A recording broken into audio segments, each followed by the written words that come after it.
said that when you go to Kemet school, you became more alert. You more wake up, your spirit wake up, and you became a more human being. That's your character is built in a school.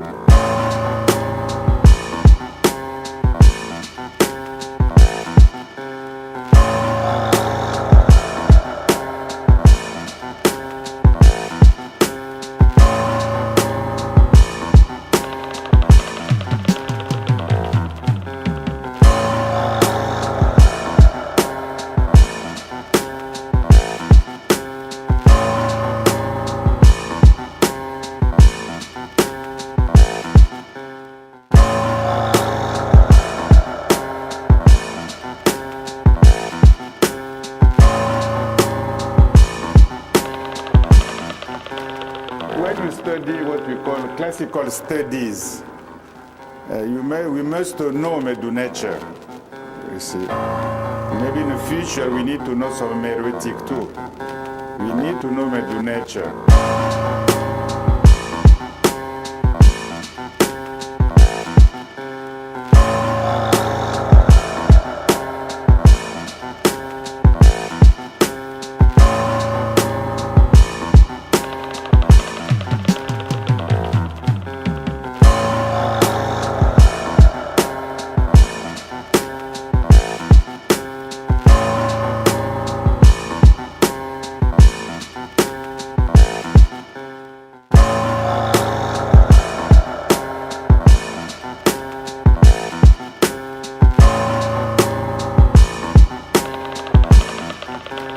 So the most achievement in Kemet for me is education.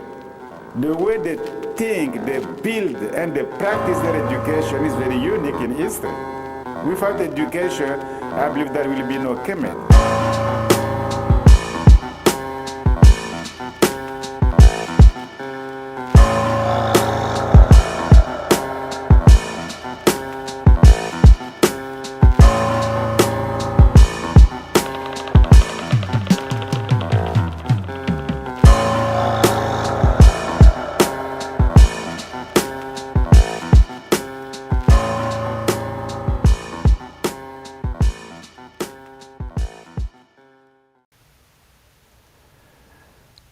ATM Hotep, peace and welcome to the Sesh channel. This is your brother Wujao Meneb Maat, and tonight is Wednesday, April 6th. Now, normally in our past we would have Divine Words Wednesdays, and for those of you who may not be familiar with us on this channel, and for those of you who may be familiar just in recent times, don't sleep on the archives in our the videos in our archives. We have a lot of information in the archives. A lot of the things that you hear people talk about today or in recent times in the past year, we've touched on it and covered it years ago. You know, starting in 2000 and I want to say 15 or 16. So we have a history and track record of addressing a lot of things that come up from time to time. And so we've done those videos in the past so that we could archive it and people can make reference to them and refer to those videos and check them out. And that's done so that we can continue to progress forward. And we don't want to stay stuck and stay stagnant. And that's something that I always stress, document information so that people who may be new to it will have a resource to go to and visit. And then in the meantime, we can keep chugging along forward. All right. Because collectively, as you all know, the famous saying, you're only as strong as the weakest link. And we want to make sure that we want some strong, weak links, because, not everyone is on the same. Not everyone knows the same things. Not everyone has the same amount of time dedicated to any particular studies and things like that. So we understand that certain people have strengths and weaknesses, and where we're weak at, we lean on others who are strong, and vice versa. But at the same time, collectively, we need to continue to move forward. And one of the things I always say about this space of Egyptology, Kemetology, whatever you want to call it, there is a lot of information out there. A lot of times, what you hear people talk about on the YouTube streets, Facebook streets, wherever, it's really regurgitated information that has been put out by scholars who are way ahead in this game, in this space. And we just have to be honest with that. And I hear people present information as if they discovered something or whatever the case is, and to the average person, it may seem that way. Somebody may be bringing up stuff that people will hear for the first time, and they're like, "Oh, wow!" They get wowed about it. But for those of us who are in this space and have time under our belt and research under our belt, we're more familiar with a more wide variety of scholarship, books, resources, what have you. And so we're aware of the topics that have been covered, years ago, all, going back to the 1800s, early 1900s, 1950s, on up until today, that get rehashed, re-brought up, and scholars are still, fine-tuning things. So the longer you're in this study, you're just more aware of things, and so that's just part of this. That's just part of it. And so I think that people need to really just accept where everyone is, whatever your lane you're in, that's your lane. You could be curious about other lanes and just deal with it appropriately.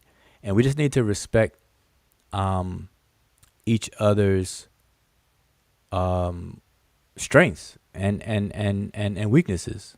We really need to do that, because we gotta keep moving forward. And so I'm saying this because over the past few days, between Facebook posts, YouTube videos, and emails I've gotten, inboxes that I've gotten, I can tell, even if I don't have time to watch things on YouTube, I can tell what's being said because people will ask me questions, and so that's why we're here tonight live. And so I have this image up of Dr. David Folk. He's an Egyptologist, and the brother Garfield recently interviewed him. Now, I haven't had a chance to watch the full interview from start to finish, but I was asked questions from things that were stated in the interview, and a link to the interview was given and stuff like that. But it's on Garfield's channel. I am subscribed to Garfield's podcast channel, but I haven't had time to check out the whole video. So I have his picture up here because I feel like this must be the hot topic for today, or yesterday, or what have you. And so I have it here. So this is a Kemet and chill moment, Q&A, open discussion Q&A, where you in the chat or in the panel, you get to drive the conversation. All right. And so I explain that every time. The conversation is open discussion. Yeah, as long as it's remotely related to ancient Egypt in some form or fashion, that's what we deal with. And so now, admittedly, I have not watched the whole entire video of David Folk's interview that Garfield did. So I don't know the things, obviously, that I didn't hear was said. So I'm going to rely on you all in the chat that if you've seen it and you have questions or something that you may want us to speak on and what have you, feel free.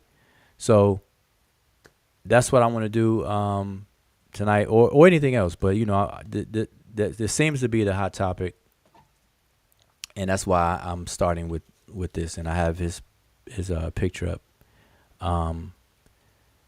here, to kind of kick things off. So the panel link is pinned. It's in the chat. It's pinned, and we know that people who come on the panel, you get first dibs on the mic and ask your questions. But on these Q&A open discussions, I do pay attention to the chat, because on nights like this, I haven't pre-planned or prepared a lecture or anything like that. I'm going strictly off the dome, in real time. I'm walking with you all. All right. So you all fire away questions, sharing information, or corrections. All of the above. All right, all of the above. We're all learning. Okay, and like I said, we need to just respect the places and spaces that everybody's in. You know, people have put time into things. People who know have certain skill set. Roll with it. You know, but at the same time, everybody can make mistakes now. So just because somebody has spent 10, 20 years, 2 decades studying something doesn't mean that they can't make mistakes. All right. So I always remind myself of that. I've been teaching for over 10 years with the language, and I've been studying a lot longer than that. And so I always try to remind myself of the fact that, we're all learning and we all can make mistakes. And I hope you all can hear me, and that I did not lose my signal. All right. So again, peace to everybody. Welcome to the channel. You all know our format now. First 10 minutes, taking care of, announcements and intros and some, channel business or whatever the case is. And then, from that point forward, we can spend an hour dedicated to a lecture or a presentation or a demonstration or whatever. But on the open discussions, we're just going to open it up. All right. Just open it up. So we got an hour and some change, but these videos not going to be longer than 2 hours. All right. So that I'm trying to stick to that. I'm going to stick to that. All right. So we're 13 minutes in. So, so fire away. So, let me introduce, my co-host here. Sanat Imikaraku Kinshai Akinyi. Say the whole name. What's up? What say you? What should I say? Sasa? Poa. Okay. Hotel Faveti. Reni Imiket. But yeah, I'm not gonna say all my name, but that was already said. But yeah, it's Imiket, and I haven't had a chance to actually listen to any of that discussion. So I'm just gonna sit and listen to what input everybody else that comes on the panel has to say, and then take it from there, really. But yeah, should be interesting. All right. So listen, again, tonight or this series. So, you all should be getting used to, how we deal with things. And we have series of live streams, and we try to categorize our series. So this is within the series of Kemet and Chill. Okay. And so you who are participating in the chat, or, the panel link is in the chat. If you come on the panel, you all are driving the conversation. I'm one of the passengers. I'll sit in the back seat. I'll sit in the trunk. Or I'm in the flatbed. I'm in the car being towed. I'm y'all driving the tow truck. I'm in that car being towed. I'm sitting in the tow truck in a towing car. But the point is, I'm gonna vibe off of you all's sharing and questions and things like that. So you all have heard it. So fire away. And again, I'm starting off with David Folk's interview by Brother Garfield, and I'm only doing that because that seems like that's the hot topic right now. Most recently. And so, okay, I see Sean. So anyway, so let me give shout outs to everybody. So peace to the brother Sean, peace to Everything is Everything. Aaron Edwards, brother Zane, Indigenous Black Man. Who else? Obi-Wan Kenobi, Tahuti Heka Kepara. Tahuti, I wonder if that's the same. Did you change your name? It may be a different person. But welcome. American Dream, Venice.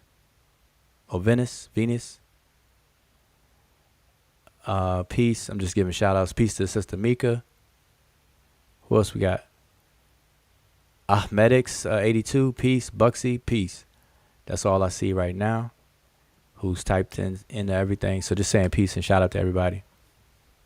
So I see the brother Sean. He said that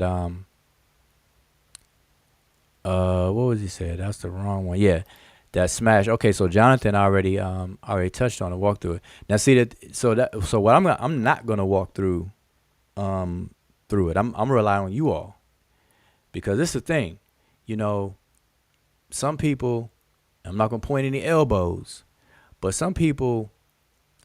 See, I don't want to.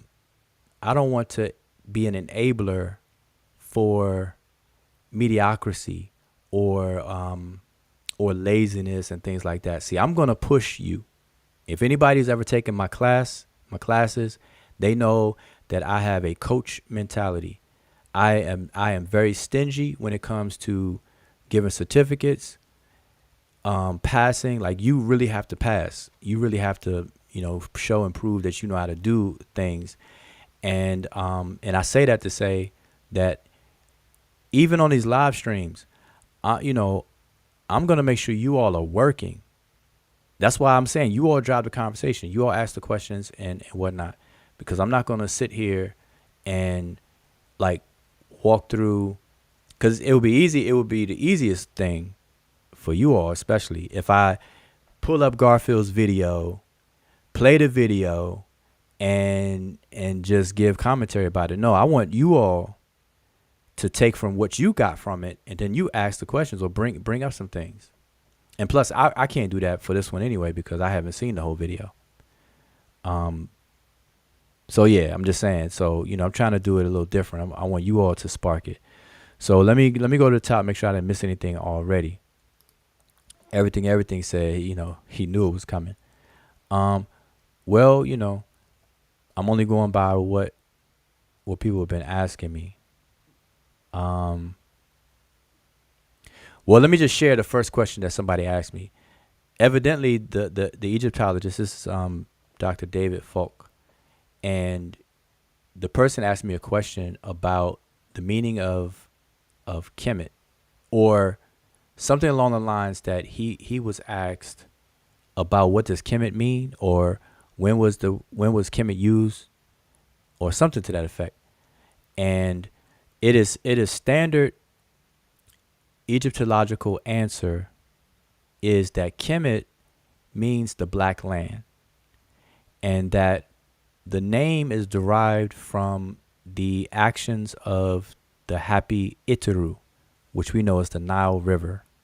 And every year the Nile floods, and when it recedes, it leaves behind a very fertile black silt soil is left behind, and it's good for farming, and that's the lifeblood of Egypt. Now, that's the standard answer that you're going to get. You're going to hear that like clockwork. It's like a cookie cutter answer. And so evidently that's how he answered. And so the person who inboxed me asked me, is that correct? And so I just pointed them to our publication on the meaning of the place name Kemet, which is a toponym Kemet, so that they can get it. Because I'm not going, we wrote the text so that I wouldn't have to individually answer everybody's question. So, I kindly pointed them in the direction to get the text and everything. But just because I'm saying this live to you all, Kemet, the name Kemet, let me say it this way. The word Kem as an adjective meaning black is a very ancient word. So that word goes way back to the beginnings of our records of the language. All right.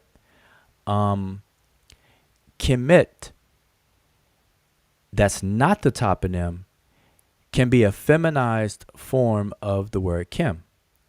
And without getting into the details of Egyptian grammar and things like that, when you are using an adjective in an attributive function, which means that you're describing something. So, or you're modifying something, or you're giving the qualities of something. So if I want to say black book, the word book is majat, or it's a scroll, papyrus scroll. If I want to say black scroll, I would say majat kemet, even though the adjective is kim. But the reason why I have to say kemet with a feminine gender, grammatical gender of the T, kemet with a T, is because the word for book is feminine, which is majat with a feminine. So that is a grammatically feminine. Therefore, the adjective must agree. And we call this concordance. All right? It has to be an agreement. And so majat kemet, that's black book. If I want to say red book, I would say majat desheret. Both of those words are feminine. But the word for red is desher, or desher, as some people may say. But I would have to put the T on the end because the word that it is qualifying is feminine. And this is agreement. And look, this is no different than in English. Not with our adjectives, though, but with our verbs. So, for example, our verbs in English have to agree in number, not gender, but number. So we do not say correctly, I is going to the store.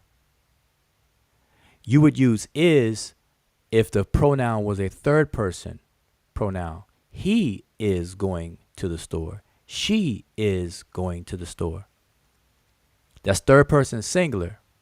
And that's what is would match with.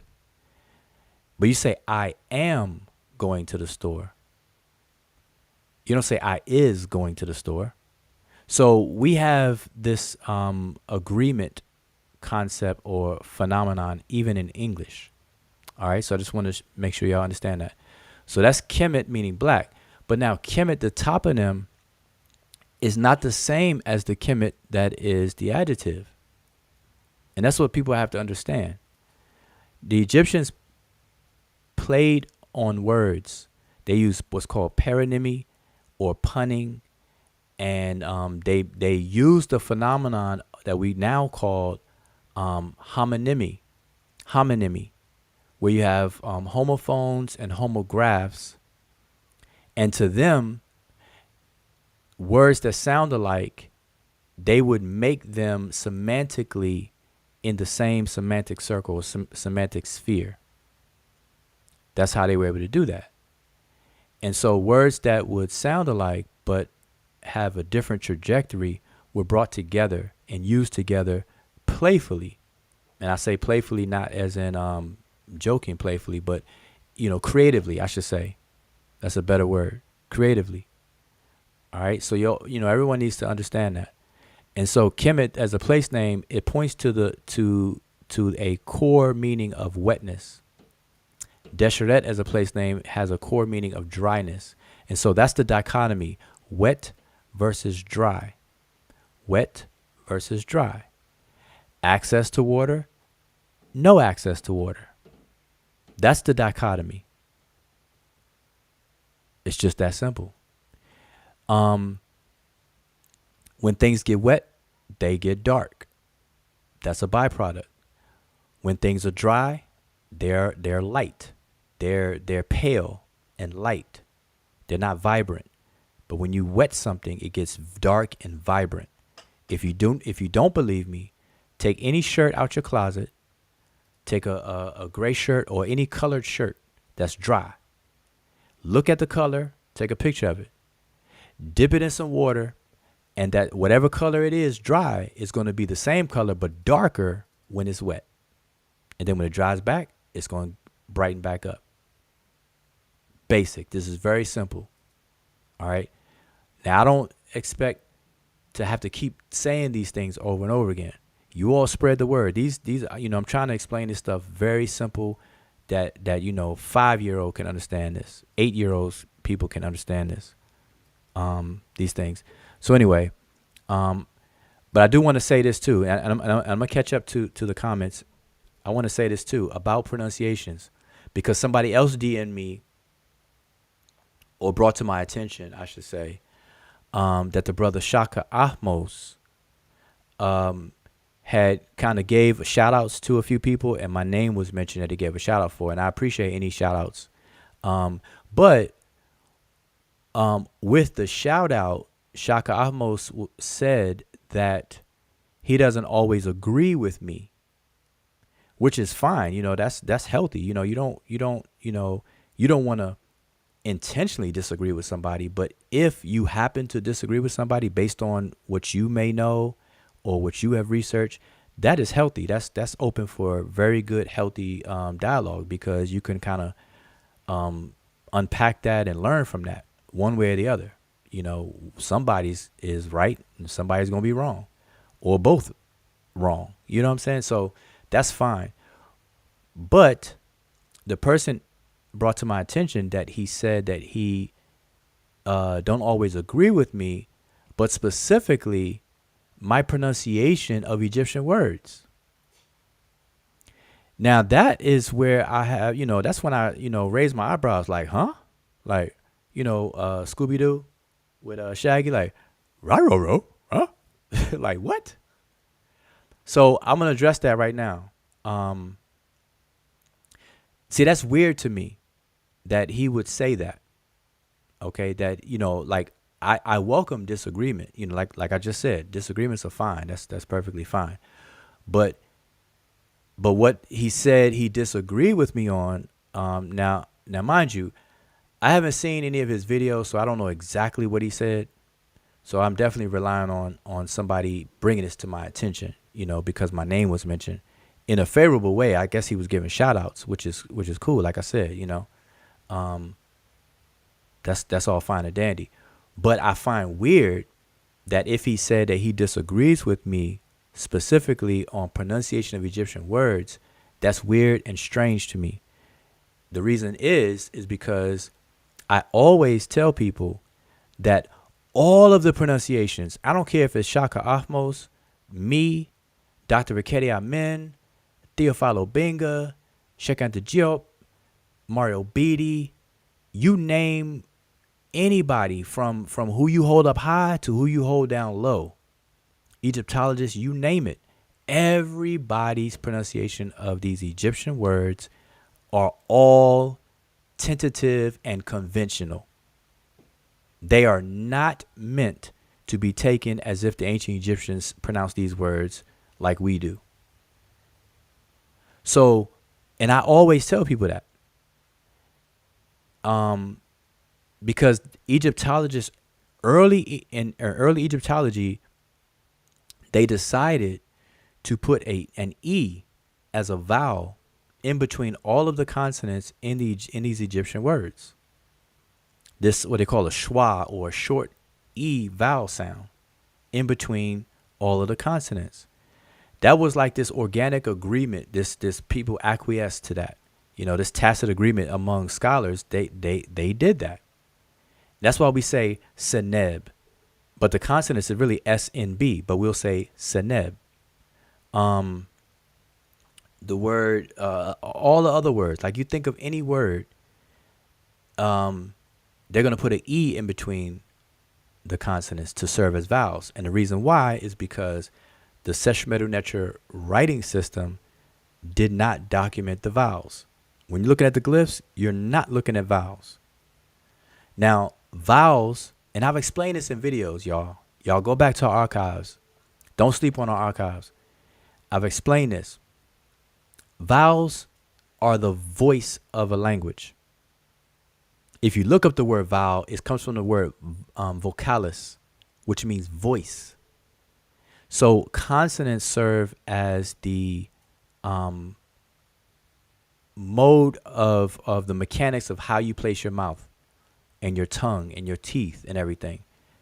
For example, the B, the letter B, not the letter, but the sound that the letter represents, is a voiced bilabial plosive.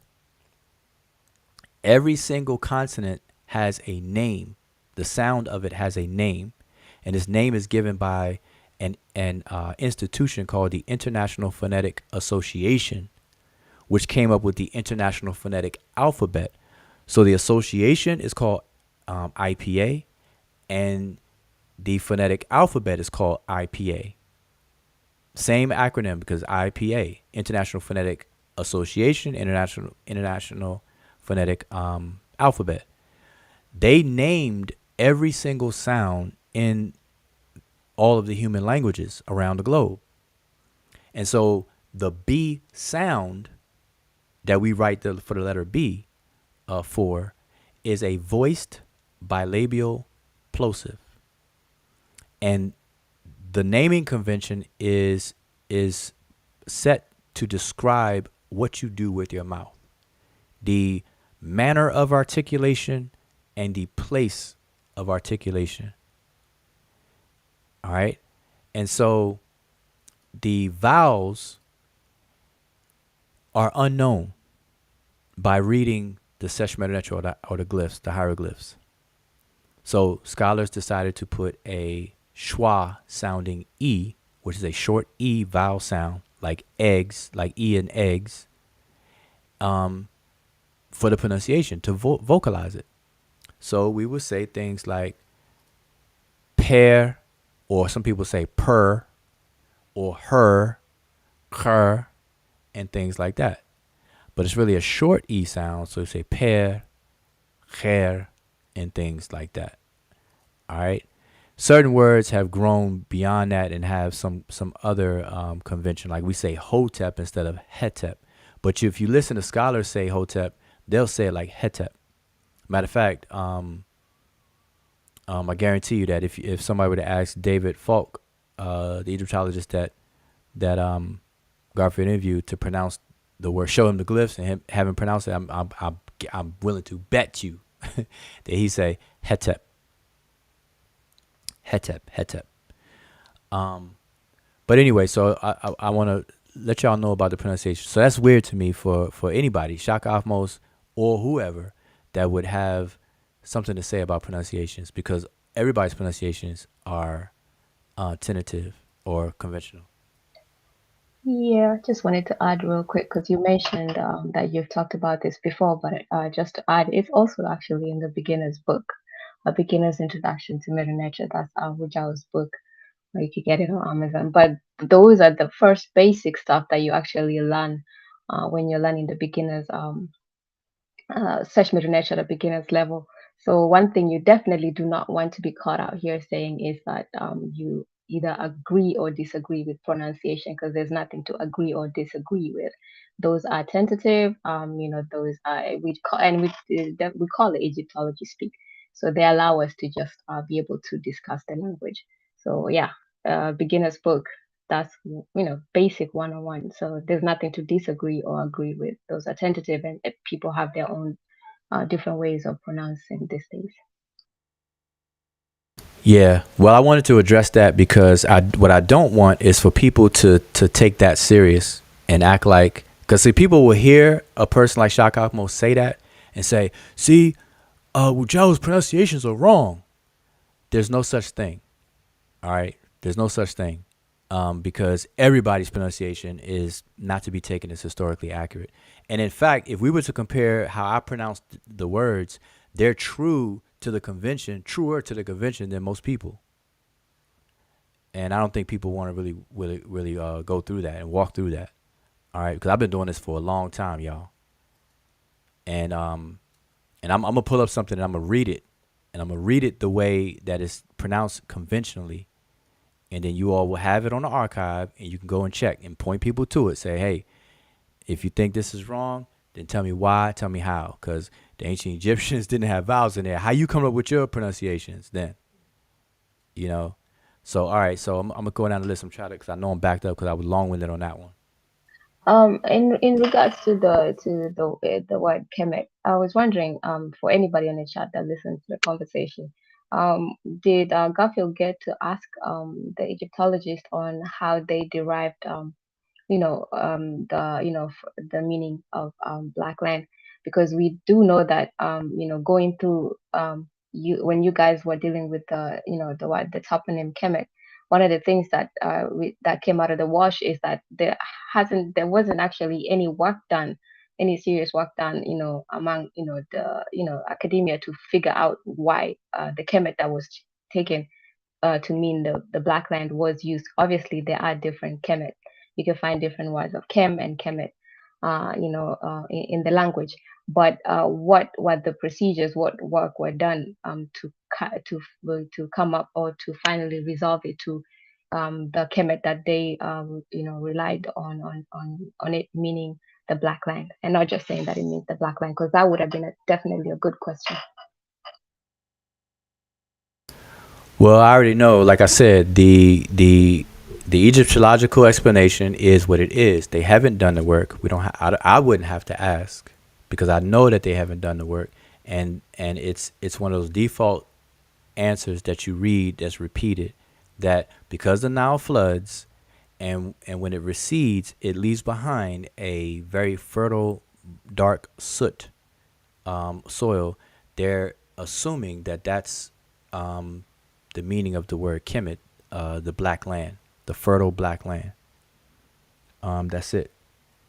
They haven't done any work on it. So that's just that they haven't done any work on it. So everything says that the doctor did admit that the culture came from the South. All right, well, that's good. Now, I don't know if I would style that as an admission, because admission implies that it's being hidden. Like when you admit something, like, oh, you finally admit that you lied, So I'm not sure if I would say admit, because a lot of scholars, believe it or not, who actually do this kind of work, they say that now. Like, the tide has turned already. We more people in the in these circles need to kind of just catch up to it. But the scholarship has already turned the corner on that already. We're just the ones that are behind. But that's a good thing that he's on record saying so, because now more people will be aware of that. So that's a good thing. All right. I'm just going down the list because I know I'm behind on any of the comments. So I'm trying to get down. So again, peace to everybody who's tuned in. And so if you just tuned in, this is open discussion. You all in the chat, you all are driving the conversation. So I'm looking through the chat. You can come on the panel if you would like.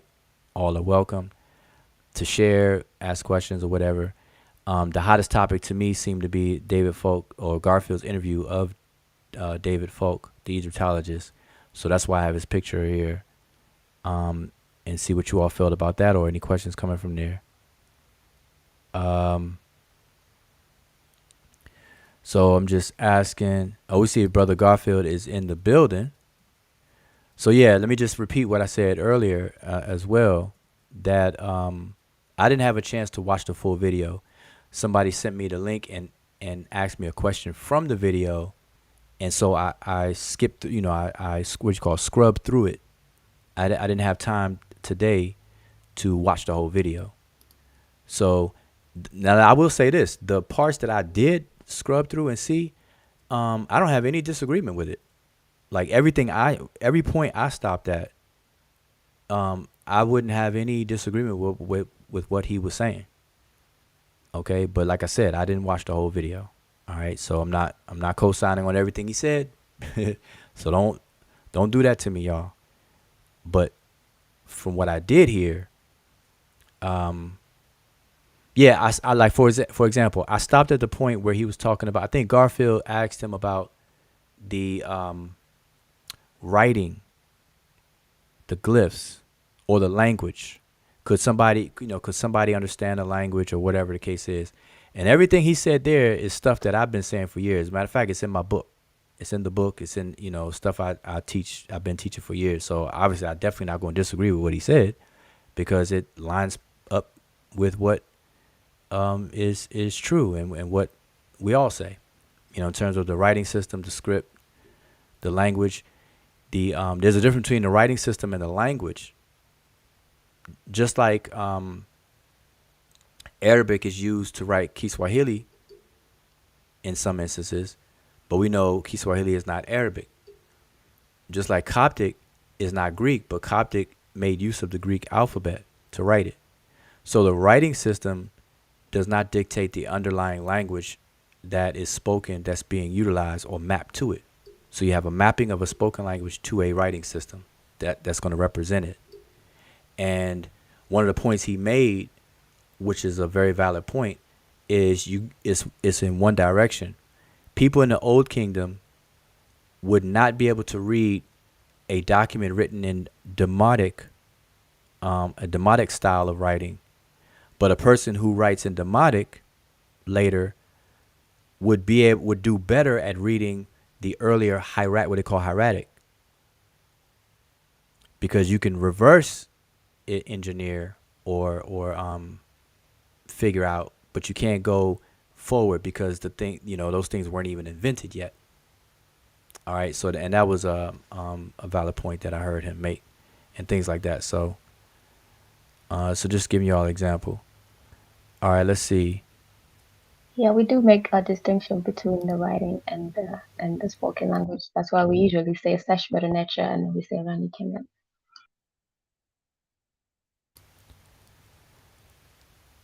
Dr. Falk is popping on YouTube.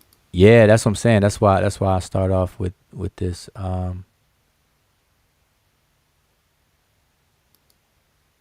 American Dream on the block list.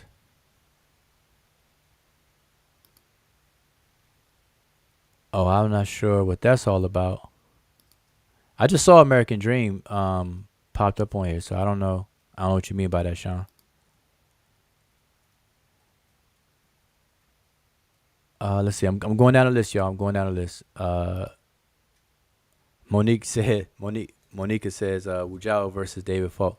Now, like I said, everywhere I scrub through the video, I don't have any disagreement with what I saw. But again, I didn't see the whole video, so I can't speak to everything he said.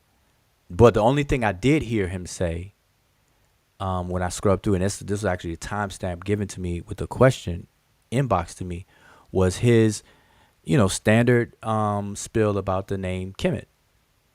And so let me say that again, because when I went to the video and I played that part, the question was different than what he was answering.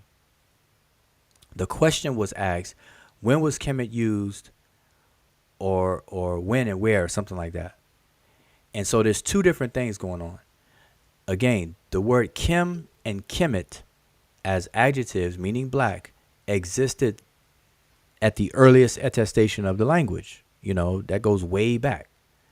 But Kemet, the toponym, and if y'all don't know what a toponym is, it simply is a word that means place name. The place name Kemet, or toponym Kemet, did not come into use until the 11th dynasty. So the kingdom that we all call Kemet, Kemetology, Kemet this, Kemet that, it did not come into existence until the 11th dynasty in that use. It did not exist until 11th dynasty for the name of the kingdom. Prior to that, the kingdom, and during and after, the kingdom was known as Khenu, which means the interior, or the interior, or it's a fancy way of saying home.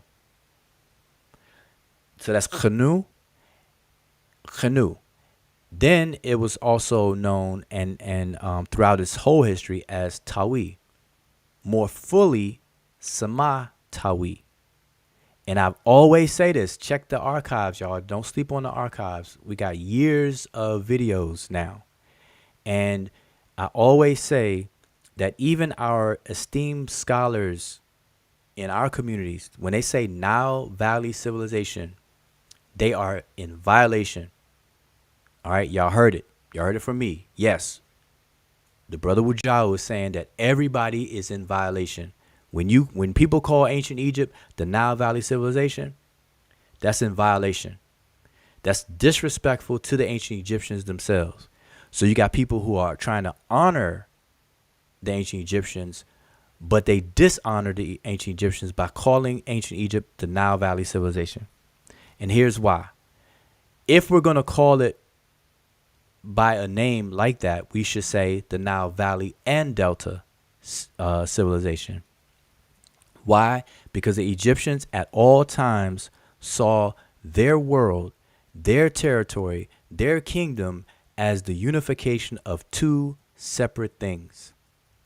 That's why they call it Tawi.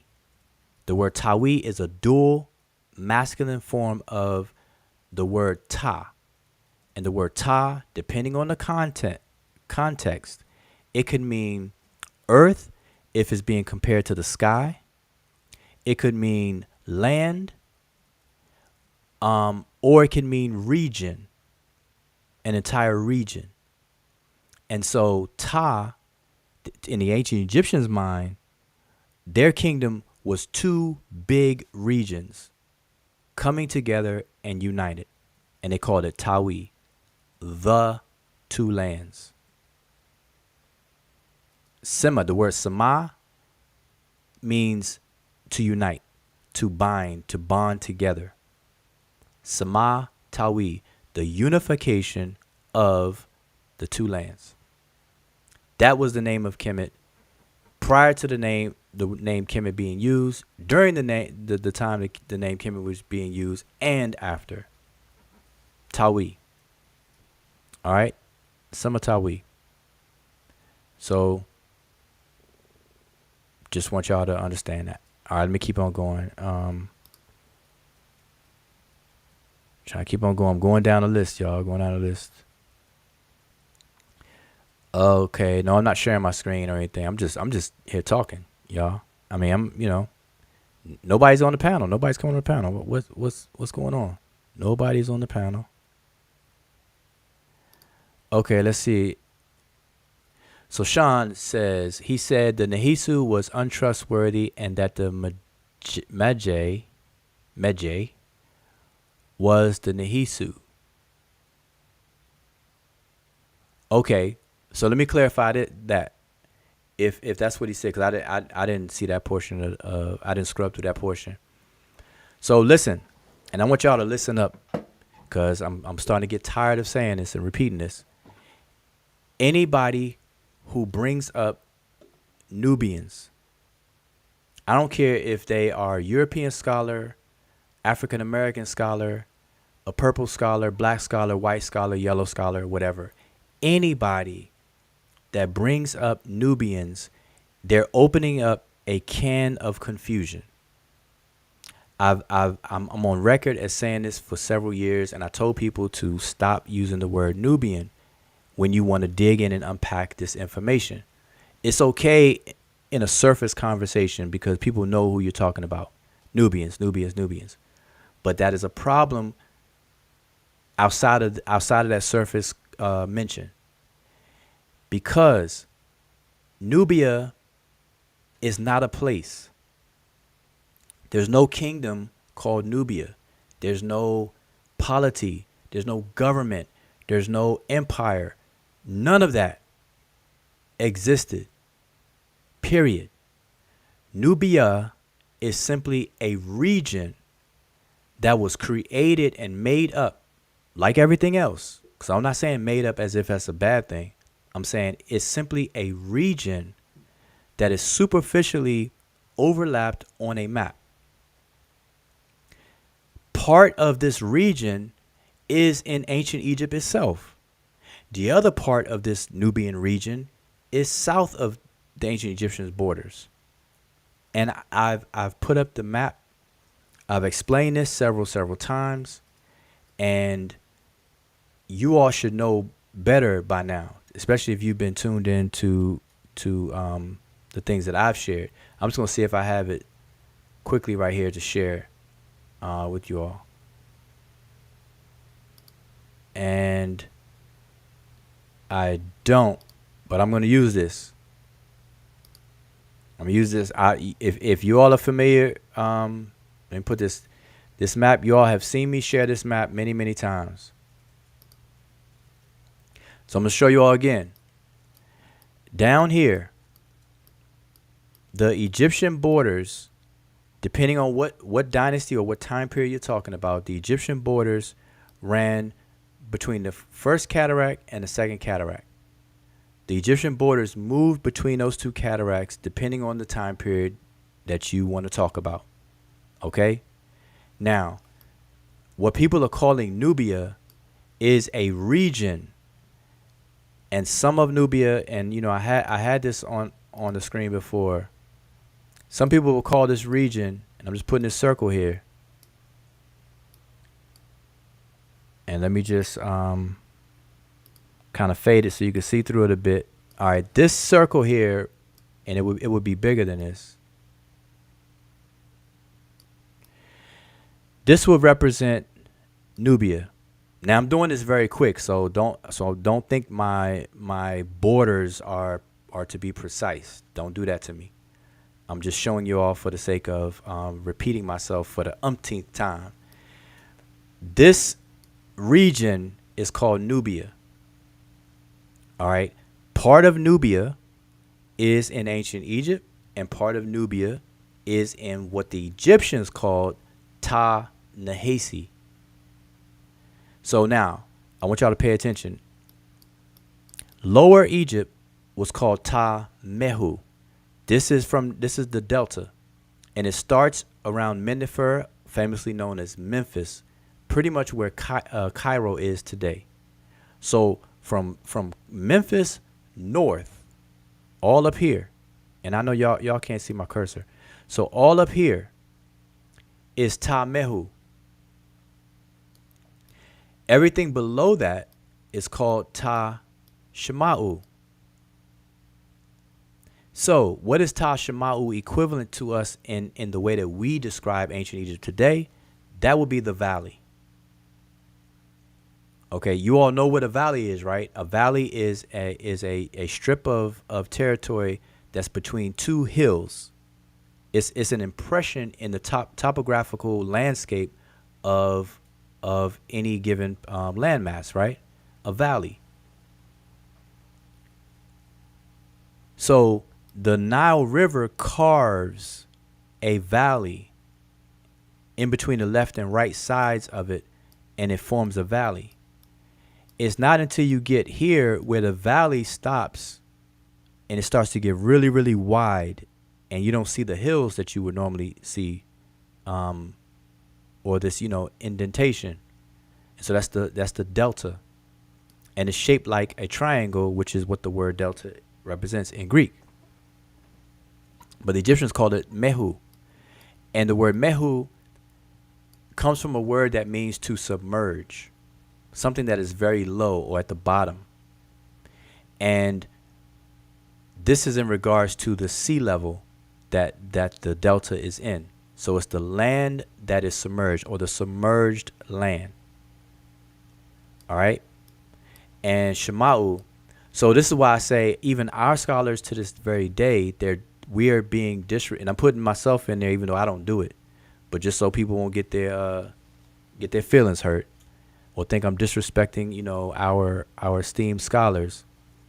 When we say the Nile Valley civilization, we're excluding one of the conceptualizations the Egyptian had for their land, which was the combination of two things, not just one. So it's not just the valley, it's also the delta. So it's a Nile Valley and Delta civilization. But what I wanted to point out right now is we have Ta-Mehu, we have Ta-Shema'u, and I'm quite sure you all heard the word Ta-Meri and the word Ta-Seti. That's another duality. So you got Ta-Mehu, Ta-Shema'u, Ta-Meri, Ta-Seti. So Ta-Meri, the land of the hoe, Ta-Seti, the land of the bow. The hoe and bow. Hunting.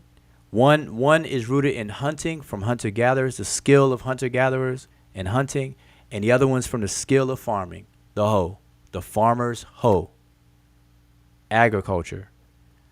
One is rooted in agriculture, and one is rooted in pastoral or hunting and pastoralism. It's just that simple. Ta-Meri versus Ta-Seti. Ta Mehu versus Ta Shemau. Now, the region, now mind you, Ta means region. So the region of Shemau, the region of Mehu.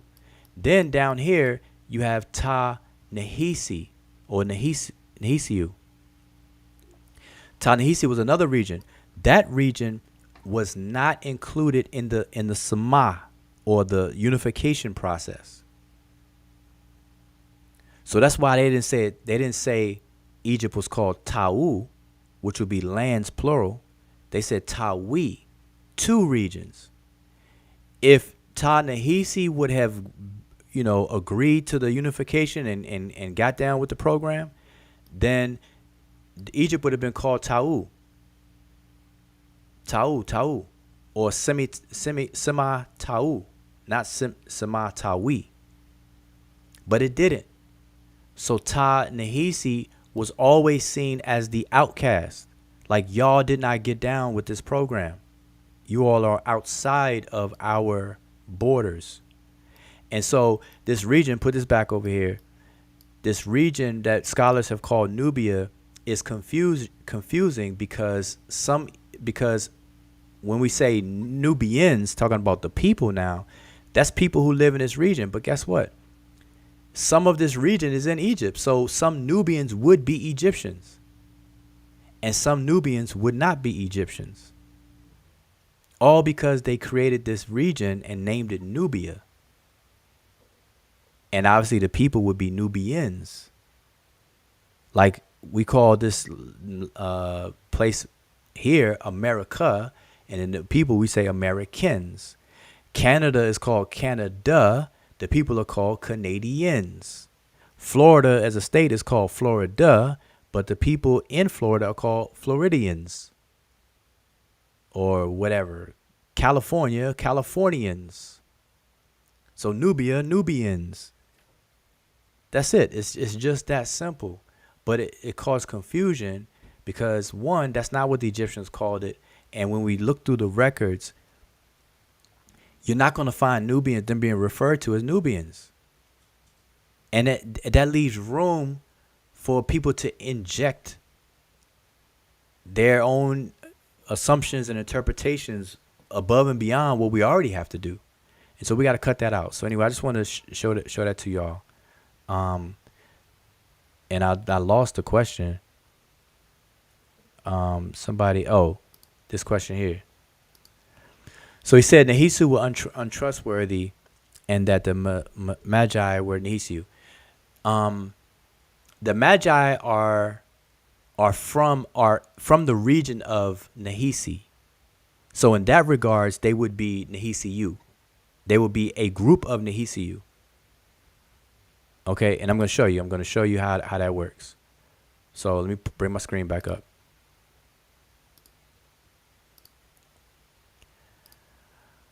So if we look at the autobiography of Winnie, Weni, y'all write that down, look it up. The autobiography of Winnie. You may find it under the name Una, U-N-A, as you see it on the screen right here. The inscription of Una. You may find it under that title. But if you look at this, you will see. Now, before I show you this, now I've done this many, many times, but like I said, new people may be watching, so I'll do it again. And I thought I may have it here. Let me see. I want to show you all to pay attention to something.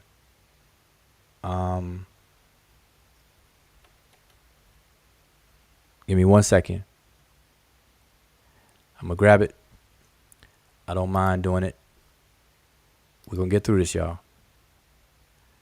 And what I won't do, I'm not going to babysit. Y'all going to do some work for yourself, too. So I want y'all to check this stuff out. All right, so I got to switch over. Let me switch over. Y'all are forcing me to switch over things. Sean, I'm going to blame you. Sean going to bring up something, knowing that I'm going to want to talk about it. All right, give me 1 second here. So while you're doing that, just make sure, because I was reading on the chat and I see that Cedric did say that he made a distinction between Nubians and Cushites. He said Cushites were the Magi and Nubians were south of Cush. And then he added that the Magi was loved and respected, but the Nubians were distrusted. Okay. So say that again. He made a distinction between who? He made a distinction between Nubians and Cushites. Let me go back to the Cushites. He said Cushites were the Magi and the Nubians were south of Cush. All right. Even that's problematic for the reasons that I've already stated. Okay, because let me pull up the map again. I'm gonna show y'all. Here we go again. So on this particular map, we have this black line right here that I'm showing y'all. Y'all see this black line right here? This black line represents, at any given point in ancient Egypt's history, its southern border. So right where it's at right now is at the first cataract. If I move it down here, this is the second cataract right there. Okay, so the Egyptian southern border moved between those 2 points from right here to right here, depending on what time period you want to analyze. All right, so knowing that, when the border was down here by the second cataract, you see that even on this map where they have Lower Nubia right there, Lower Nubia at that point in time would be in Egypt. If I move it up here to the first cataract, where they have Lower Nubia is now south of Egypt's border. I'm just using this map now. So the problem is, and let me go to the other map, the bigger one, to show you all. So we're going to go where Cush is. So Cush is right here. Now, what I keep telling people is that this area right here was populated by more people than the other areas around it. And the reason why is very simple, is because the amount of volume of water that you find in this area was greater than up here. Because notice how the Nile River, it flows in a northern direction. It flows upwards right here. So it's coming here. And then it circles back on itself. It curves and it comes back down in a southern direction. Then it curves again and goes back up in a northern direction. So you have this S, or the zigzag phenomenon of the river. And so if you take the geographical square miles or kilometers in this area has more of the Nile within it than just this area up here. If you take the square miles of this area, I hope y'all follow that. So where there's more water, there's going to be more settlements and more people. Okay, so this area right here, you're going to have a lot of settlements and cities. That's why you see all these cities on this map versus where it's kind of more sparse up here. Now, Cush is down here, right here. They call it Kash. We say Cush. The glyphs would dictate us to pronounce it as Kash. But we say Cush or Kash. Now, this region is still in the region of Ta-Nehisi, according to the ancient Egyptians. Okay, and so I want y'all to see that first, and now let me go back to what I was going to show you all before. Now, this is coming from out of an Egyptian reading book for beginners by E.A. Wallace Budge. Ernest Alfred Wallace Budge is his name. So where my arrow is pointing, what I want you all to do, I want y'all to pay attention to the glyphs.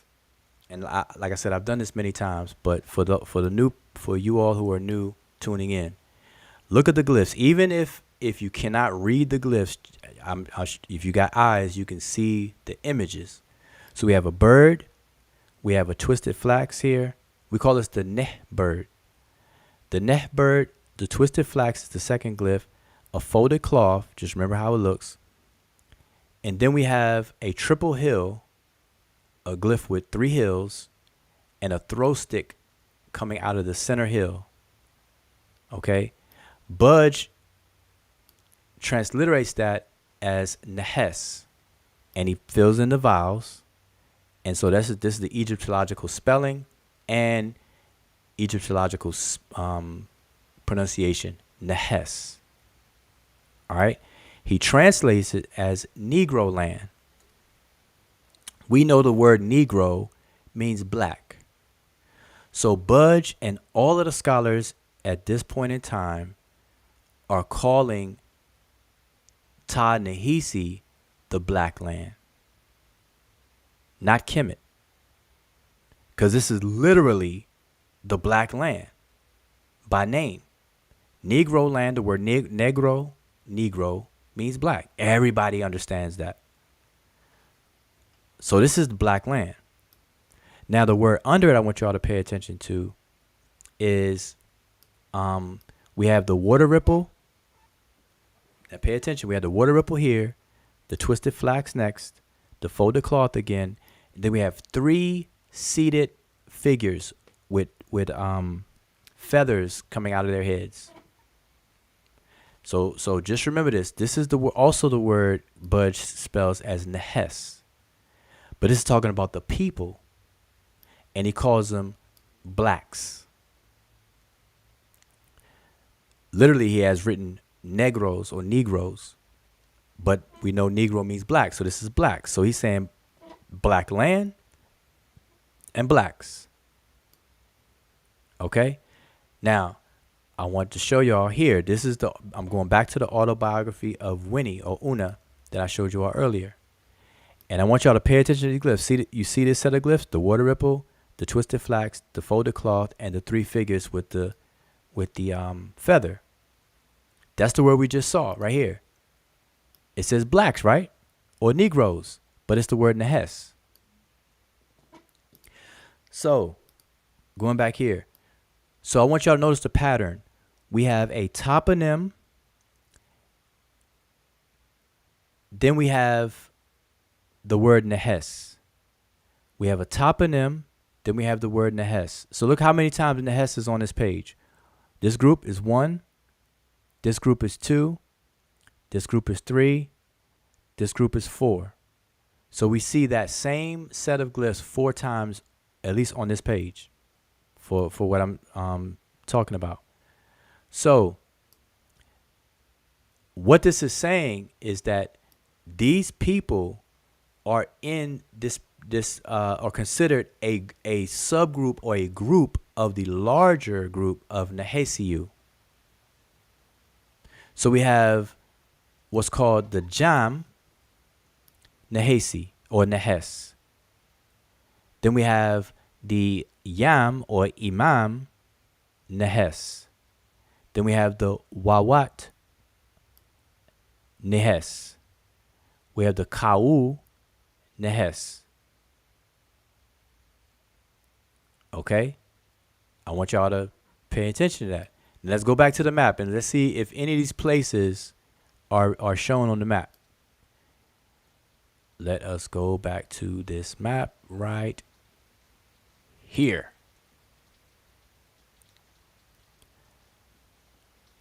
And look at what we have right there. You see the glyphs here? 1, 2, 3, 4 glyphs. We have the lasso, raised bread loaf, triple hill glyph. I go back to the page that we were on. We have the lasso, raised bread loaf, triple hill glyph.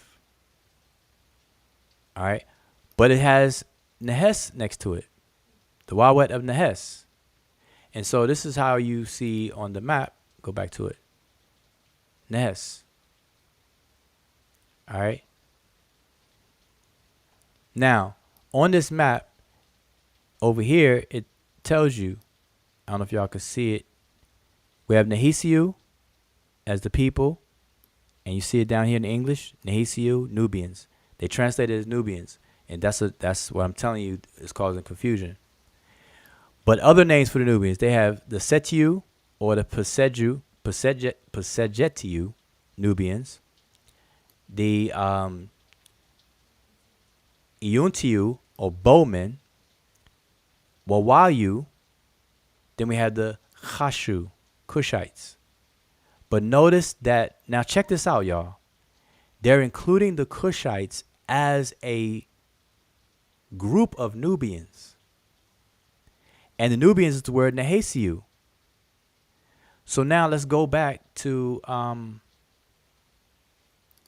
Sean. Let's go back to or the statement that was made. He said the Nehesiu were untrustworthy and that the Magi was the Nehesiu. So here's the problem with that is because scholars such as him, he should know that we should be able to name the people. Just like we say Magi, we should be able to say Wawatiu. We should be able to say the Kauyu or the Kashu. All of these people were in this area, in this region, and they were considered people who were part of Ta Nehisi. Okay, so that is where of how it should be explained. But in essence, he's correct because the Magi were the vanguards of Kemet on many occasions. And the Nehesiu as a whole were seen as suspect. And the reason being is because a lot of the groups of Nehesiu people within that region, they were blocking trade. They were giving problems to ancient Egyptians on their trade routes towards the south, towards inner Africa. And so they had problems with them. And so the Nehesiu, different branches of the Nehesiu or groups of Nehesiu people were considered enemies. And they were part of the 9 bows, known as the enemies of the state. And so by that sense, he's correct. All right. So let's keep going. And I know, man, I got to speed this up. Let's see. Keep going down. And I know I'm probably way behind.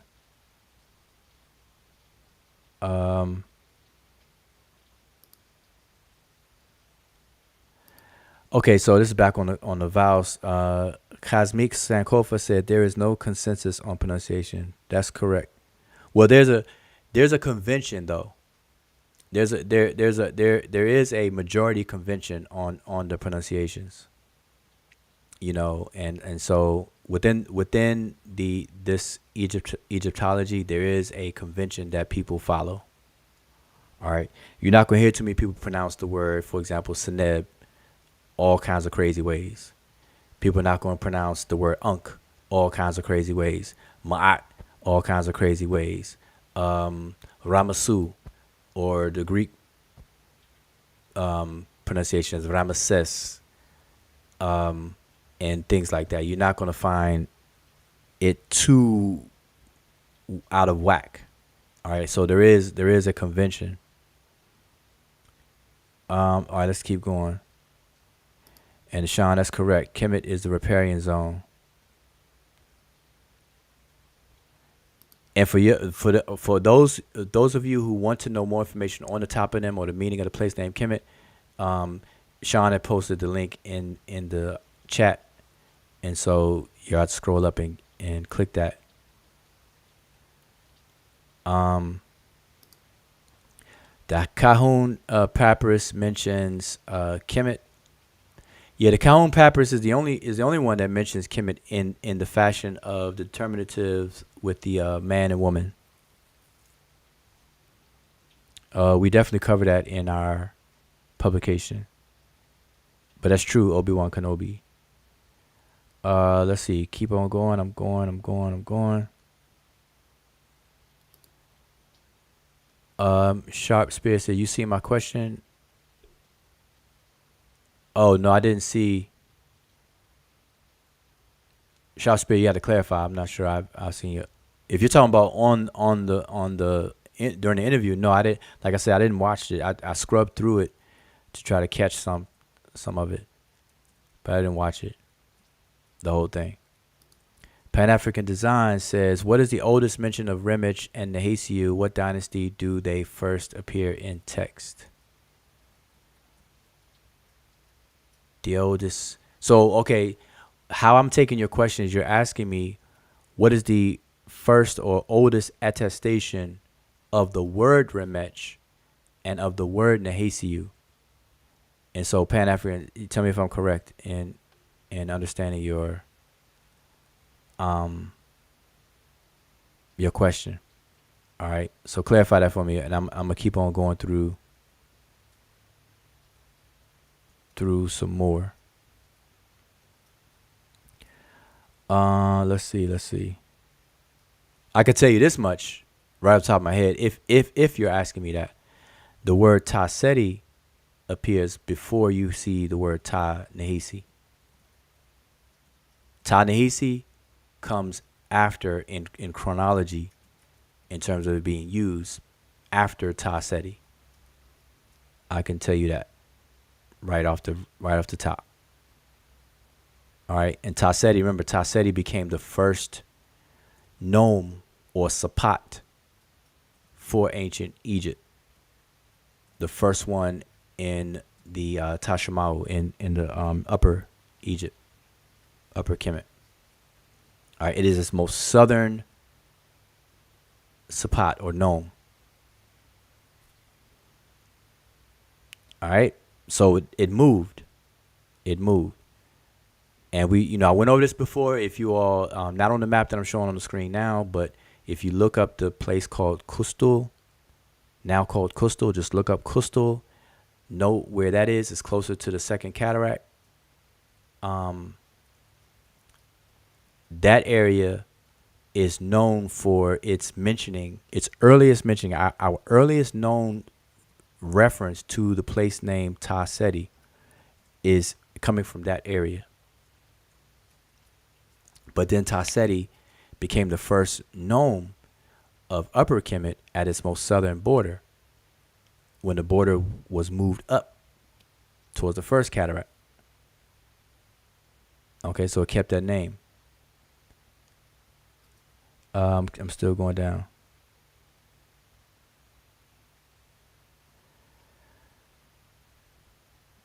Let's see. I'm just going down the list, y'all. Going down the list. And by the way, you all can join the panel. Yeah, I'm I don't know if you all want to hear my voice only. My voice only. Let's see. I'm going down the list. I'm seeing you all having conversations within the chat. I'm trying to just pull up.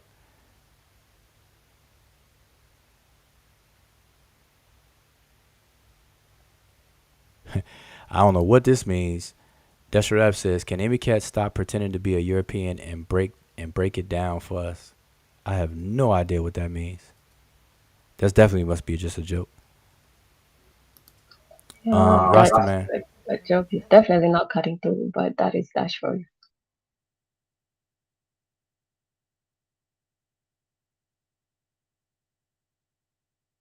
Okay, so Rastaman says, "But didn't the country have borders?"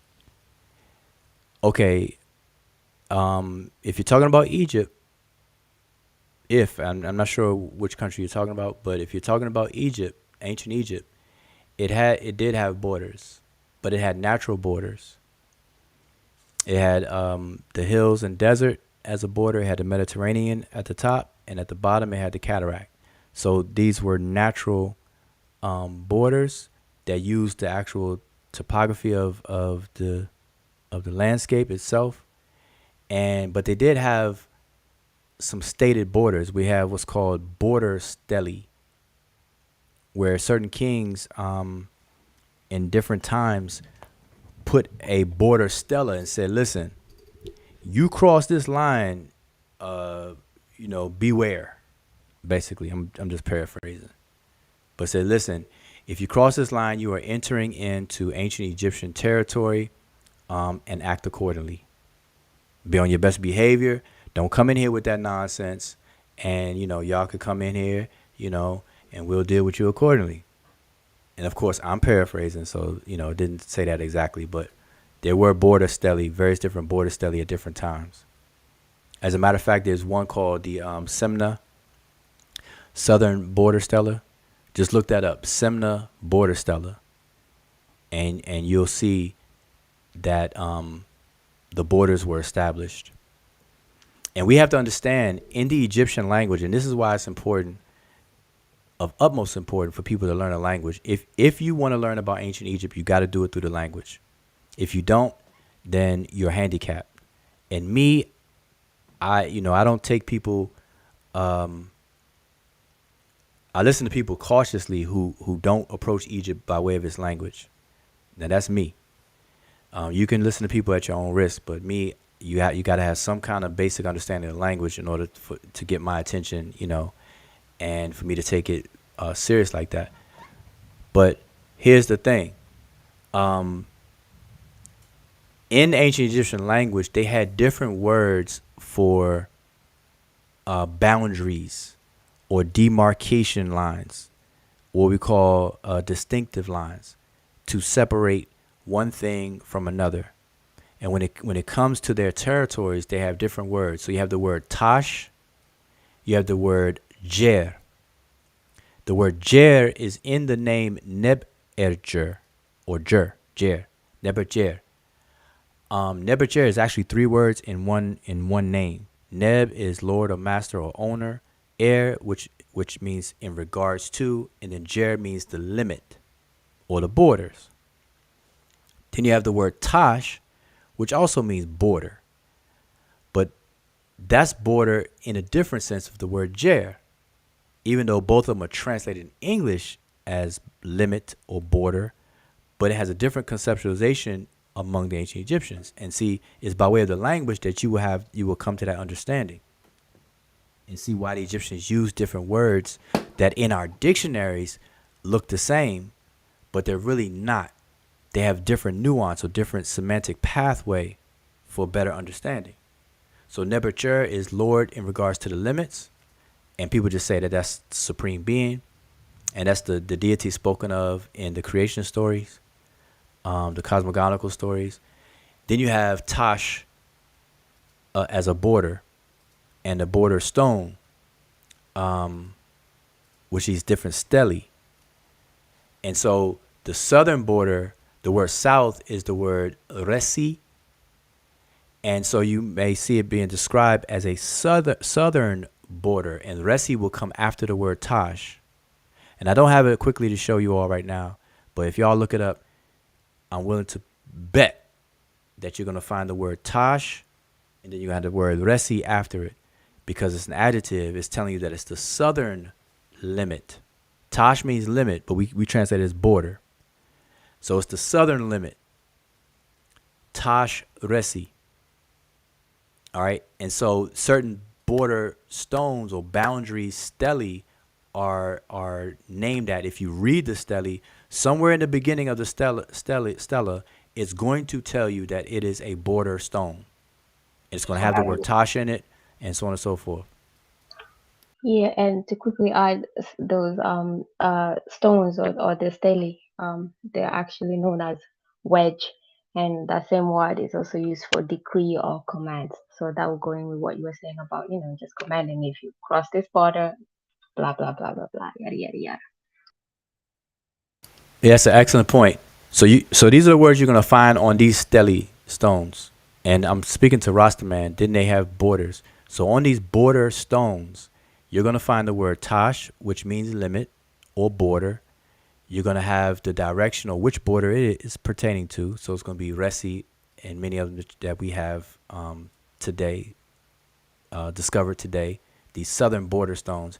And you're gonna have, as Emiket said, the word wedge in there, because on these stones is going to be a decree or an order. The word wedge is the word for order or to give a command. and it's going to be the king's orders or the king's words, his command is going to be written on there. So you'll find them described by those 3 words. So definitely that. So let me keep on going down.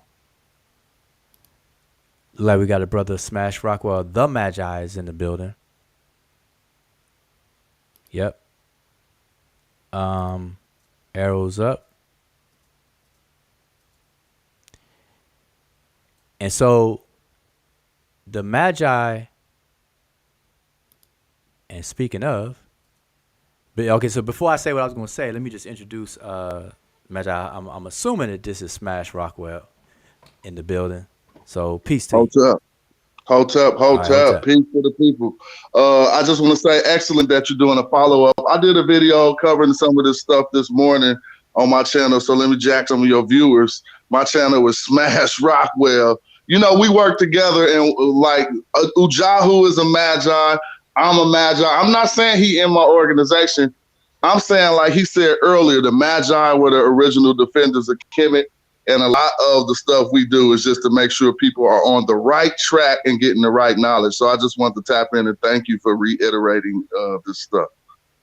Yeah, no problem. Yeah. We what do you call it? We relay, like a relay race. We just volleying back and forth. So yeah, I'm just bringing this up because people hit me in my inbox about this interview with that Garfield did. So yeah, and then Sean had mentioned that you did a video earlier, as well. So I'm gonna go back and check it out. But I haven't watched the full David Falk interview either. But I did scrub through that one. I scrubbed through it and saw some things. And really everything where I stopped, I didn't watch the whole thing, but where I stopped at, I didn't find any fault in what he was saying on the points that I saw, other than his the normal spill about what place name Kemet means. But all the other spots, I would have to watch that whole video. So that's what I'm relying on people in the chat to bring up some things, ask questions, share some things that he was saying. And so far, that's what I'm addressing. But that the Rasta's question about the borders and things, just explaining that Kemet had its natural borders, but then it also had its definitive borders that gave warnings and gave notice to their neighbors. And this speaks to everybody who thinks that Africa was one homogeneous fluff peachy rosy place where everybody was all in agreement. Like, no. Even ancient Egypt had a southern border. It's like, nah, we are us, you are you. We'll trade with you. We'll do business with you. You can even come in and do your thing. But sometimes, they had beef and this and that. But it just proves that they were distinct people. They weren't all just one fluffy family. And so that people got to understand that. So let me see. I'm just going down the list. But yeah, go ahead.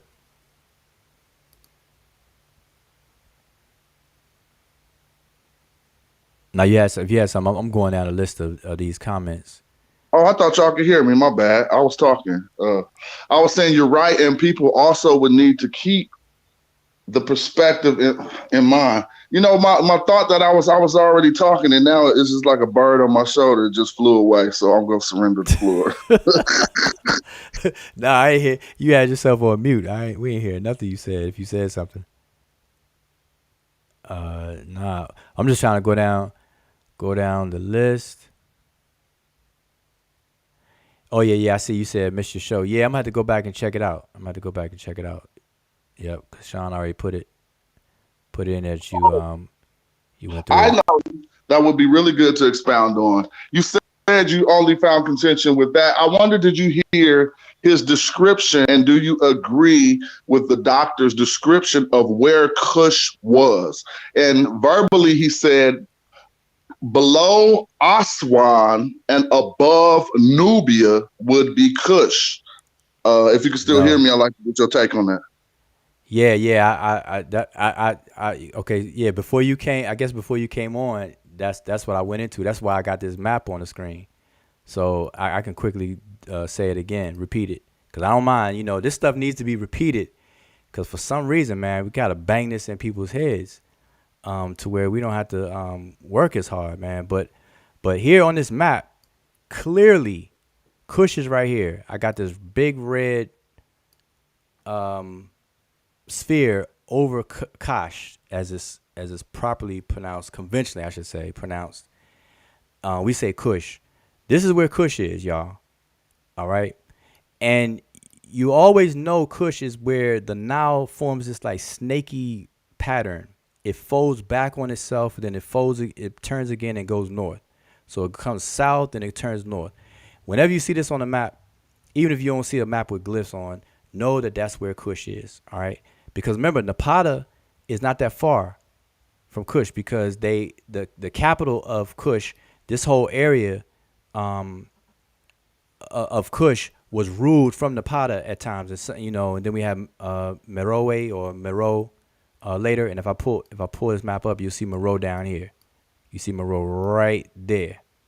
Okay, so this whole area is Kush, part of the Kush Empire, as people call it. But now, Nubia, if he said Nubia is south of Kush, he's wrong, because Nubia, I always emphasize that Nubia is not a place, period. It's a region. And according to the people who made up the region of Nubia, Kush is included. So that's why people say Nubian Kushites. They always put a slash, like Nubian / Kushites, because Kush is an actual place. It's a toponym, it's a name, it's recorded, it's attested. We could find it there. But Nubia is nowhere to be found in this sense. It was never used this way. No attestation of it. It's a scholastic creation, and the people who created that was referring to this entire area as Nubia. So Kush, according to them, would be included in Nubia, the region. But there's no place called Nubia, but in the region of Nubia, like Iraq is in the Middle East.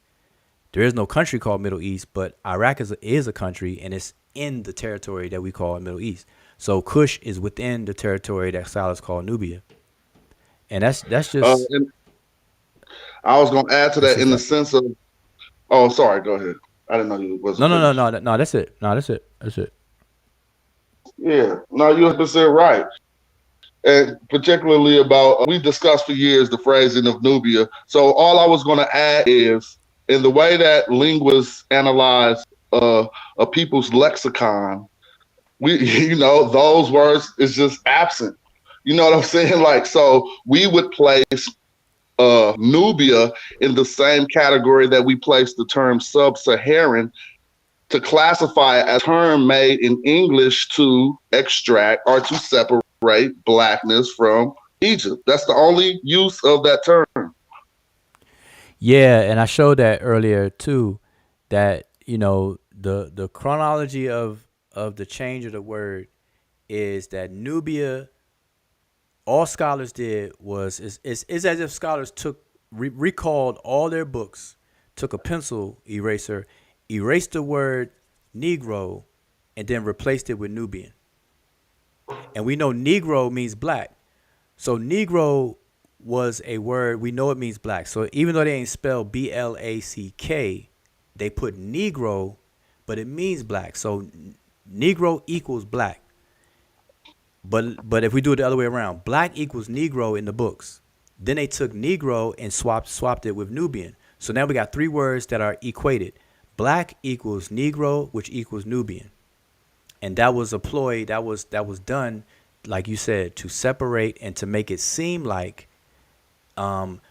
nobody who we now call racially black had anything to do with Egypt. And that was the plan.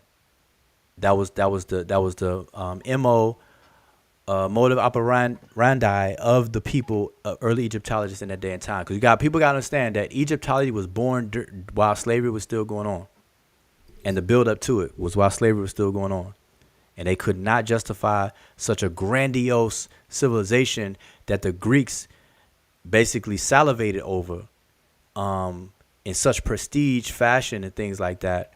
They could not admit that the people that they were enslaving had anything to do with that civilization. So they conceptually separated it, and that was part of the plan.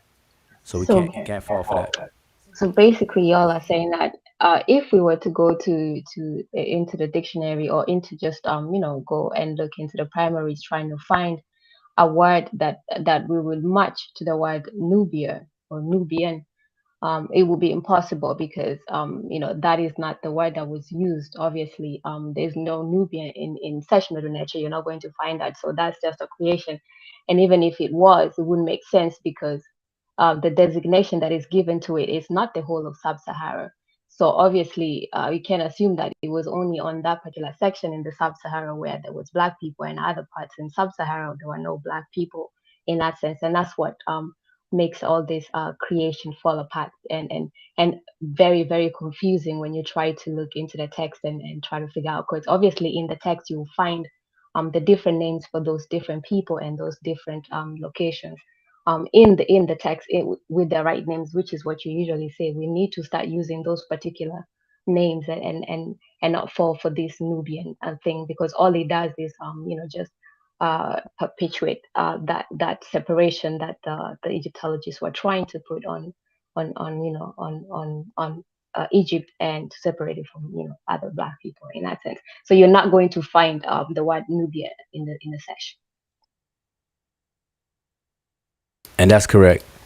So just real quick, while I have this up, since let me just share this with y'all. Now this will be my umpteenth time sharing this as well. Here I pulled out several examples of how the Egyptians talk about the Nehisiu. And in this case right here, the Egyptians describe the Nehisiu as with the word beshu,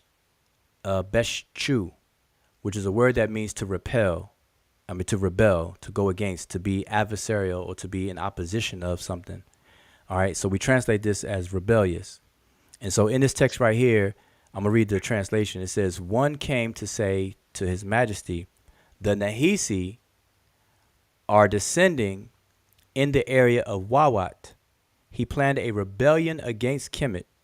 He is assembling to himself all foreigners and rebels of another country. So basically he's giving warning.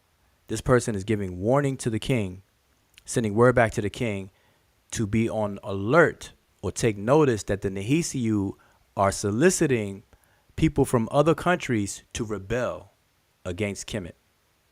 And so in that regards, the Egyptologist, Dr. Falk, is correct that the Nehisiu were considered untrustworthy and rebellious and things, and that was due to different circumstances at different time periods. So that's as a collective. And the Egyptians had a large container or category of people, and then they subdivided them. So the Wawat are a group of people that are also Nehisiu, because Nehisiu is the region that the Egyptians call Ta-Nehisi. And so Wawat is within Ta-Nehisi. Yam is within Ta-Nehisi. And all these other different places are within that same region. So that's one, and I can keep going. I have a couple of them here. Was another one that they call rebellious. Let's see, dignitary. Okay, that's tribute. There's another one. Okay, here's another one, rebellious. It says, one came in order to inform his majesty. See another alert or some notice that the wretched Cush are a path into rebellion. Those who are subjects to the Lord of the two lands. They are plotting of the rebels' plans, preparing to strike the remage, namely stealing these cattle of the fortress which your father built out of his victories. So y'all, so hopefully you all see that. So, but this is in reference to Cush, and y'all can see up here. You see the word Kash, and then we have the word Chesed or Chesit, and people translate that as wretched or defeated. But that's a whole story that we can have that conversation another time. But yeah. I was just gonna say there is a lot of expounding. I mean, that's why they teach this stuff in universities and courses that take years. Because when we start to discuss this, we have to expound on these relationships so much. And I know we don't have so much time, but it's just that I don't want people to come to certain conclusions. First of all, when we start talking about different people, sometimes people always tend to think that we're saying that there aren't different people amongst the who are called Black Africans. And if they mention a different people, they're talking about someone other than Black Africans. So it was kind of like when he started saying that the Magi were a different people than the Nubians. First, on the elementary level, that's incorrect. But when we start talking, I mean, they were classified as a different people of Nehesu within inside a greater group. You know what I mean? They were different than the people of Yam, different than the people of Wawat or what have you, but they were still Nehisu. And so I don't know. I just don't want to lose the fact that we do point out that these are different people, but we still need to know they're possibly of the same stock of people that they are trying to exclude from Egypt. Also, I just wanted to add other thing before I surrender. I was thinking about how we need to take note that when we discuss what Herodotus said about Egyptians, he considered none of the Greeks knew anything about what they call sub-Saharan Africa today. They actually thought it was uninhabitable, which means any of the people he noted, particularly the Egyptians that he discussed, they all, just like we detailed with the doctor's video we were watching today, they all were a people, a North African people.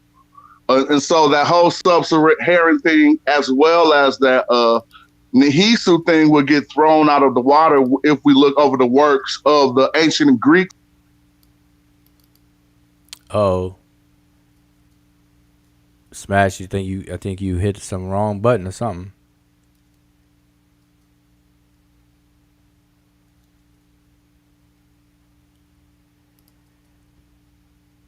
If you can hear me, if you still, listen on the YouTube side, you're gonna have to come back in. So while we're waiting on Smash to come back in, while he was talking, I was putting on the screen here because visuals definitely help out.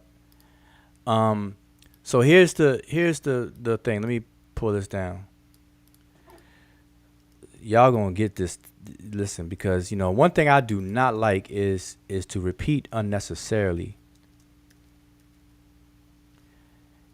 Is repeat myself unnecessarily. I don't mind repeating because that's what it takes sometimes. But I want to see some growth. I want to see people get it so we can march forward. I don't want to keep going back. But let me. Okay, so what I have on the screen here is Ta-Nehisi. Now, Ta-Nehisi is a region that the Egyptians conceptualized as what we would call today a region.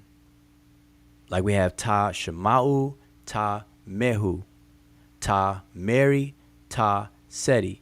These are regions. And remember, the word Ta, it depends on the context it's used in, but it could mean earth in contrast to the sky, which means land in that way. Because you have Ta, and you may have the sky pet versus Ta, which is the sky versus the land. Birds fly in the pet, and humans walk on Ta, basically like that. And Ta was also an idiom used for living people, too. Those who are upon Her Ta, those who are upon the land. So that's one meaning of Ta. Ta also means region. Okay, because within, and I'm only saying this because we have containers within containers, and so Ta-Nehisi is a region. The people that lived in this region were generically called the Nehesiyu. All right, that is what we call a Nizbi, or some people say Nizba. adjective. This is known as a demonym. And I went over that. You could check out the publication we did, or check out our own video, our older videos where I go through what's a demonym, toponym, ethnonym, all these onyms, nyms, names, naming conventions, and what they all mean. So the Nehesiu would be the people who belong to or related to Ta Nehisi. Now, among this larger group of people, you have subgroups of people. And this will be more along the lines of specific, you're getting more tighter, so it's more specific, like an ethnic group of people. Okay, so you have the Magi or the Magi. You have the Wawatiu. You have the Yam. You have the Kau. You have the Inu. You have the Sechu people. And I only type these off the top of my head, and there's more. All of these people specifically named here would collectively be called the Nehesiu. And collectively they will live in the region called Ta Nehisi. So now here's where the confusion comes in. So Ta Nehisi as a region is being called Nubia. And the Nehesiu as a generic designation is being called Nubians. So now check this out. So if, or not if, but since Ta Nehisi is being called Nubia and the Nehesiu are being called Nubians, then guess what? All of these specific groups are Nubians. So I think the point Smash was making is that when we say or differentiate these groups based on their names, don't walk away to think that there's something other than the Nehesiu, aka Nubians. They're all Nubians, according to that naming convention. Now me, to clear all this stuff up, I say throw it in the garbage. We have to stop using the word Nubians. Now, I'm very pessimistic that will ever happen, but I'm telling you, that's the solution. The solution to clear up any confusion and get rid of all this black stuff, sub-Saharan talk, is to get rid of the word Nubians. Call people by the names that they were known as. And that's what inspired me to do this right here. This slide right here. I say attested names of lands and people known to the ancient Egyptians, or the Remech. And I list them. And I say, let Kash be what it is and let the people be who they are. Let Wawat be what it is and let the people be who they are. Let Kent Nefer be what it is and let the people be who they are. The Majau, let them be what it is and let the people be who they are. The Nehisi, the Chehinu, the Keftiu, the Nehut, the Jahi, the Kananu, which is land of Canaan, the Amu, the Aper, the Rechenu, the Keben, Kepeni, Remnin, Isesir, the Mechen or Mechani folks, the Shetet, the Chata, the Pekerwer, and the Senger. All these places and people, just let them be who they are. We know the names. Call them by their names. That's it. That's all I ask. And if we did that, it would cut down. It wouldn't be a cure to the confusion, but it would cut down on a whole lot of confusion. We wouldn't keep having these conversations. And these conversations are getting tired and a hindrance to any progress. We still arguing over Nubians? Like that's crazy to me. It's frustrating. Yeah, see the list that you brought with the Ta-Nehisi, the other slide that you had up. See, and even just that with the one with the names that you have there. See, all of those names refer to nothing that has to do with social construct that we know as black or skin color or anything like that. And this is why it's really emphasized why we need to stop using the word Nubia or Nubians, because clearly Ta-Nehisi does not translate to anything to do with black whatsoever.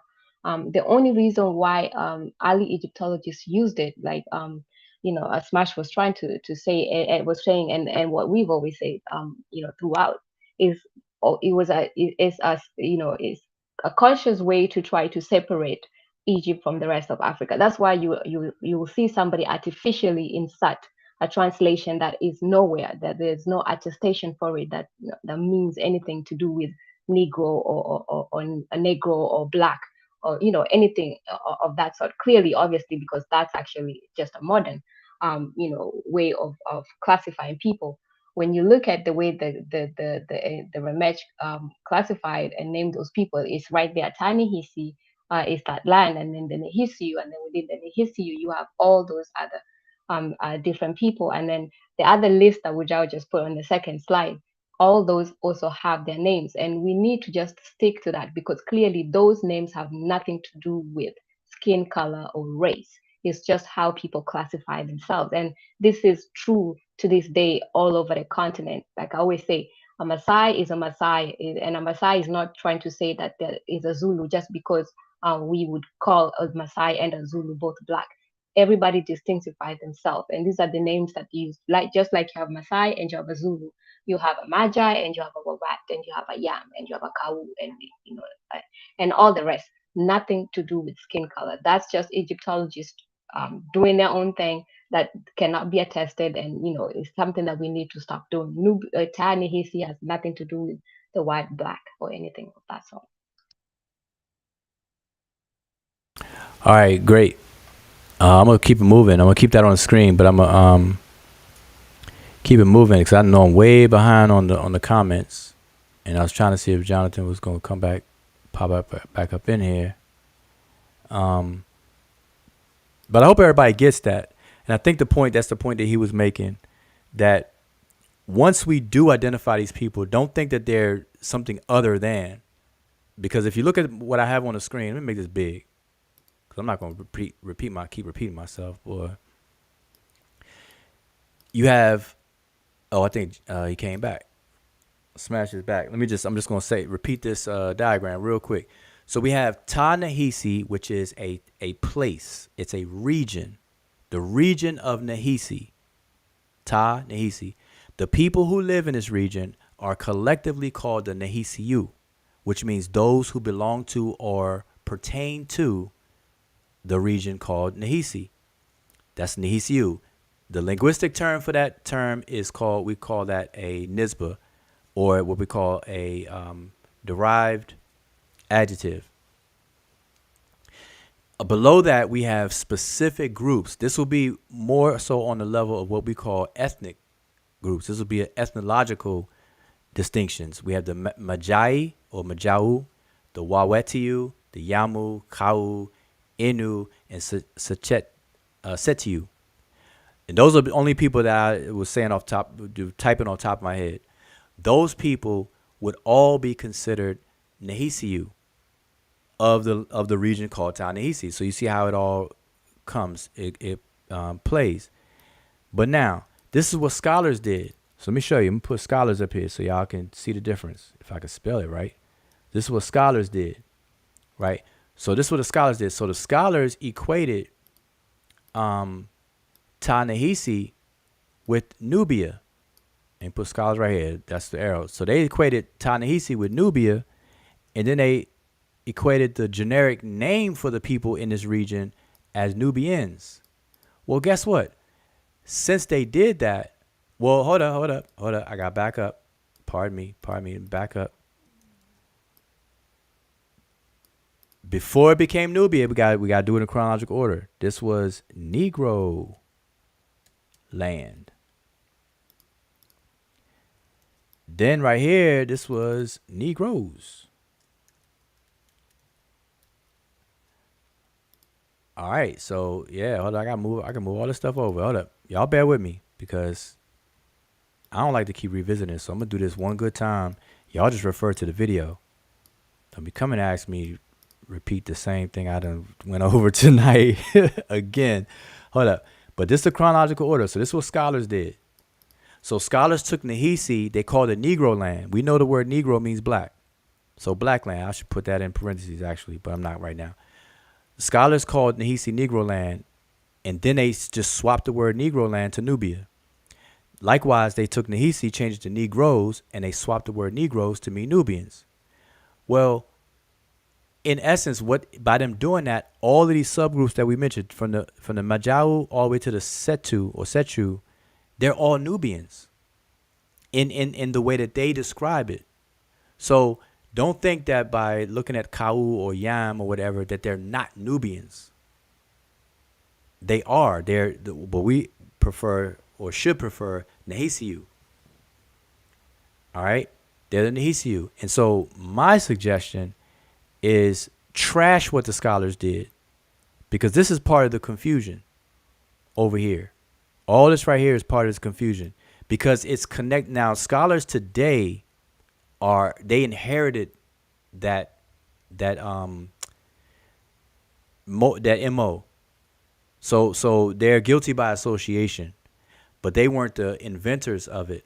But the originators of this concept did it purposely to separate Black Africa from Caucasian or white Africa, and then they gave Egypt to white Africa and said black people could never even dream of pulling off such a beautiful and glorious civilization.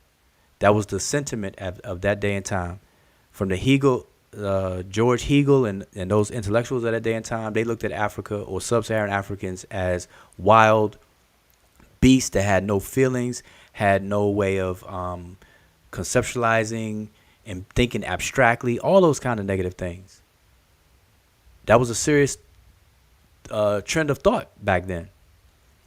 And so we've inherited that mess, and today's scholars have all inherited that mess, but they're not cleaning it up, so we have to do it. So I'm saying garbage, toss all this in the garbage.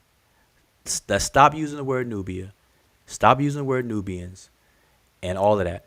Call it what it is.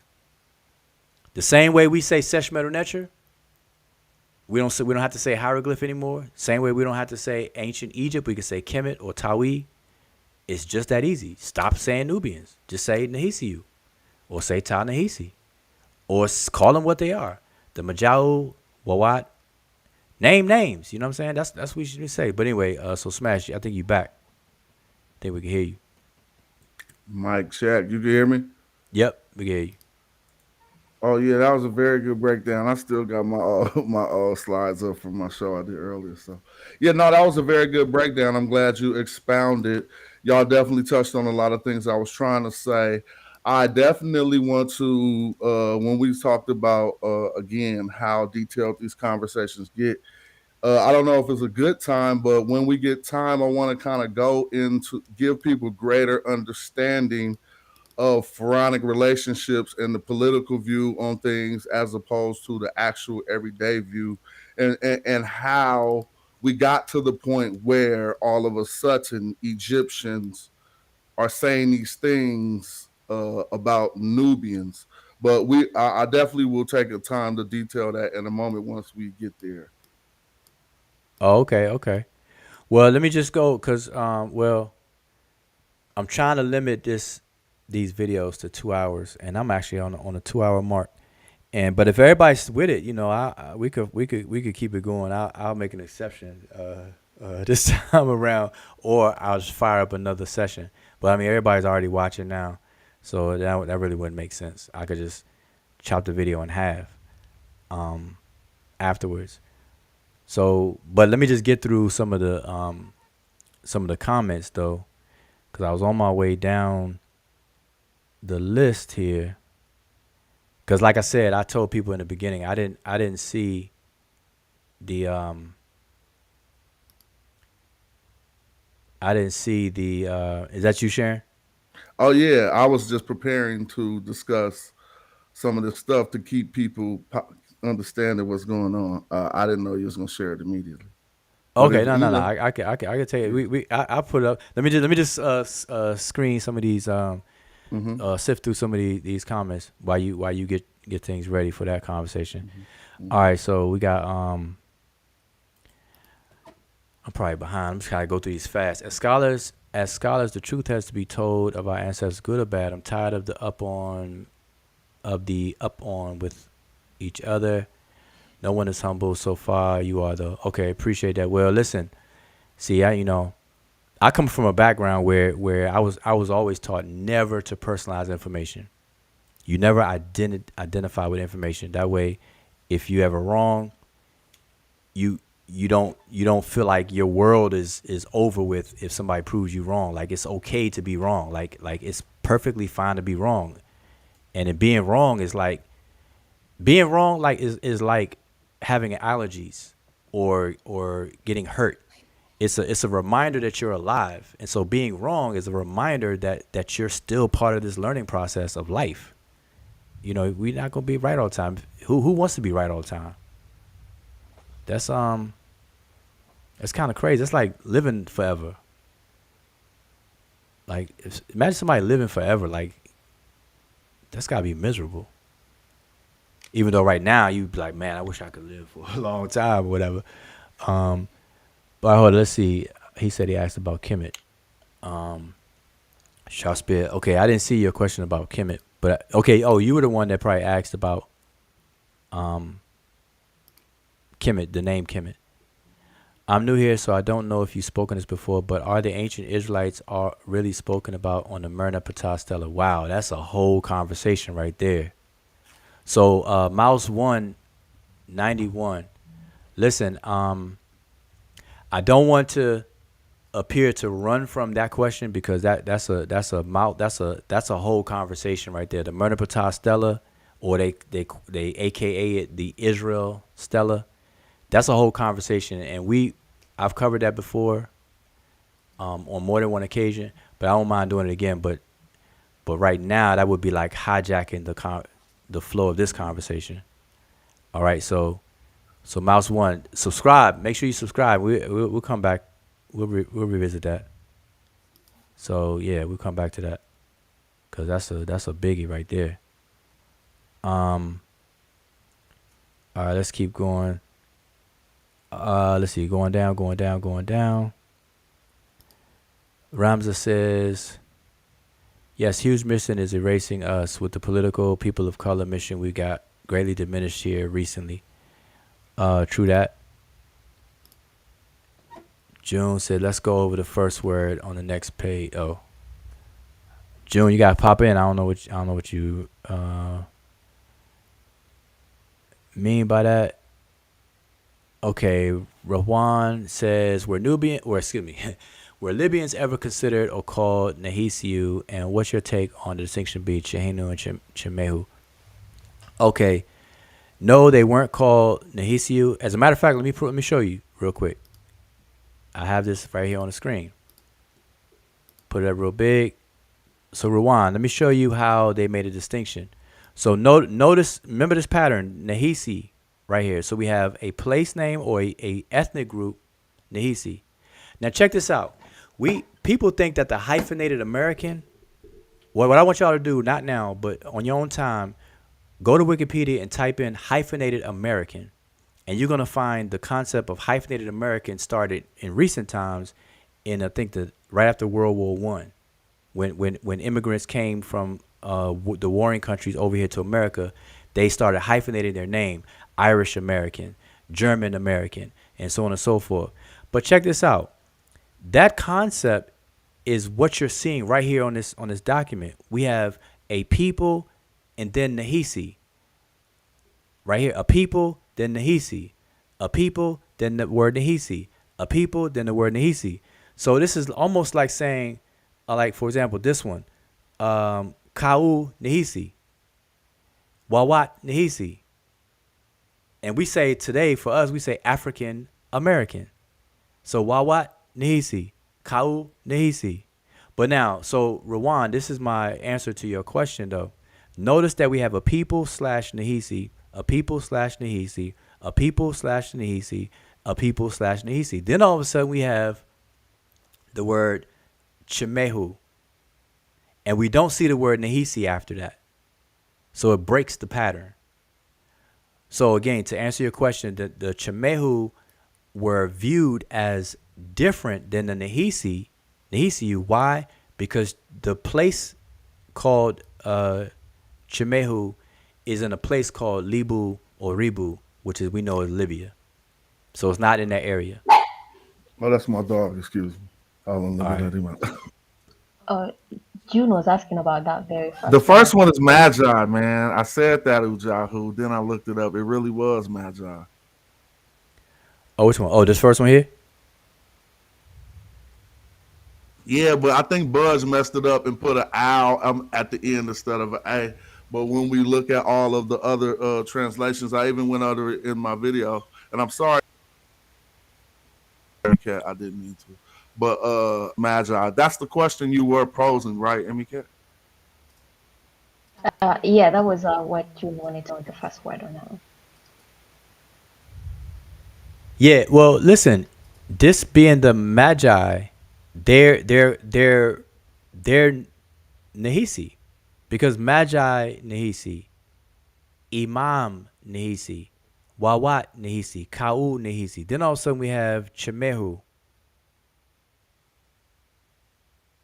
and we don't have Nahisi after them. That's very good to show. But I want people to notice something about the determinatives once we do a little bit of other work. He's correct, as he pointed out, they don't have that term Nihisi there. But what did they do? They did use the same determinative for Nihisi and Tachenu without calling them the same people. But you know why? It is because these were a warfaring people who, in war, what did they wear on their heads? That ostrich feather. And so, again, if you see the ostrich feather used religiously, it'll be signifying Mayat or Shu. But if you see them discussing war and they got indications of these people, they're always talking about either Nehisu or Tachenu or Tehenu, or Libyans, I should say. You see what I'm saying? I just wanted to point that out. If we and I mean, without reading the glyphs, you could clearly start to read. I mean, you can't clearly, but a person trying to figure, I don't know, the screen changed. A person who was just looking over the determinatives of man could almost even see the nature of the relationship it is discussing, because when they get on the next file, I think the word is gur. What is this hot? Hot on the next line. The first two words, what does that say? Like hot? Mm-hmm. If I'm incorrect. What is that? hot? Mm-hmm. Well, yeah, it says something like, I think hot, but I don't know what that means offhand, but we still clearly see an archer. So they're talking about some type of troop or foreign armies that he was bringing together. I just wanted to point that out about the ostrich feather relationship between I call him Tehenu, but that's not right. Chehenu, just like Chehemu or whatever. Well, it's two. It's two groups, and so let me because while we doing it, because I'll be trying to be brief, because I'll be trying to put people to work, but since we mentioned it, let me just put this on the screen, so there's no question about it. Let me move this question off the screen. So here's a primary source of the Chemehu. All right, and I'm gonna put my cursor. I'm put my cursor here, where you see the glyphs right here. This is a war dance that the Chemehu were known to do. They were warriors, and they wore a feather on their head, as you can see clearly right here. 2 feathers on their head, 3 feathers on their head to be exact. 1, 2, 3. 1, 2, and the third one is damaged. They wore 3 feathers in their headdress, and they had a warrior formation and dance that became famous, that they were famously known for, and they taught the Egyptians. And so right here we have Ibu en Chemehu, which means the dance of, or the dance by the Chemehu. And so they're dancing. That's what you're seeing that these 2 figures right here are doing. And these are people that were painted in the same reddish brown pigment of color that they did for the ancient Egyptians, and even some darker. So people who think that Chemehu is the same as the word Tamahu, which means white people or Europeans, you're falsely mistaken. That's an error. All right, so these are the Chemehu. These are the southern Libyans. The northern Libyans was called Chehinu. So you have Chehinu and Chemehu. They're 2 separate groups of Libyans, but both of them live west of Egypt.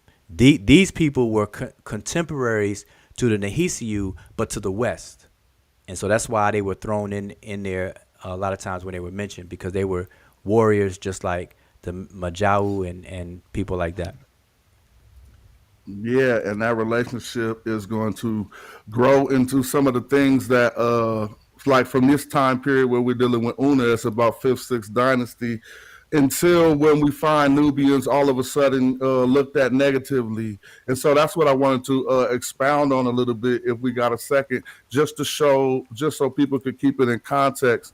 If you could put that screen up, All right. if you don't mind, Sinwasa the Yeah, third. so I went to Simroset the third for a reason.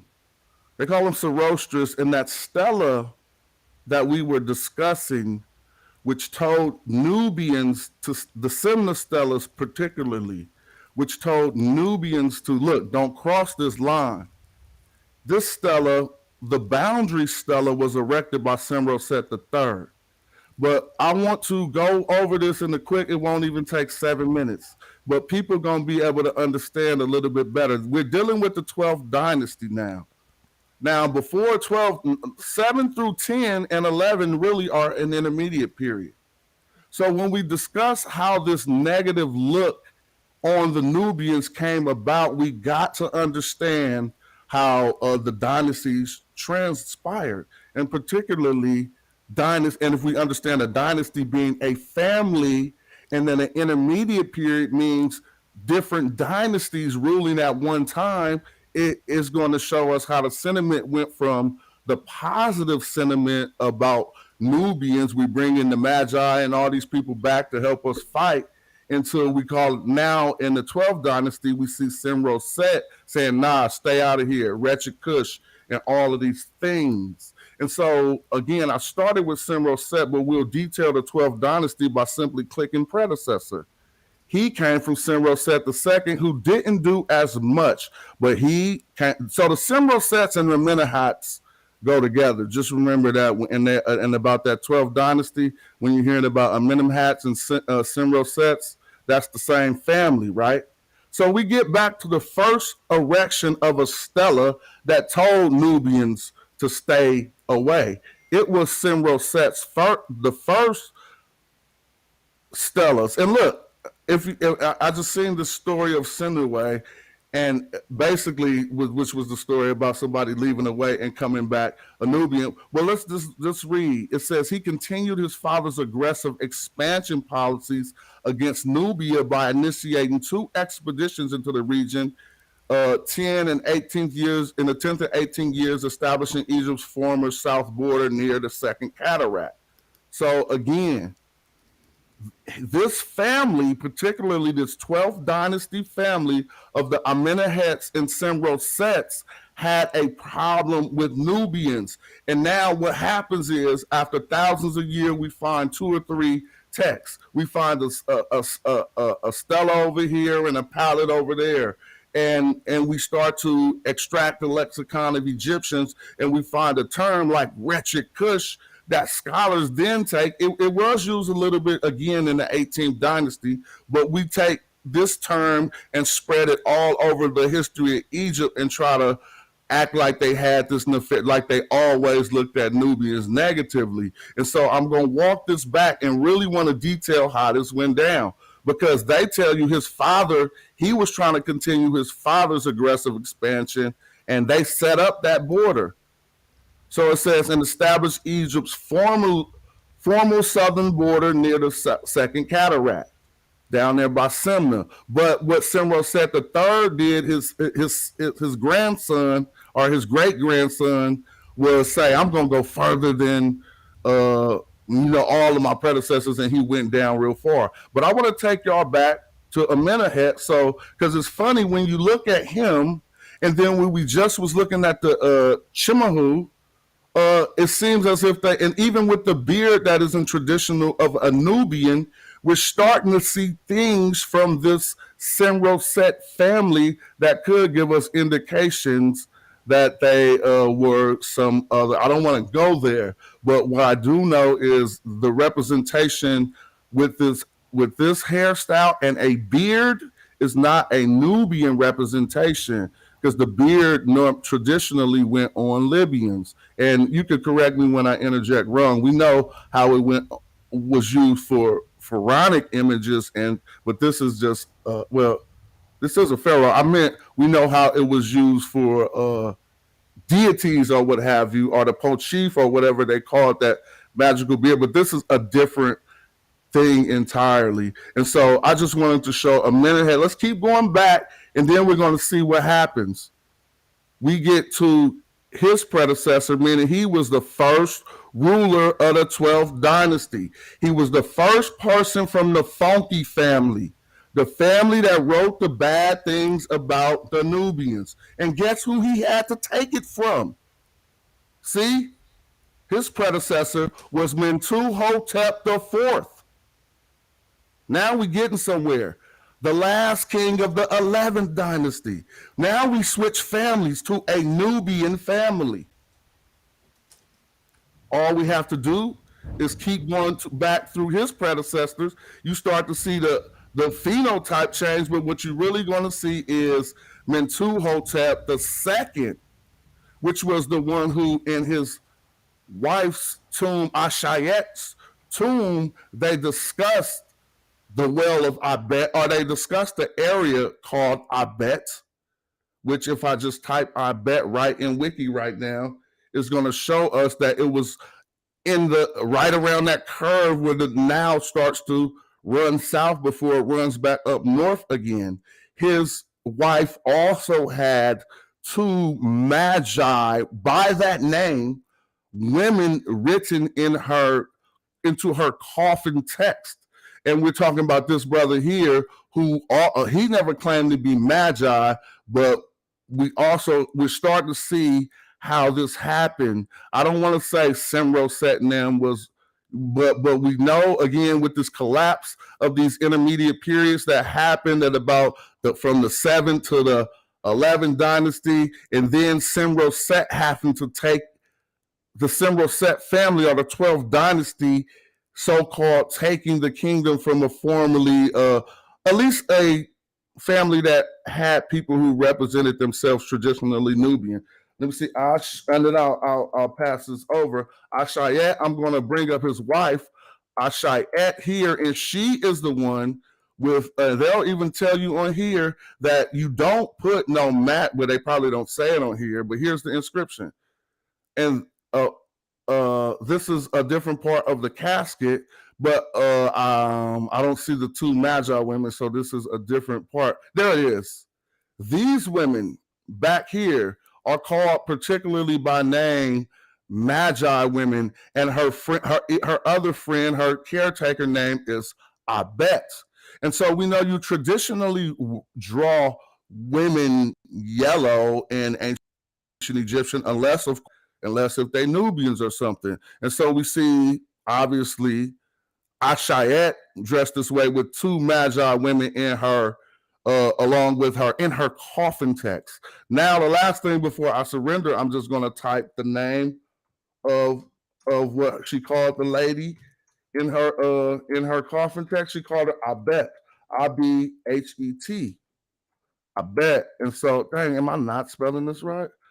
So look, you see right here it says Magi.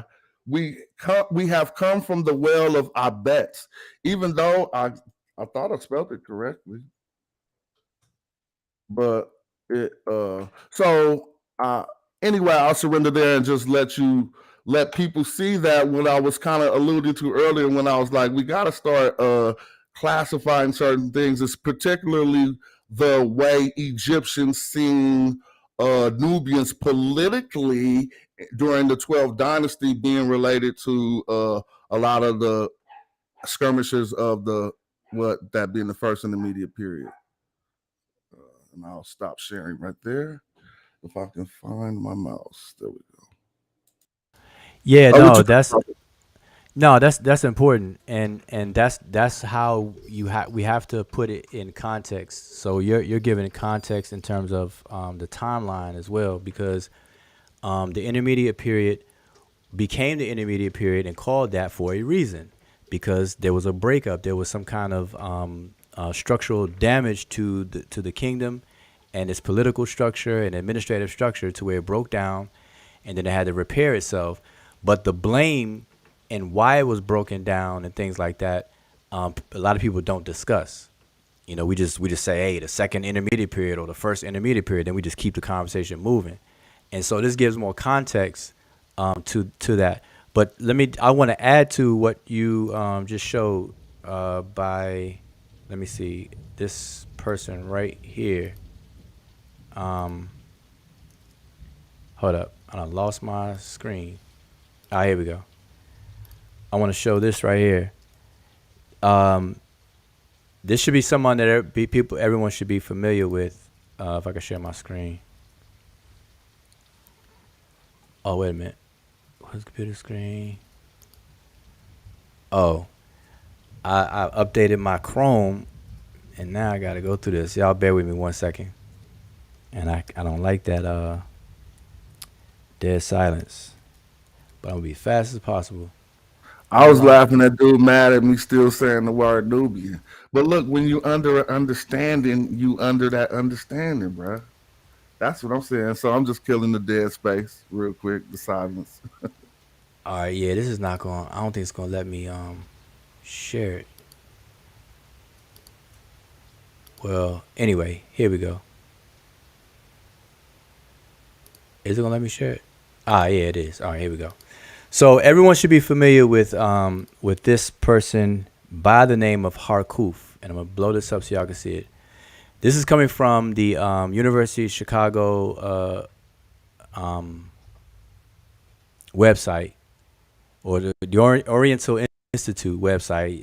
Anyone who studies ancient Egypt should definitely be familiar with the Oriental Institute website and everything that they got going on. A lot of people that we cite and quote from come out of that school of Egyptology and everything. So on their site, they have an article called Egyptian Sought Nubian Products. And so this is during the 6th dynasty, where a person by the name of Harkuf goes on an expedition to open the way to the land of Yam. And for a long time, scholars were puzzled about where Yam is. The same way they were puzzled about where Punt, the land of Punt, was. They were equally puzzled, trying to figure that out, where Yam was. And so in this particular text, in his autobiography and everything like that, it discusses his travel down, and I had the map up, and I did it in a previous presentation. I just don't have it available to show right this minute. But they traveled into inner Africa, where now the evidence is showing that Yam is further south than what people call Nubia, and towards the west a bit. And so he traveled through Libya, the corner of Libya, to get to this place. But on his way back, he had to travel and be escorted by some other people because of the skirmishes and things that were going on. So I want to switch over to the Wikipedia article for the same person. And this is somebody to keep in mind if you want to fill in more of the blanks on the relationships between Nubians, and I do not like using that word, from the Nehisiu and the Egyptians. So in the autobiography of Harkuf, I'm not going to read this whole thing, but just to place him in the timeline, this is during the 6th dynasty. All right.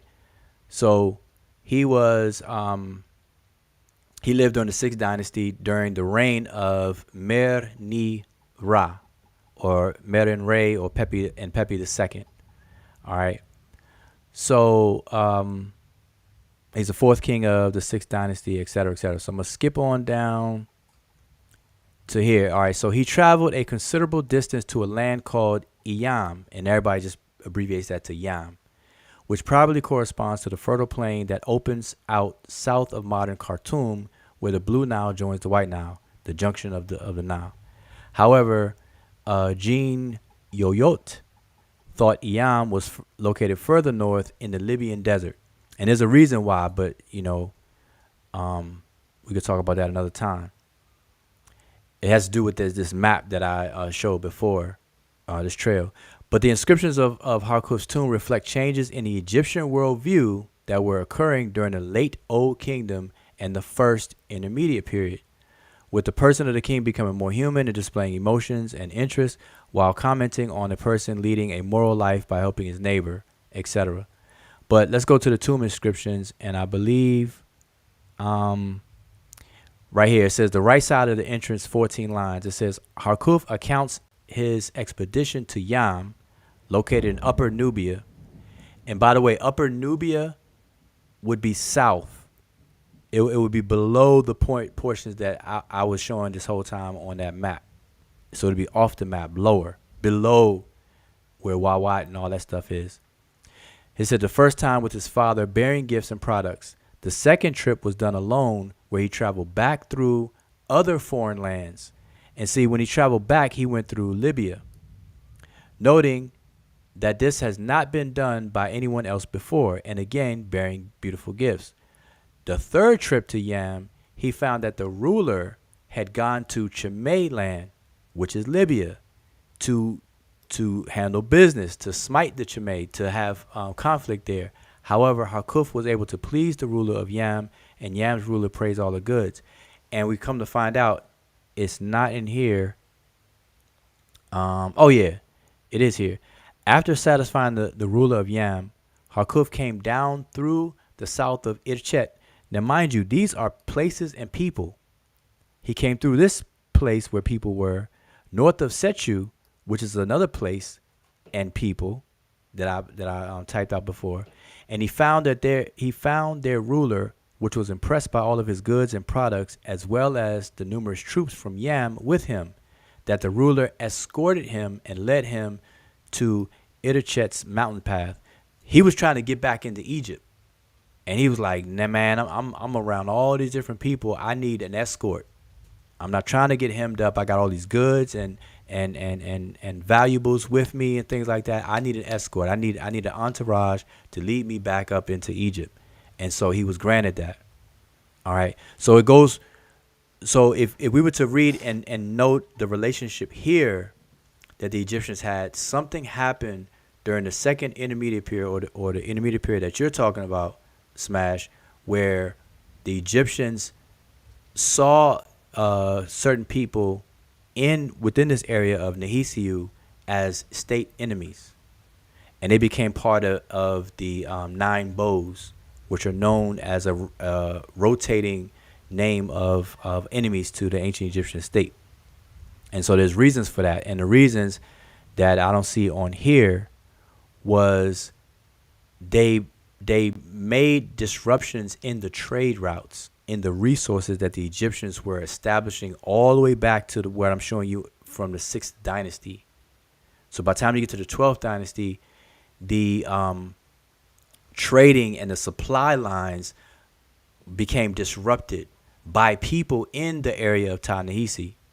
And so they were labeled as rebellious and you know, the whole derogatory statements of wretched Cush and this, that, and the third about the people down there.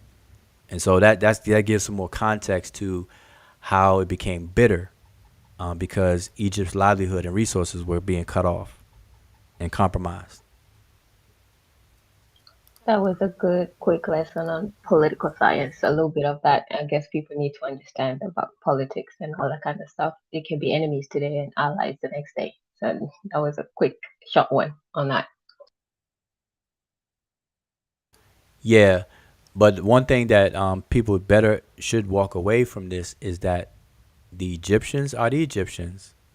The various different Nehisiu groups within Nehisiu, or Ta-Nehisi, are distinguished from the Egyptians.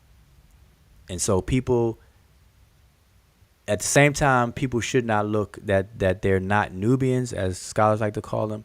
We also have to understand that these people are not Egyptians. The people that I named, they're not Egyptians. And that's just the facts on the ground. The Chimehu are not Egyptians. The Sechu are not Egyptians. The Iyamu are not Egyptians. The Wawatiu are not Egyptians.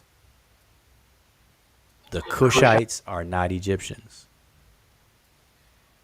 Yeah, basically, the people are very distinct, but the distinction has got nothing to do with race, unless you talk to older or early Egyptologists. But yeah, distinctions are there, but race should not be put into it. Yes. And I'm going to tell you, if people want to understand this better, just crack open a basic 101 in ethnology. Study ethnic groups and how people are defined. People are not defined by their DNA. People are not defined by race. They're defined by what we call ethnicity. All right. And ethnicity is like a sub container for culture based on their centered around their culture. Culture mixed with or traditions mixed with ancestry and family and stuff like that produces your ethnicity and so on and so forth. They were distinct. You get your ethnic identity. And that's just what it is. It wasn't on the basis of race, and plus there were a lot of it wasn't like restrictive either. So you have people who were born and raised in Kush who came into Egypt and became Egyptian. No problem. They became Egyptian. You got people called Nahisi in Egypt. You got Kashta, a person named Kashta, which is the Kushite. It's a way of saying the land of Kush, calling him the land of Kush. But when you call somebody the land, you're saying he's of that land. So you got that going on. You got Taharka, Pianki, and so on and so forth. And you got women coming into Egypt, becoming Egyptians. You got people who are studying, who were raised among the royal families, the royal children, gaining, rising in the ranks, becoming full-fledged Egyptians, doing Egyptian type of things. So it wasn't like there was this xenophobia, or whatever you call it, and racism. It was all on political ties and things like that. So we gotta keep it real. But you gonna show something else? Well, I just wanted to close. Yeah, just real quick. I just want to read this thing so people can say, yeah, it's true. Because we just go back a few more kings and we get to Mentuhotep II's father. We was just looking over how Mentuhotep II had the Nubian wife and everybody, let's say Magi wife, that's what she was called. And then let's check this out, Intef III. And this is what I really want y'all to trip off. First of all, he built down in Elephantine. Why? Because that's where they was from. But this is what you should take note of, his military activity. Intef inherited a large and relatively peaceful domain in Upper Egypt. Over his 8 years of reign, Intef was militarily active. He successfully defended the territory that his father, Intef II, had won, as attested by the tomb of an official in the time, Naputi, located in Abydos, in which the Dorjan bearing Intef III name was discovered. Now check this out. He also conquered territories north of Abydos. In particularly, so this is why them dudes who took the throne from him was hating and his family, because they conquered in a northward direction. In the 11th dynasty, Nubians coming from Abydos, if they're conquering in a northern direction, then the stuff in the north had fell apart into these intermediate periods we talk about. And it says, in particular, Ashyut, and extended his domain perhaps as far as the 17th nome of Upper Egypt, thereby imposing his family's control over most of Egypt.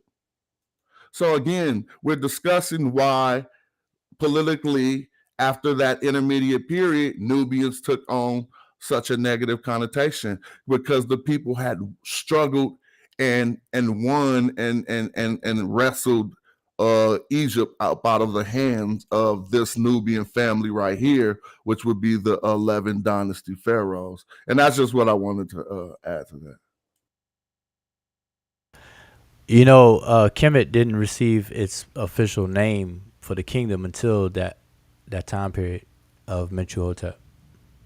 And so that also has a play when they had the need to elevate the name Kemet to describe their kingdom, as separate from, other things. So they created this personification of their kingdom and named it Kemet. Bro, it ain't gonna stop. I'm sorry. We could do this forever. I know you've been wanting to stop, but I keep it because now I swear to God, if you see me do my presentation on who the Magi was, I said we need to break into a whole section and discuss the nomarchs of Tasseti, because when intermediate periods broke out, they would raise their own king from Tasseti. Well, I started I'm just clicking back, and look who I came to, my good brother, Ankh Tifi. See, now I'm just going to read this. After the death of the nomarch, Ankh Tifi, nomarch means the governor, and Ankh Tifi was the governor of Tasseti. And this is in the 11th dynasty, right after an intermediate period. So trust what we're saying is true, but they about to corroborate it. After the death of the nomarch Ankh Tifi, Intef was able to unite all of the southern nomes down to the first cataract. So here's a question. And I'm even posing this to people who I keep on telling people Tasseti was independent. When there was an intermediate period, Tasseti would break away and be like, we own our own thing. And particularly this brother that we can all look up right here, Ankh Tifi, who was the nomarch of I'm just doing something real quick. I don't know what's going on with my daughter. Hold on. I want to finish this. Then we'll see what she's doing. Was a nomarch of Hieroglyphic and a supporter of the pharaoh in the Hieroglyphic magma in the 10th dynasty. See, these are all little small groups that was breaking up. Like, nah, we taking Egypt, but trip off this, which was locked in the conflict with the Theban-based 11th dynasty kingdom for control of Egypt. Hence, Ankh Tifi was possibly a rival of the Theban ruler Mentuhotep and Intef. So now what's going on? So now we got a Nubian who was once just a governor who was running Tasseti, Ankh Tifi, who said, you know what, it's an intermediate period. We about to take Tasseti, and he raised himself or he raised a king, and we can find letters that either Mentuhotep was sending to him or somebody was sending to him about why you raising a king in Tasseti. But let's see if they bring this up. And so we really are discussing, again, the details of, even though I proposed that Mentuhotep and the Intefs were of Nubian descent as well, they were ruling from Thebes. And when the officialdom broke down, guys like Ankh Tifi was big enough bosses, and they known to assume kingship for themselves. But I want to see if he actually. Oh, I'm sorry, I'm clicking on that screen. So I think this is the letter right here. So let's just go over that. Ankh Tifi, the nomarch governor of the third nome of Egypt, built an extensive decoration, blah, blah, blah. He was really, but let's see. They're saying the third nome, but regardless, I just wanted to add more stuff for people to look into, and particularly about how when things broke down, Nubians would try to raise their own self into power, which caused a negative view from the Egyptian perspective. But if I could find this before I close this out, it would be dope.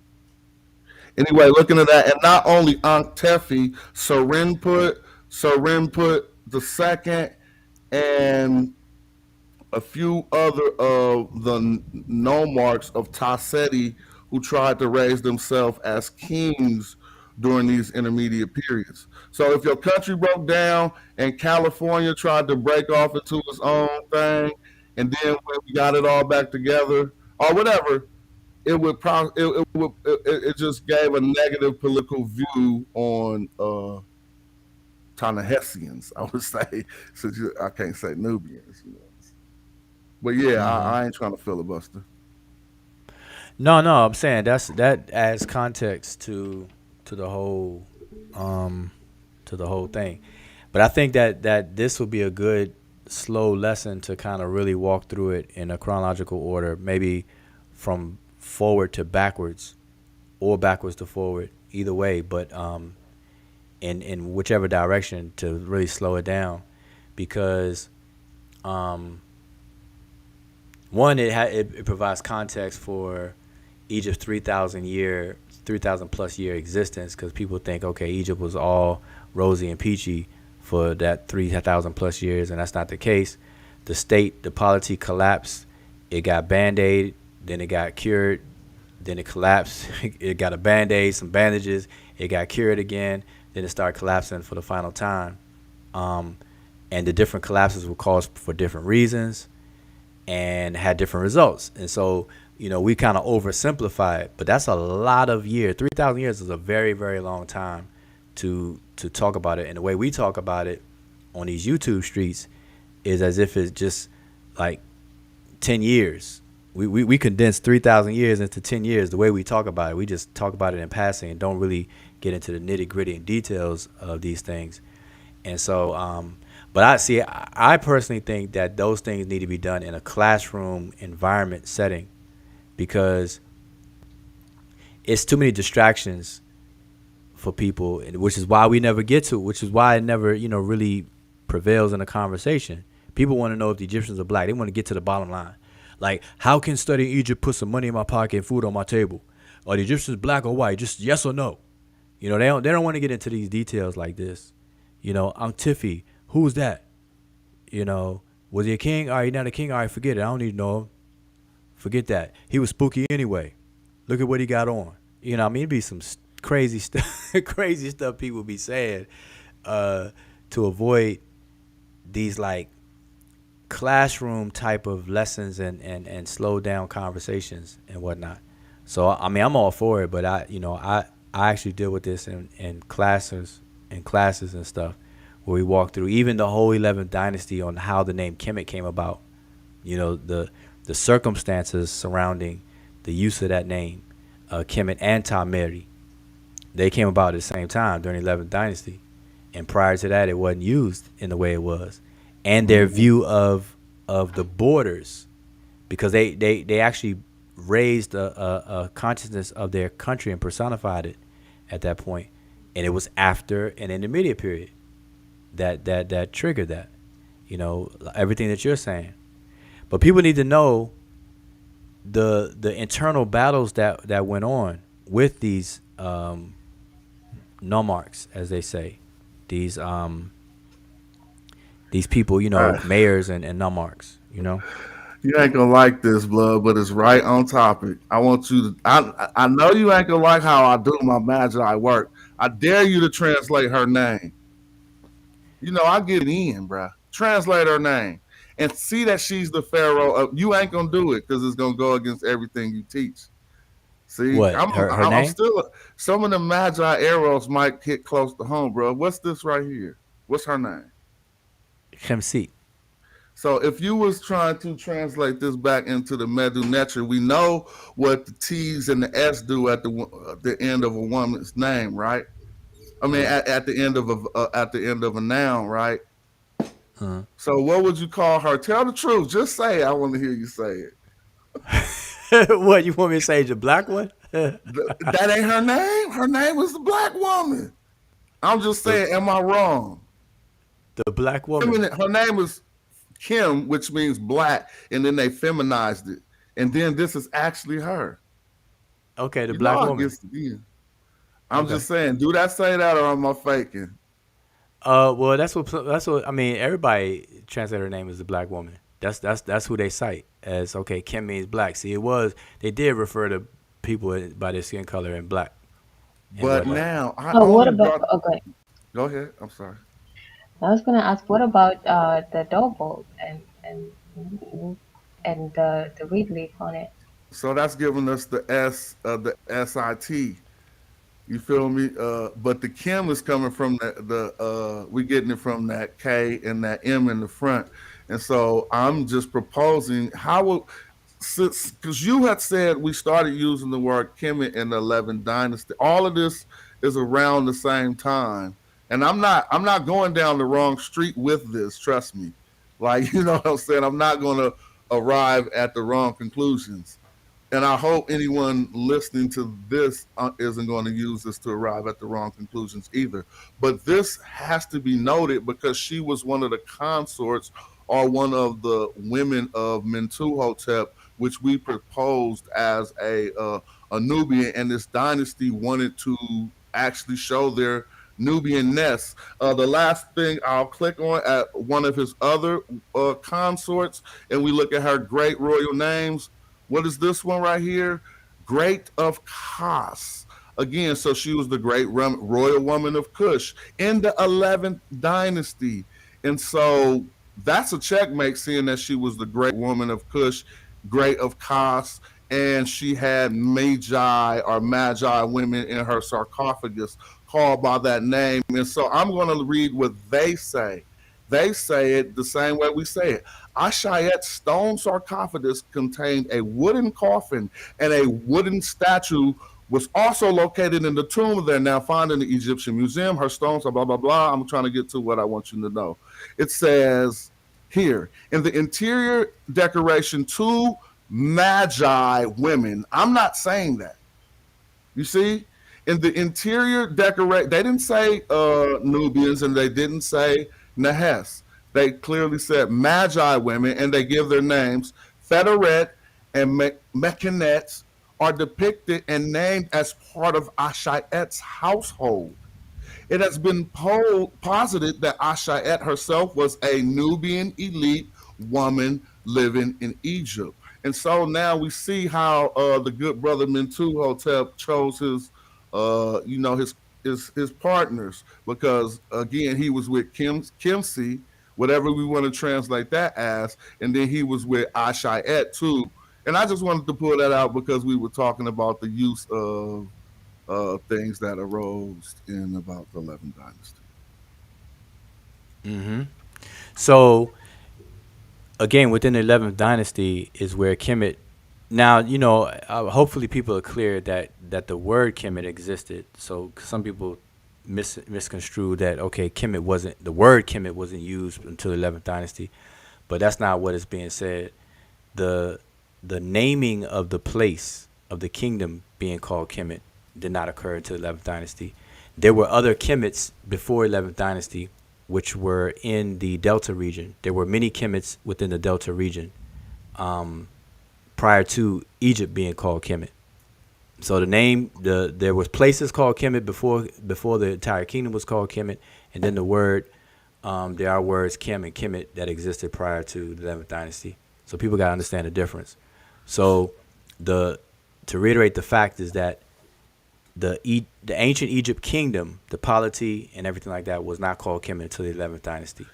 Yeah, and I was just joking around. I mean, but when we talked about Kimsey, I threw it out there like a joke. But I seen something in the chat that said the grammar would not give you black woman. Hold on. Now we would have to, if you would like to come into and discuss how that grammar would not give that, but you would not be incorrect for saying a rendering of this could be a woman who is complete.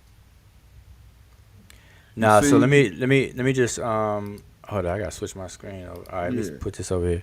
So, because I'm not even that far down in the chat, but if somebody said that, this is what they're referring to.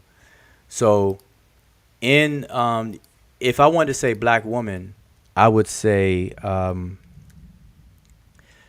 Set, and then it would be Kemet. That would be the proper way of saying black woman. You're correct, 100% correct. I don't know if you've not finished, but let's say how you would say that in a personal name, just like Kashta. You take the woman and put it at the end if it's a personal name. Remember? Kashta, that's the pharaoh whose name means the land of Kush, but you take the ta if it's a personal name and put it at the end. So if you switch this around using that same grammatical thing, you're going to get Kimset, just which was her name. And so that's how I analyzed it to come out with black woman. But keep on building for the brother. Well, but if Kashta is have a foreign origin, it wouldn't follow the grammar. Then I'm just saying in the grammar of the Egyptian language, it would be Set Kemet. So it would describe the woman as black. Like I said, Majat Kemet or Majat Deshret, which would be red book or black book, respectively. So Set Kemet would be the way that we would say that. So Kim seat, even with the relief there, I'm not sure. I think that's why Amy kept asked about the relief, because the word for man is just the doorbolt. C, we pronounce it C, and then set is the word for woman. It's the feminine form of man, of the word for man.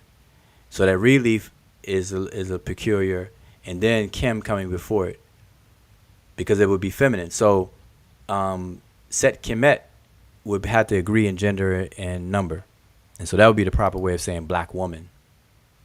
Now Kim Set, that's why people they say that it means black woman, but if you, even in the wiki article, if you look it up, the wiki article is kind of they kind of dance around that. They don't address that, if I'm not mistaken.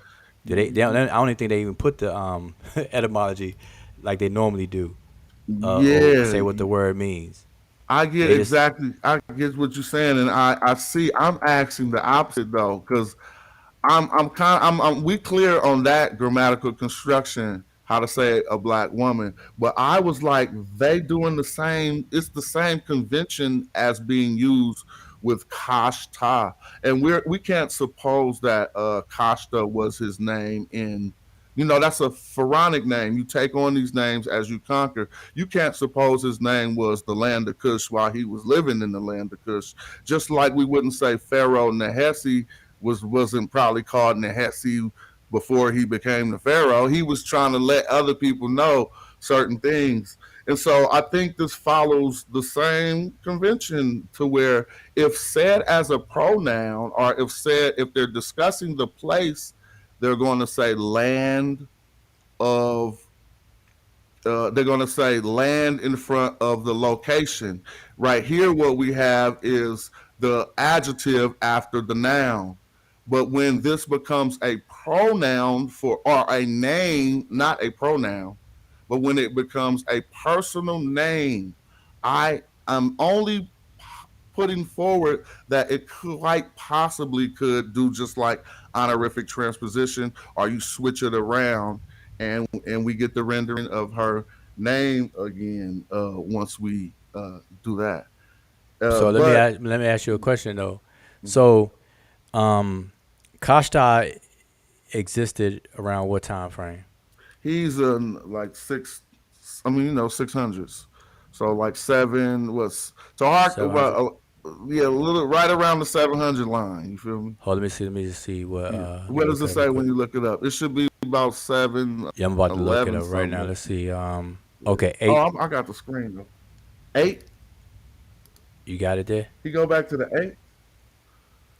Oh, I thought you had it on. You still have Kim. Oh, I'm sorry. Since I'm saying I can share. Okay, yeah. Type. I'm here already. The 8th century. Okay, so I was close, but I went back. Yeah. I mean, I was just a little young with that. So the 8th century. So the 8th century is what language is is language in ancient Egypt? Is it Old Egyptian, Middle Egyptian, or Late Egyptian?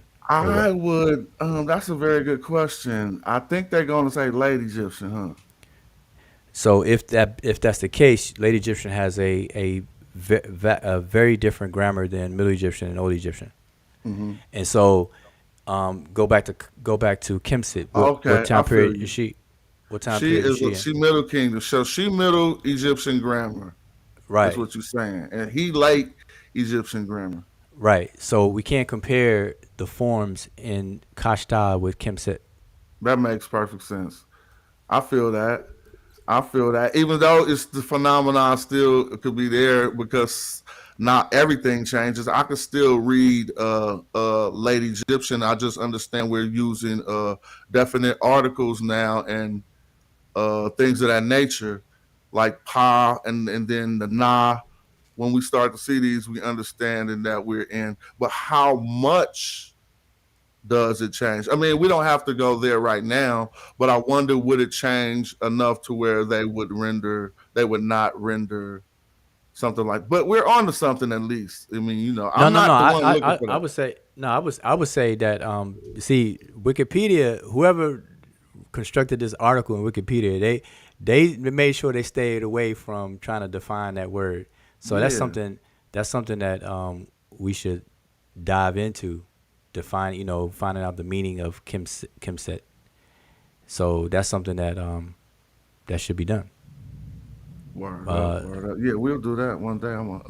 That's why when you asked me, I didn't come out and just answer because I threw it out like one of them trick questions. I already been down this road, because see, Kimset, because see, the thing is Kemet. People think that Kemet means the land of black people. And the whole argument is like, okay, why would a land full of black people have the need to call themselves black? Like, what's the point?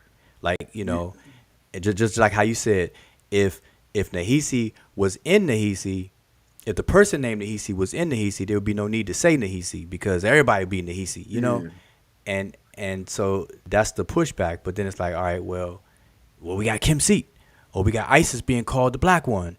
And this and that, and so all the different things. I hate to be pseudo, man. I'll be pseudo, blood. I ain't pseudo, but just listen to this. Suppose that the different tribes of black Africans made distinctions between themselves. Like, let me ask you a question: do you think the Khoisan see themselves as a the same, anyway, related to Nilotic Africans? You know what I mean? The darkest Africans are Nilotic, correct? You talking about the Dinka? The tallest brothers, tall brothers, that have a hue that looks like the cosmos. Yeah, the Dinka and You have the Dinkas, you have the Nuers, but they might be dark and tall, but they will still make distinctions among themselves within the dark and tall and things of that nature. So then that could still apply in ancient times, couldn't it? Like, couldn't it not have been that Mentu? I just told you y'all gonna call me pseudo, but couldn't it have not been that Mentuhotep and them tribe wasn't as black as Kimset's tribe? So that it was like, damn, you black, Kimset. I mean, I say everything we do, Coach. I know some people getting mad at me in the chat right now. You know what I'm saying? But in order to come to certain conclusions, you can't be scared to ponder certain things. And what I'm pondering is, suppose that the difference in hue was so much, even the same amongst all black people, how would Khoisan make a distinction between the Dinka? You feel what I'm saying? They might be like they're a little darker than us, right? Or is that me being whack? Or is that out of the question?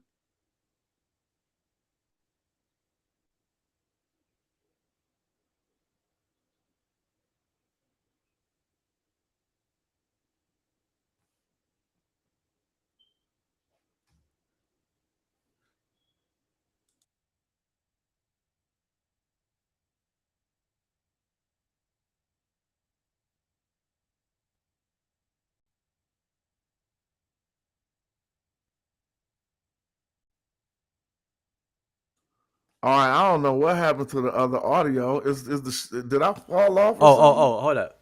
I'm sorry. Can you hear me? You was talking? Dang, I'm over here talking to myself. I pulled a smash just now. It was quiet for about 10 minutes. See, I got these talk too much senses, right? And they always say, don't say the next word. And so I was just letting my senses work, but nobody said nothing. Nah, okay, hold on. Let me repeat what I said. Dang, I'm over here talking to myself. All right. So what I was saying was, one thing that we have to be careful of is not to project our modern methods and concepts of how we distinguish human population groups. And so we're influenced by the modern social construct of race, which is purely a pseudoscientific lookership method. And the further back in time we go, they didn't use that. They use the closest thing that we would call ethnic or ethnicity differences. And to the point where people who look alike in terms of outward appearance. But if person A did not speak the same language as person B, those two persons would consider themselves distinct from one another, even though to us today we would say, oh, they're the same people. But they themselves wouldn't see it that way, because they looked at other elements of things than what we do. They had a different criteria for the distinctions and the separations and stuff like that. But of course they had eyes. They knew people who were taller, people who were short. They had words for that. For the dwarfs, they had words for the people who were tall. Even in one of the hold on, I think I got it up here. Hold up. One of the things on one of these things, hold up, I'm gonna find it, where they describe. Yo, here it is right here. No, Shaw found in their bracelets. Hold up, right. No, jabbering. What's on the tall? This one. Here you go.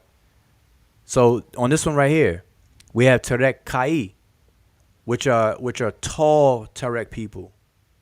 So they had whatever distinguished and stuck out to the Egyptians. They used these as qualitative words to kind of make distinctions. So they called the Terek people tall people, but they had loincloth garments. They were known with fans and had gold on and wearing feathers and so on and so forth, bracelets, and they were part of the Nehisiu. But specifically they're of the Nehisiu, but they're ethnically called the Terek, and we know that they were tall. You see, so they did have those qualities about them, and they discussed that. So that's there. That's real. So I lost this comment, but Asar had a good comment, and he said, one thing must be noted: there are a few people named Kim or had Kim in their name in ancient Egypt, but you never see the Egyptians refer to a people as Kim. Oh yeah, there you go. It popped up on the screen right after I said that. Yeah. There's people, but now what's interesting though? Here's the kicker on that, right? You have people in the Old Kingdom with Kim in their name, and scholars have traditionally translated that as so and so the Black. So it'll be like Jonathan Owens the Black, But when you look at the actual tomb and the primary source of how the Egyptians carved and drew the person, he's not black as in the color black.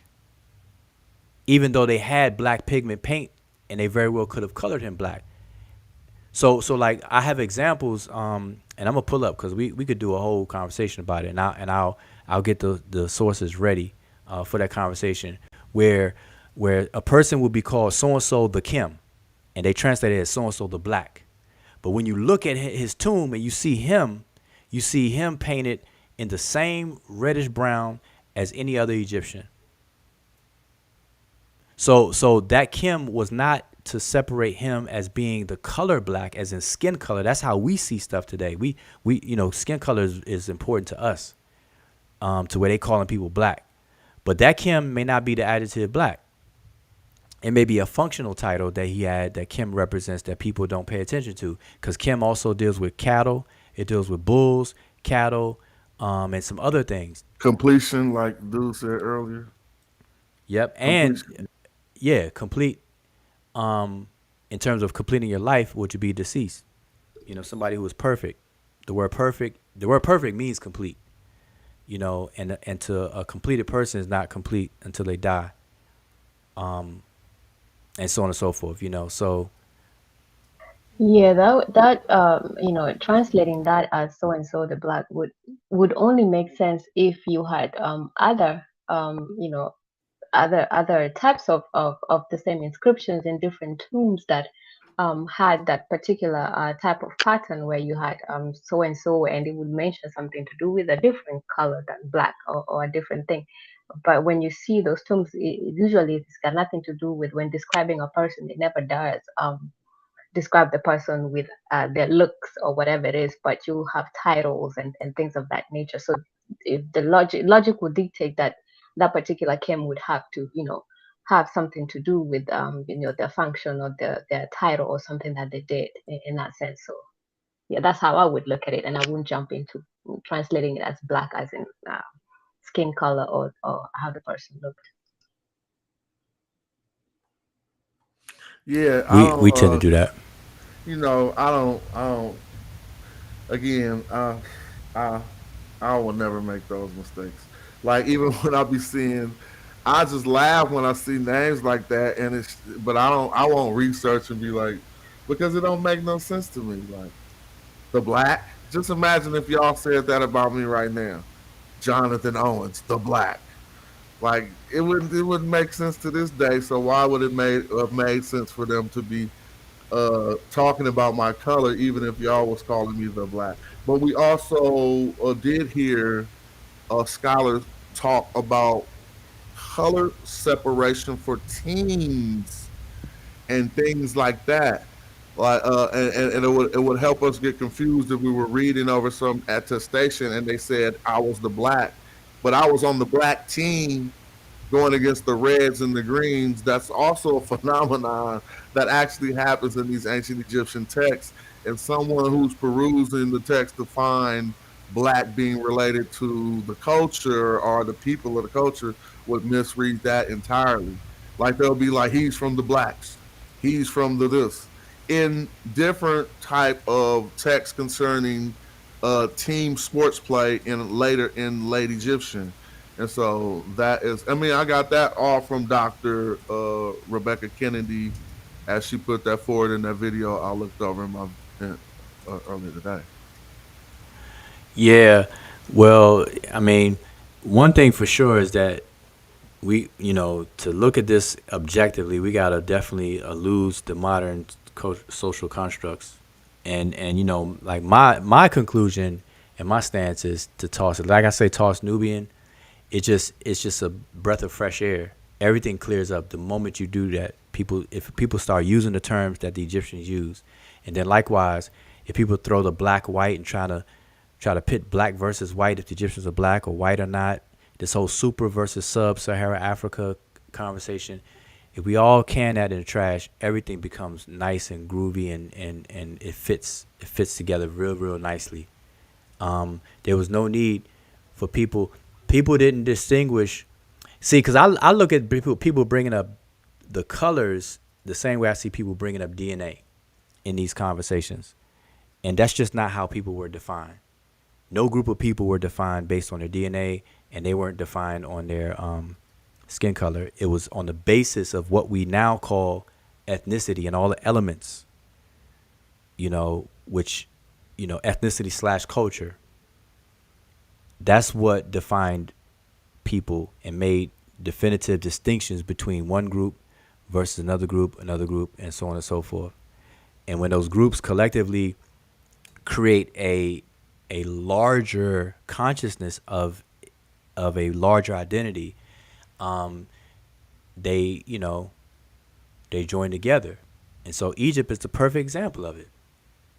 And so we just got to remember, Egypt was always two things in one. It was never reduced to a singularity. It was always two things. So at the basis of everything they did, it was always two. Idebwi, the two banks.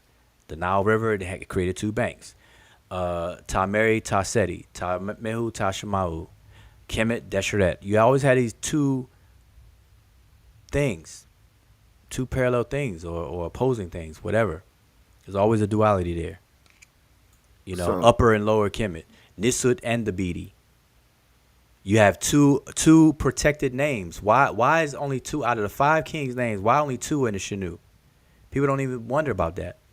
Why are only 2?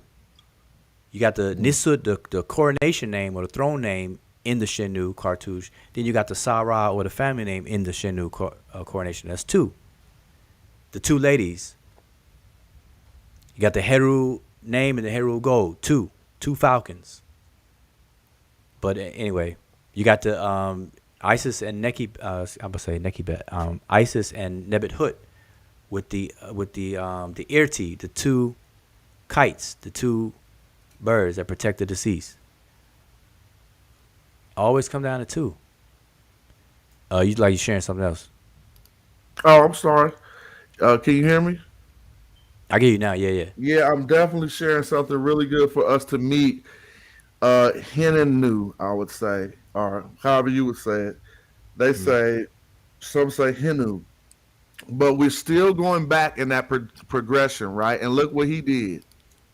Particularly, he reportedly reopened the trade routes to Punt and Libya for the Middle Kingdom. So this is key because guess who he did this for? They say he did it for Mentuhotep III. Okay? And so, or I thought it was Mentuhotep II. So why are they saying Mentuhotep III now? Yeah, so it was Mentuhotep III, but it don't make no difference because we're discussing. You said earlier the Nubians would get disruptive, right? Because when Egypt broke down, they would block the trade routes. Because this is, and so now we're showing a family who had enough pull to go back down there in an intermediate period and actually reopen the trade routes back up, who was down with Mentuhotep's family. You see what I'm saying? And this is the person right here who did it. And notice a lot of these people, a lot of the people of the, I don't want to say Nubians, or whoever they were with them in this dynasty, they wore a different lower type of, some people say, nah, that's a helmet. No, they wore a lower afro. You know what I'm saying? They didn't wear that bigger fro because I showed all of these 11 Dynasty people got this small fro. It's just weird. But I don't want to point that out. What I was trying to point out was particularly that this is one of the peers of Mentuhotep III who reopened those trade routes that traditionally got closed down in intermediate periods. Yeah, and so following, as people say today, follow the money.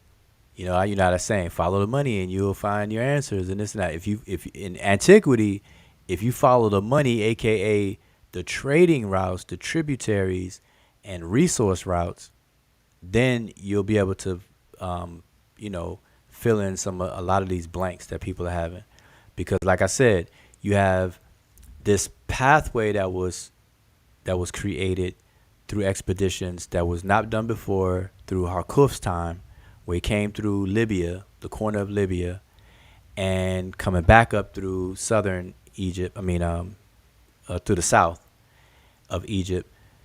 Then that's the sixth dynasty. You come fast forward into the intermediate period, and what you just showed and what you showed before that, where there's a disruption in the structure, the statehood collapses and things like that. People are fighting for the rulership of the whole entire shebang, and they're squabbling.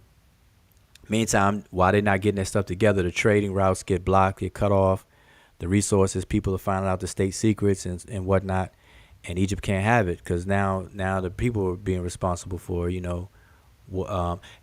like the way, I did like the way that Dr. Falk described the inflation problem of Egypt. I did stop when he was touching on that. That caught my ear because Egypt had, the granary and the Nile flooding and to be able to feed the population. The king was responsible for being the figurative father of his children, of the people of Egypt. And he had to make sure that the house was fed, and not only fed literally with food, but also can thrive and prosper and grow. And so the expeditions that they went in the south, went to the west, and even in the Levant area, was to offset that inflationary curve, the rate of inflation. And when we say inflation, we think money, but the inflation of everything, the population, the growth, and all that kind of stuff was done. And so in order to control that, these people in these areas cut off the ability to do that. And so the kings had to do something about it. So they set forth expeditions in Nubia and try to set up garrisons and fortress and even viceroys in these areas to keep up good relations and be like, nah, we got to have some kind of connection down here because we need some tributary, we need some tribute and things. So what you just described was a very important thing. Hinenu opened those things back up, and notice that it was Mentuhotep during this time that he was the one that got Egypt back on its feet. during that dynastic period right there. And so it makes sense to reopen those trade routes and things and to sustain that. So that sustained itself until the next intermediate period.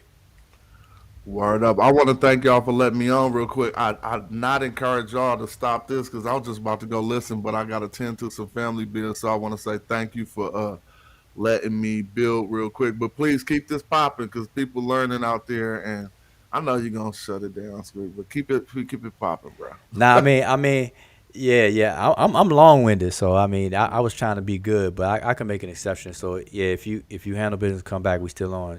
Just come back on. If not, y'all ain't still on. Thanks for having me, and peace. All right, peace. Yeah, I'm gonna check you out. I know you're gonna keep this going on your channel in the morning. In the morning, yeah. Okay then. All right, peace. Okay. So where were we? I'm missing some things in the chat, man. Y'all are like passing some things in the chat. I had a comment up on the screen. Let's see. I saw a note. There are a few people named Hedjet White in Egyptian as well. However, it is a color associated with the miller who grinds grain. Thus, Kim may be associated with an occupation. Very, very true. And this is something that people have to understand. As a matter of fact, on that note, Asar, y'all blame Asar Imhotep for what I'm about to say. There is a city in Egypt called Tahej. Or there's a place called the White Land. And so, if you think about it logically, if Kemet means the black land or the land of black people, then what is Hejtah or Tahej mean then?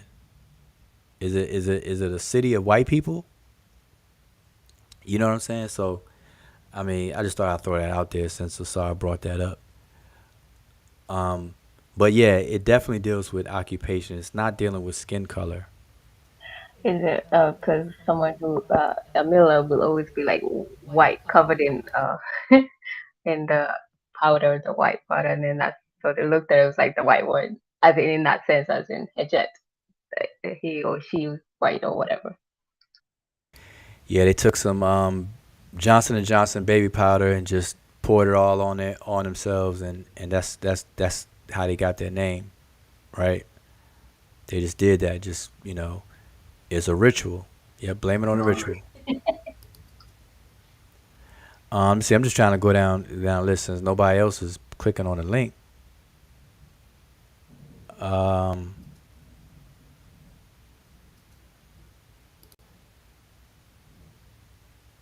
Metro customer says, where the Egyptians E1B1A? Oh, he's laughing.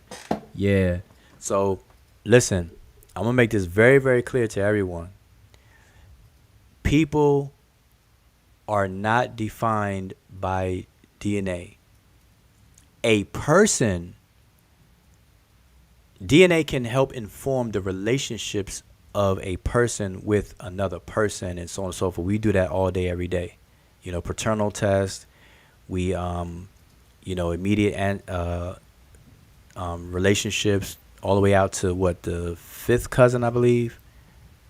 Beyond that, you get real blurry because in order for somebody to be your sixth cousin, you have to have like a great times 7 ancestor in common. Most people don't know who their seventh great relative is, maternal or paternally.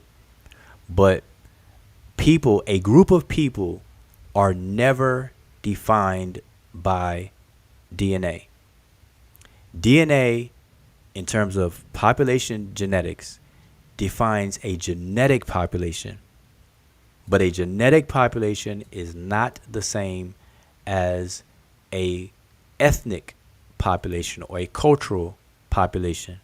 And it is the ethnicity of a group of people or the culture of a group of people that informs us of the character and expression and identity of the people, not the DNA. All right? So I want that to be very clear to people. The human genome was not mapped until 2003, and I believe it was only 87% at that time. Now, as of the other day, actually, they have all of the human genome mapped except for one chromosome. And I actually posted that on Facebook. All right. So DNA should never come up in these conversations. It just should not come up to these conversations. The only way DNA will be helpful to us when in a conversation about ancient Egypt is if they get samples of the kings and they want to find out who is related to who in terms of successors of kings and so on and so forth, the comparative relationships. But if you're trying to identify if they fit in our modern social constructs of race and whether they would be black or white or supra or sub-Saharan and all that other nonsense, just go listen. If you're going to have that conversation, go outside at recess, go on the sliding board, the monkey bars, the merry-go-round, and then the sand pit, and just go ahead and play. Just go ahead and play outside. Go ahead and play over there in the kiddie game. All right, and leave the adult conversations to the adults, because Egyptology and these scholars are advancing the field while we're sitting back arguing over stuff that doesn't even apply, and that's what's happening.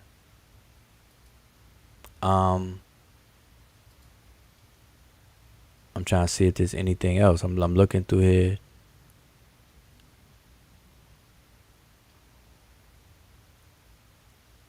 Yeah, and that's another thing. We can't compare what people do today to people in antiquity when it comes to people calling themselves black and all that kind of stuff. We are heavily influenced with the modern social construct.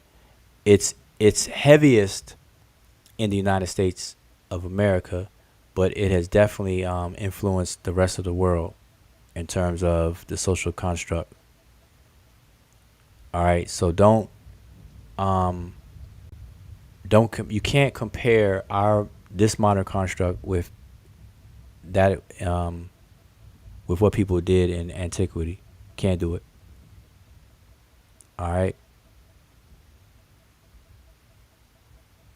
Let's see. I'm going down the list, y'all.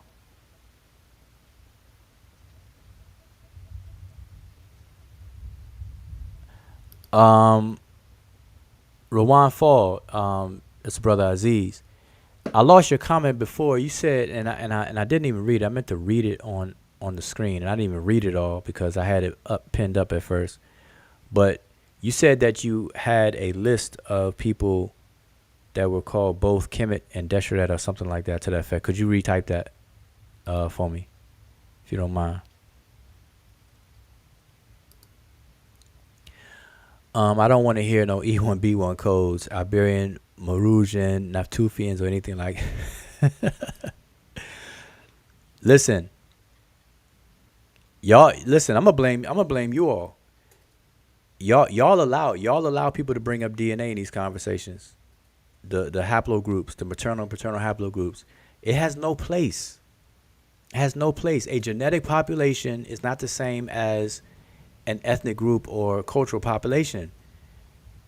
We gotta understand the differences. Biogenetics is a very informative discipline and informative science, biology period. But it's the wrong tool to use for these conversations. You don't, and I keep saying this, you don't use a screw gun to perform open heart surgery, but yet a screw gun is an important tool to have. Everyone should have a screw gun in their toolbox and charged up. You never know when you got screw something in or whatever the case is. It's good to have, but you can't use it for the wrong applications. So people got to get that understanding.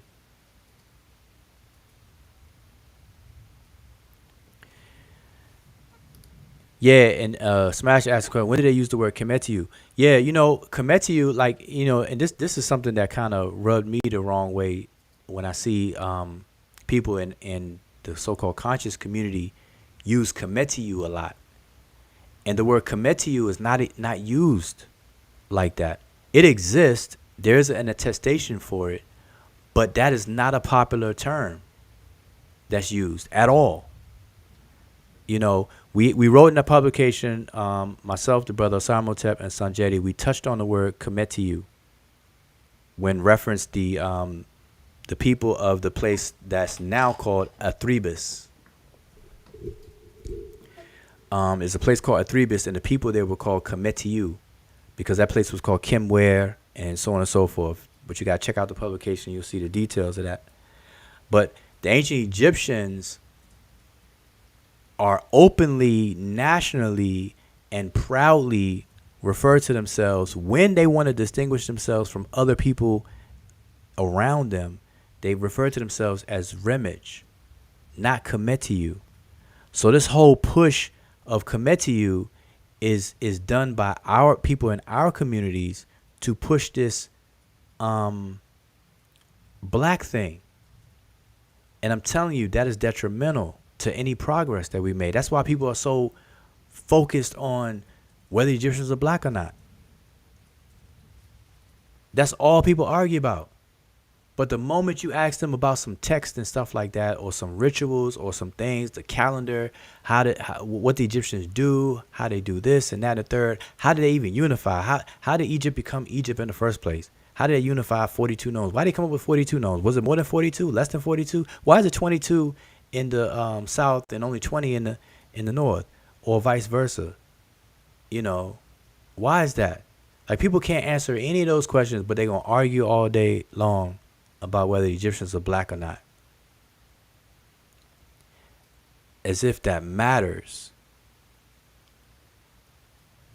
Because, you know, no matter what anybody says, Egypt is, if Africa is important to people, then Egypt is in Africa.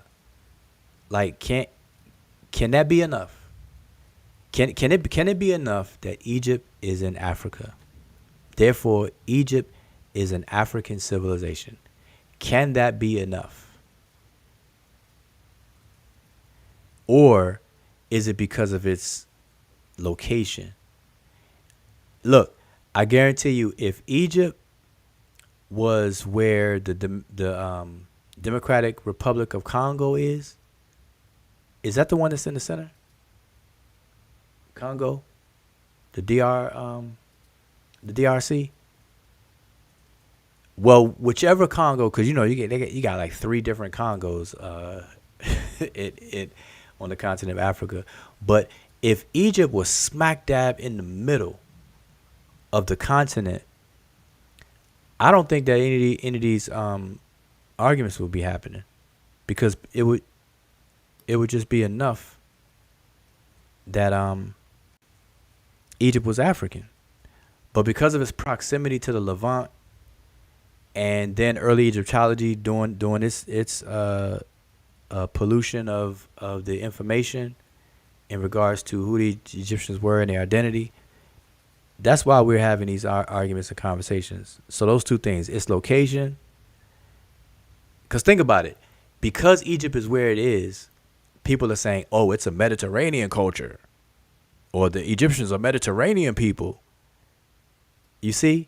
If it was where the Democratic Republic of Congo was, they can't say that, so that would kill that. I would beg to differ, because you had that. I guess when you're dealing with academia, especially during the 1800s, late 1800s going forward, that's when you had slavery and colonization and things of that nature. There was just a certain mentality, because even when you look at Zimbabwe, we know about the Great Walls of Zimbabwe. At some point, they were posing the idea that those those great buildings and things of that nature, because it's sitting smack in the middle where there's black people, though they were trying to figure out how, or the hypothesis that it was actually white people who constructed that, and in academia they really were pushing that at that point. So I wouldn't even I wouldn't even say that if it was somewhere in what we call sub-Sahara, that there would be any arguments. There definitely would have been arguments there, because anything, it doesn't matter where it was on the continent, if there was something that seemed a little bit too advanced that those early missionaries and people in academia didn't understand, or why it was sitting around Black people. They always posed the idea or the hypothesis that it had to do with some white people. Why there's some white people who came at that point at different times that nobody knew about and things of that nature. Yeah, I can see that, and I wouldn't disagree with you on that. But there's a difference between the conversations now versus what Europeans would have tried to do, because the conversations now are squarely rest on the geographical location of Egypt being close to the Mediterranean, because the Nile empties into the Mediterranean, and its proximity to the Levant, which gives you that Mediterranean people argument and that Mediterranean culture argument, because obviously you can't say that if it's where the Democratic Republic of Congo is. So it doesn't matter, you can't do that now. The accomplishments, whether it was done by Black people or not, is what you were referring to. And yeah, early Egyptology would have found any reason. They did that with we see remnants of that today with the pyramids. Instead of allowing Africans to be the achievers of the building the pyramids, they would rather give it to aliens. So in that regards, we still do that to this very day, the achievements. But the achievements are different than what I'm saying in terms of these arguments of, because see, here's the thing. Remember, my statement is, if Egypt was where the Democratic Republic of Congo is, it would kill two of the arguments that are going on right now. One, it would not be close enough to the Mediterranean whatsoever to have that claim. Yeah. And then second, it would be smack dab sub-Saharan Africa. So that would kill that claim. So it would eliminate those claims. Now the achievements, I mean, people going to say, hey, there was a alien race there before the people got there. They left and they went under the ocean into the center of the earth and live in Lemuria and Atlantis and all that kind of stuff. Yeah, they'll still say that. Yeah, I see what you mean now. Yeah, they're just lucky that it was somewhere in what they call the Mediterranean region. That's it. But I'm gonna tell you, Egyptologists are so we're the underdogs. When I say we, I mean in terms of African centered scholarship, and those who fall under the umbrella of African centered scholarship are much further behind than the other schools of the same. So you got Egyptology, you have the different schools of Egyptology. All of these other schools are way ahead of the game than what we would call the African centered school, or the African school of Egyptology, by whatever names you want to call it. And so we are already behind. Like if we were running a race, we've already been lapped.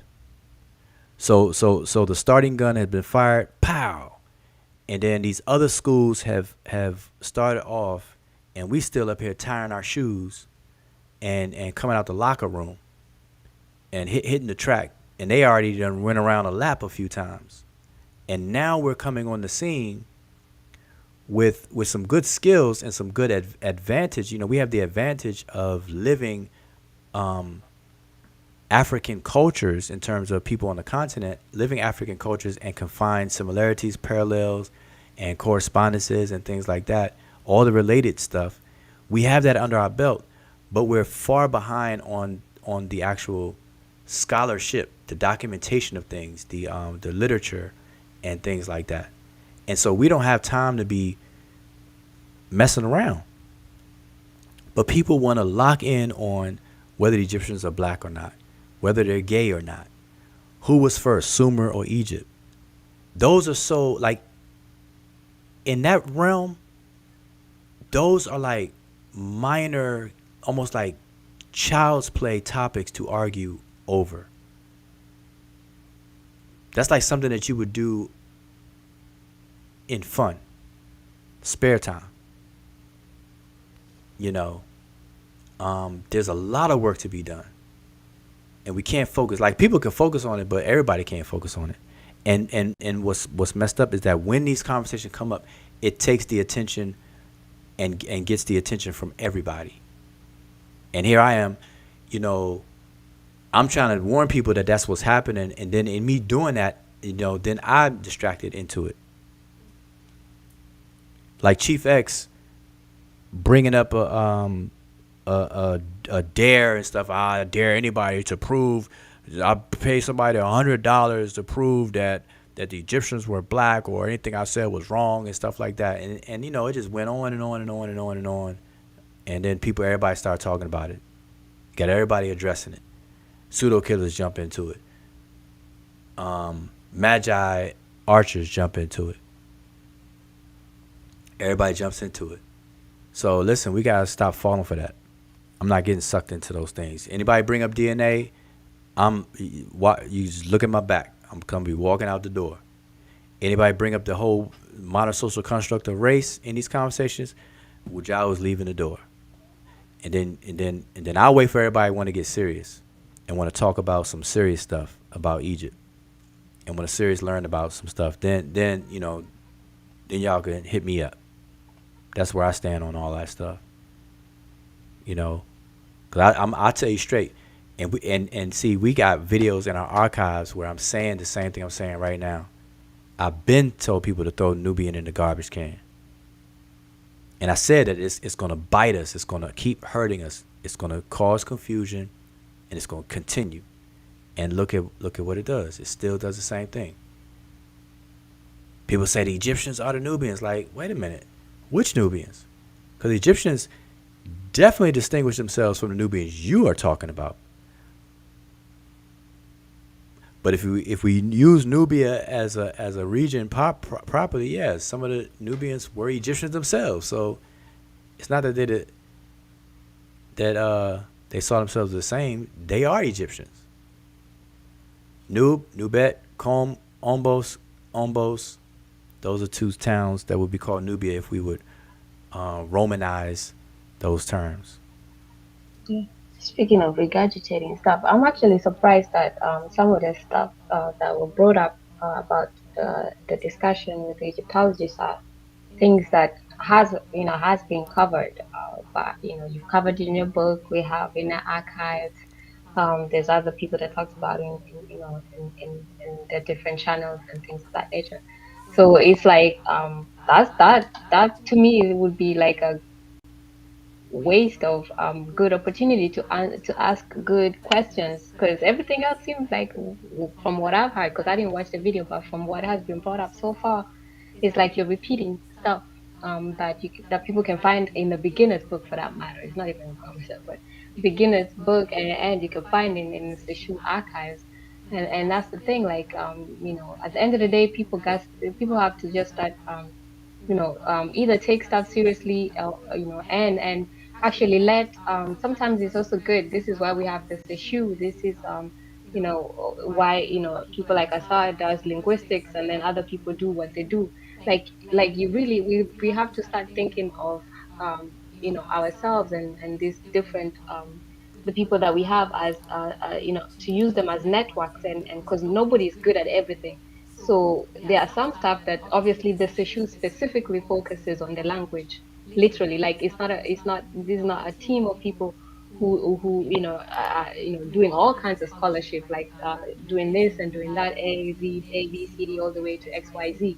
Is specifically focused on Egypt. So these will be the people that you want to use when it comes to questions about stuff like that. And then other people might focus on other African studies and things of that nature. So you utilize that particular network for those questions, and that's how people move forward, as opposed to trying to do everything, and then or even when you have an opportunity to do something, then you just regurgitating stuff. Because to me, all these questions, actually somebody could have literally opened the beginner's book and found answers there.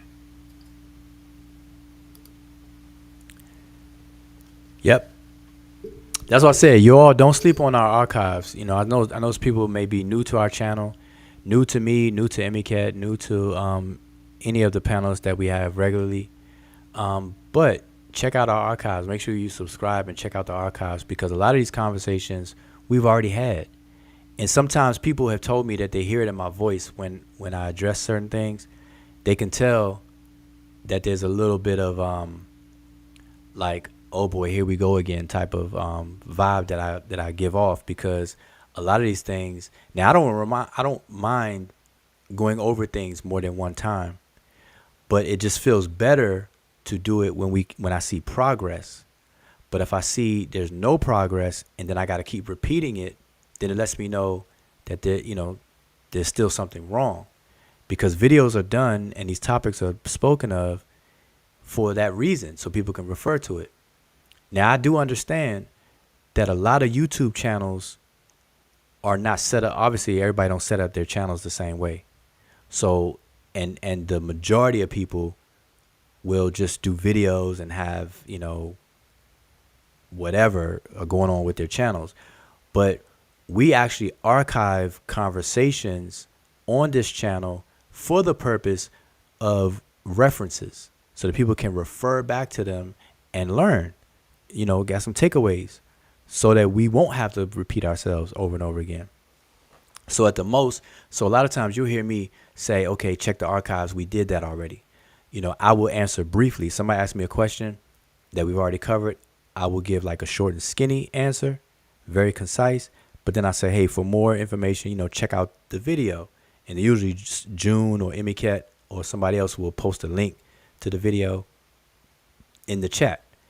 And that frees up time and room for us to keep moving forward, keep progressing, while at the same time not leaving anybody behind. Because there are people who generally want to know these things and they may not know. And that's the point of the video. It's like, hey, refer to the video. But think about it. Look at the bigger picture. If I explain something, like let's say I give a presentation for an hour on a topic, and then later on I'm asked the same question, and then let's say I take the same hour and repeat myself, and then it happens again, and then again. In the bigger picture of things, that's not very productive. Even though the person who asked me the question that's making me do it again and again and again are different people, and this may very well be their first time ever hearing it. But regardless, that's still not productive. So the best way to do it is to archive it and then point to the archives. That way the person will know, okay, hey, look here, you'll get your answer, but then let's keep it moving. And they could watch it on their own time. And then if they have a question from watching it, then hey, they can come back. And that's how it should be done. That's what teachers do in school. If there's a student who was absent, the teacher's not going to stop all 29 students' progress for one student. They're going to pull a student to the side and say, hey, listen, this is what we went over. Here are the handouts. Here are the Xerox copies. Take it home. Read it. Do the work. If you have any questions, come see me after class. The next day or whatever the case is. The teacher's not going to stop the class because one student wasn't there for the information. That's not how that works. You see what I'm saying? So we have to understand that. It's nothing negative or bad or whatever. That's just how things work. I think people need to understand that. So this question, Saxon says, isn't that the Egyptians are black the reason why we all got interested in Egyptology in the first place, though? Yeah, that's true for a lot of people. People got interested in ancient Egypt and Egyptology because of the notion that Egyptians are black and we are black, and therefore we should learn about our black history prior to slavery. So it's like, hey, our history don't start with slavery. It starts when we were royalty and this and that. We were kings and queens, and the biggest king and queen representation would go back to ancient Egypt. So I would say yes, that is true for a lot of people. that Egypt's being black is the reason that people became interested in Egyptology in the first place. So yes, but no one should stop there. If that's what sparked your interest, then that sparks your interest. Once you get into it, that don't have to be the reason why you stay. Because if you get in there properly, you'll find out that the Egyptians had no such consciousness of our modern social construct of race in the racial categories we have today, and that race is a class system. To the ancient Egyptians, if we were to use the class system we have today and then find out what they did in ancient times, they had the Remech, they had the Rakit. You had the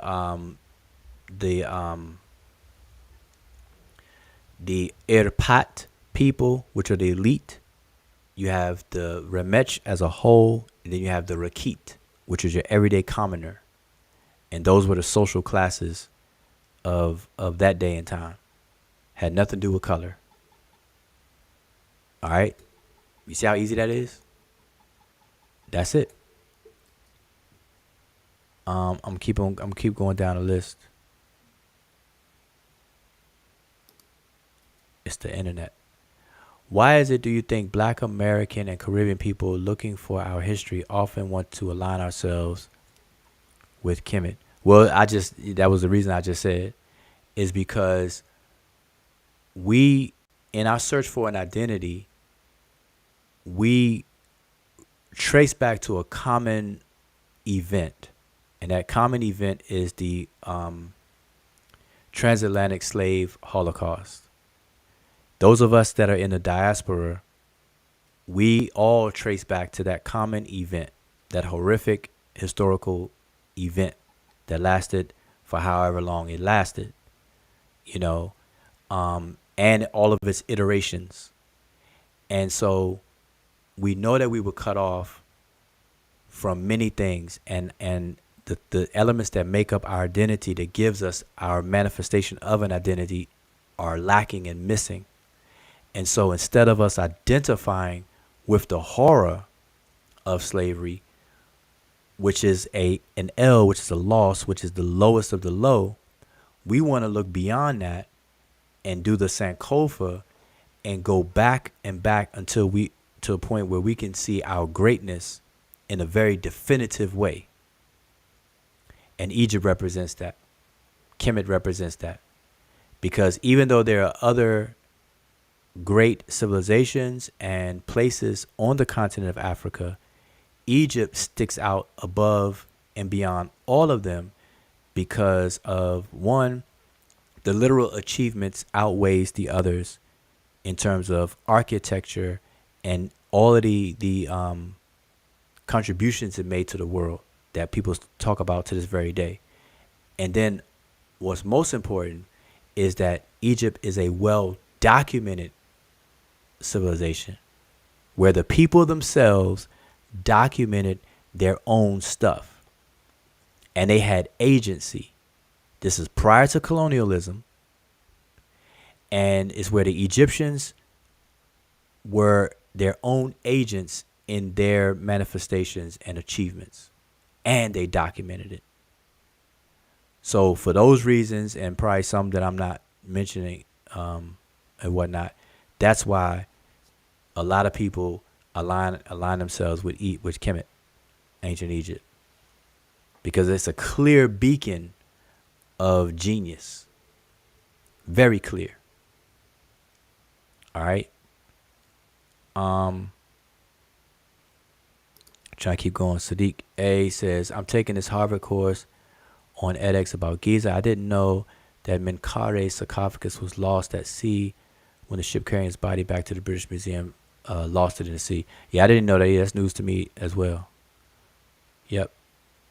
Hey, Sadiq A, can you put the link in case other people are interested in that course?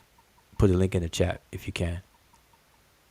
I'm not sure if you can if you're not a moderator, but send it, inbox me if you can. I'm trying to think anything else.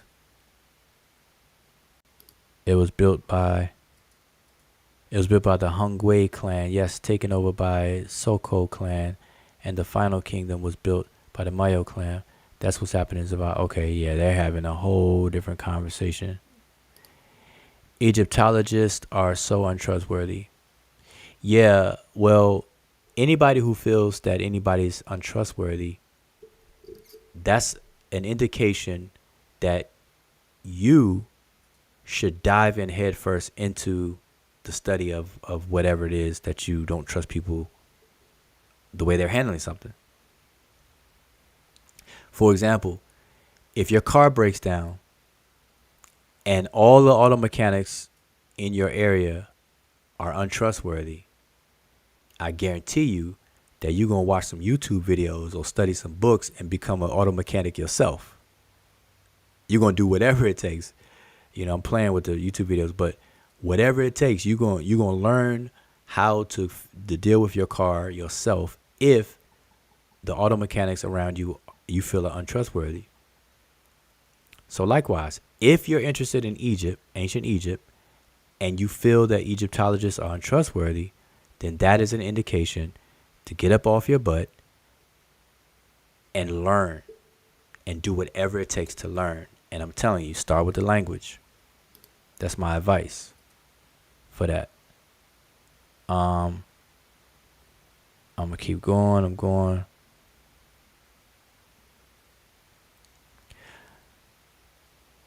All right. I'm just highlighting. It says Afrika is a derogatory name given to the people of the motherland using the language of the motherland. Afri, burning Ka, the real etymology. We have no name to collectively identify ourselves as. Okay. Don't know how to really respond to that, but okay, yeah. Well, what I can say about that is that the conceptualization of a singularity of people on a continent is foreign to people on the continent. People on the continent did not see themselves as a people on a continent. That's just not how things were viewed or discussed or in their paradigm. It just didn't exist. You know, this is why I say Africa is not a country, and people need to understand Africa is not a country. So people need to stop talking about Africa as if it's a country. It's a landmass. It's a continent with several different diverse groups, diverse languages, diverse everything on all levels. Okay, let's keep going.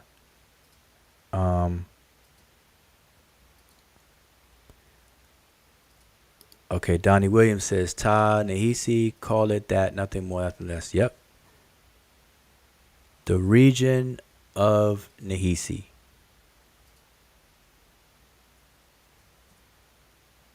The region of Nehisi. I'm going down the list, y'all. I'm just going down.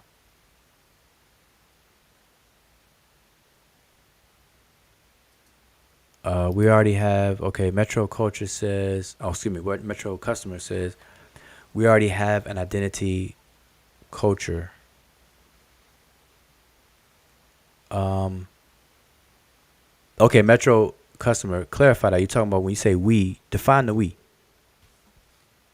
Define the we, because we is the first person plural pronoun that's supposed to be used after you first solidify the antecedent or the referent. So I want you to clarify for me, what does the we represent when you say we already have an identity or culture? Do that for me while I keep scrolling. I'm trying to keep going. All right, I'm at the bottom now. Oh, he said Black Americans. So you're saying we already have, what was your first comment? Oh, we have an identity and we already have an identity and slash culture. I would say that needs to be fully unpacked and discussed, because we have a culture, but we don't have our own culture for the sake of what culture is supposed to do for the people who are members of it. And so we don't have our own culture for the sense of what culture is supposed to be and how a culture is properly defined. All right, which is why we're in denial of having an identity crisis. We're trying to be everything but who we are or who we can become and be present. We want to be Hebrew Israelites. We want to be ancient Egyptians. We want to be Yoruba. We want to be Bakongo. We want to be Asiatic black men and women. We want to be Dravidians. We want to be everything but the actual manifestation and expression of the culmination of our experiences here and our solutions to our situations here in the United States of America, and actually thrive. Because remember, the base definition of all definitions of culture is an environment in which a living organism can thrive. And it's from that base definition that is used in a figurative way to discuss all kinds of other things and describe all other kinds of things. All right? And you just ask yourself, for the time that Black Americans have been in America, are we living in such a way that we're thriving? And people forget the agency part of culture. We're like we're apolitical people. We don't even deal with politics. We got other people making up rules and laws and legislation that affect us, but we don't have any say so when we could. So anyway, that's a whole conversation though. I don't mind having it. But I'm definitely we got 3 minutes left. We done doubled the time up. I'm gonna blame Smash Rockwell, Jonathan Owens, the Magi Archer himself, for forcing me. He forced me, y'all. He forced me to go over 2 hours. Yep, that's my story. I'm sticking to it. 2-hour videos, but I probably chopped this in half. So any last minute questions, y'all? Any last minute questions? Any questions? Fire away. Let's do some rapid fire. Questions, comments.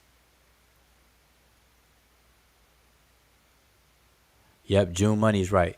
Osama Tep did a whole show on it. I would recommend y'all go watch it on African American culture, or do we have a culture of Africanisms? Yep. So y'all let me know. What's the African American marriage right? How do African Americans what's the marriage procedure for African Americans? Yeah, break down our culture. What's the marriage right? Where's our initiatory processes where people get walked through the inculcation of the cultural elements that produces the human being that's a reflection of that said culture? Where's that at? Yeah, I don't think y'all really ready for that conversation. Sachs asks, what is the point of studying Kemet? You know, I get that question a lot, but not asked the same way, you know, in a similar way. Kind of the other way around. They say, man, studying Kemet don't put any money in my pocket and food on my table. It's just a waste of time. It's a dead culture. It's a dead language. It's a dead culture. Why are we living in the past? Why are we living all the way in the past? Let's live, you know. And the short and skinny answer to that is that Kemet should be studied because of the genius that's at the base of what became Kemet, what we know as Kemet, what we know, come to know and love about ancient Egypt was based on the genius of its people. And if we study Kemet, we could tap into the genius of those people and see what's applicable and what's useful for this very to this very day. Knowing that obviously ancient Kemet and 2022, the world we live in, are different, are different points in time. Different things are available to us. We have international travel. The world is smaller than it used to be, a whole lot smaller. And that doesn't mean the earth shrunk. It means that the internet and our technological achievements have made the world accessible. People are accessible. I can text somebody and they get the message right away. Obviously, ancient Egypt didn't have our vantage point, but there are so many underlying things that are found in Kemet that are very, very useful, that are immutable pieces of furniture in this building that we're building. You know, these are referred to as immutable objects, immovable objects. And so the point of studying Kemet is to tap into that genius. So I give you, for instance, we always be complaining and crying that we need unity among quote unquote black people. Black people need to unify. We need to unify. We got all these organizations and things like that. People need to stop ego tripping and just unify. We need to have one voice and be one. Well, guess what? There's a point in history where Africans got together and actually unified. It took place in a place called Tawi or Kemet. If we study how they did it, how they kicked it off, what triggered it, how they maintained it, and then how it collapsed, how they repaired it and got it back together and maintained that, and then how it collapsed again, and then how they repaired it after that. There's a whole wealth of instructive piece of information that we can use on methods and procedures on just that. That's just a one for instance. How did Egypt unify? What was it done? How was it done? How did they maintain a unification? Because Egypt is a large area of geography. They have 42 nomes, give or take. How did they manage to? And listen, what's crazy is that Egypt maintained a unified kingdom for the most part. And you know, it has ups and downs, but Egypt was a unified entity of two things. But they did it in a time where there was no telephone, no walkie-talkie, no radio, no TV. So it wasn't like everybody can be in tune on the same page and on code in any fast fashion. Do you know how long it takes to get a message from Aswan all the way to the Mediterranean, like in Lower Kemet? Do you know how long it would take to get a message there and then back? They didn't have FedEx. They didn't have UPS. They didn't have DHL or any of that. You know what I'm saying? I mean, if you look at these Kingdom Castle movies, you think they had pigeons and birds where they just put a note on a pigeon's foot and was like, "Here you go, take it, take it to the Mediterranean." You know what I'm saying? So then you got to ask yourself, man, hold up. By what means did they unify everybody, and then how did they maintain it in an environment where you could not keep people on code in any fast way? You know, the flip side of that's why we have so many decree stelas of decrees, where the king would do a decree and the scribes would carve it on many different copies of it, and they would put it in key locations all throughout Egypt. But then you like, well, wait a minute. I thought you said that most Egyptians were illiterate. So why is the king writing on a stone tablet for everybody if they can't read? Ah, really? Okay. How did that go?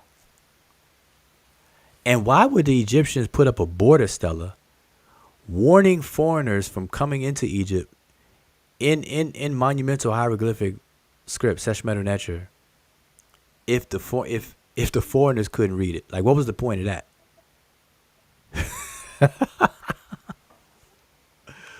Exactly. Hey, listen. Imagine you're in your house, right? And you got $1 million house, and you got, it's fenced in, and on the gate you got a sign: "Do not enter." Like, warning: beware of the lion and the dog. Do not enter. But you don't write it in English. You write it in some script, in some writing that none of your neighbors or people in your neighborhood or whatever could read it. What sense would that make? Keep out. But don't say keep out. It says shawa shawa shawa. You just wrote shawa shawa shawa on the side. Shawa shawa. People gonna look at that like, what? Let me go on the air anyway. No, seriously. Seriously, that's a question. That's a serious question. What would be the purpose of setting up a Tash Resi, which is a southern border Waj decree, southern border decree, in Sesh, Medew, Netcher, at the southern border, telling the foreigners to stay out if the foreigners could not read it? What's the effectiveness of that? Yeah, like what would you do if they crossed over and then you have come in, like, did you read the sign? Like, and then what next? Like, what if they say, I couldn't understand it? Like, what is it? Okay, these questions I'm asking, there's answers to it. I'm just not giving y'all the answers right now. We're gonna wait for another show. But I'm just trying to, get y'all off the same old stuff. Is Kemet gay? Egyptians black? Now we gotta tap into the genius. What about the math? What about the logic? What about the health? What about the medicine? What about the architecture? What about the psychological aspects? Why are there so many Egyptian words with the word ib in it, which means the mind? Why was it so focused on the mind? How did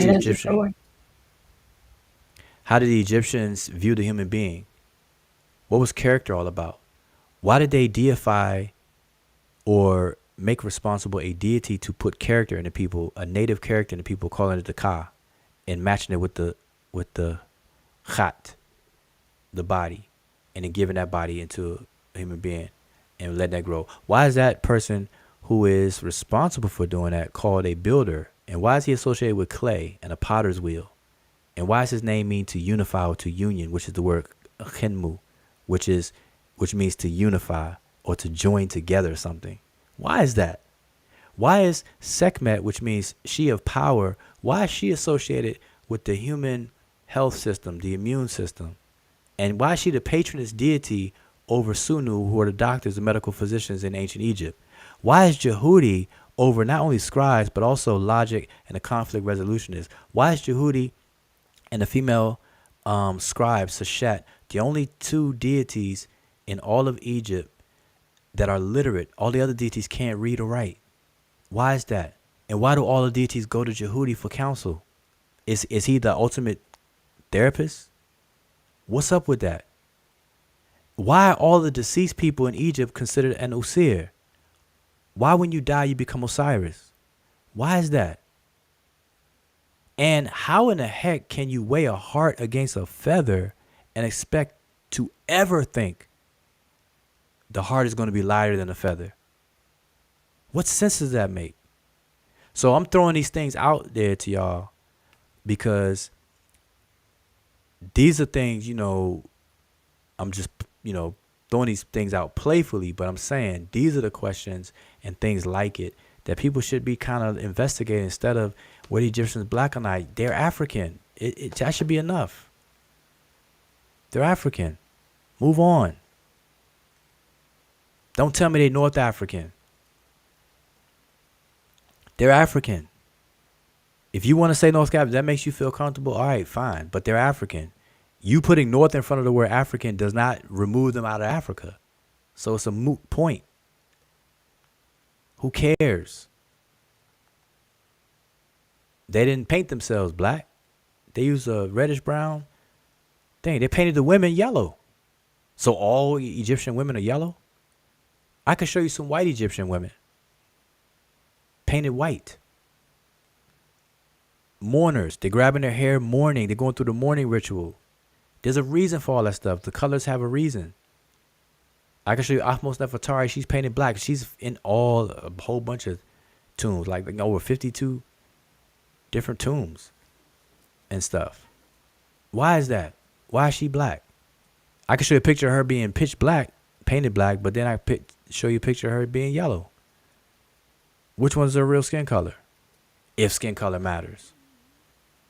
I could show you a man who is called Kim, black. They translate it as so-and-so the black. But when I show you him carved and painted, he's not black. The only thing black on him is his hair. What's up with that? You see, so it's a whole bunch of things people could be talking about. How did unification occur? All of that. And was maintained. Why is the king called Sarah? Why are 2 of the 5 names of the king the only ones protected by a rope called the Shenu?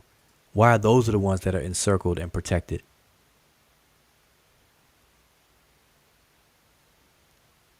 Why is that? Why are books buried with dead people when dead people can't read? Why is that?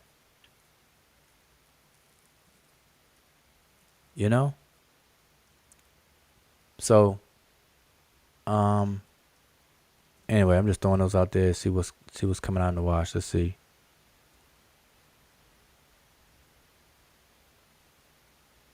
Anything else? How did the Egyptians and the so-called Nubians communicate, being that they both spoke 2 different languages? That's a good question. They were exchanges of teaching the language. As a matter of fact, let me just back up what I just said. I think I could do that quick. Give me 1 second. It just so happens that I have this pulled up, so we're going to go right into that. All right, but let me just explain what I did have on the screen since I pulled this back up. What I have on the screen, this is a grammar lesson for you all real quick. In ancient Egyptian, in morphology and syntax we call grammar, the attributive adjectives come after the substantive, which most people like to call nouns. But they have to agree in gender and number. This is a stable grammar rule in the language. So what I was showing here on the screen was the word for woman is set. And if I want to qualify this woman with any qualitative attribute or whatever the case is, or qualities, I would use an adjective, a qualifying adjective, and it would be function attributively, and it would have to agree in gender and number. So we know that there's the word Kim that means black. So I would not say set Kim. I would have to say set Kemet, because the word set is singular feminine. And therefore Kemet has to match in gender and number. So it's feminine and it's also singular. And it will come after the noun. So this will be me saying black woman. All right, that's what I had on the screen. So since I had it on the screen, I just want to show you all. But let me show you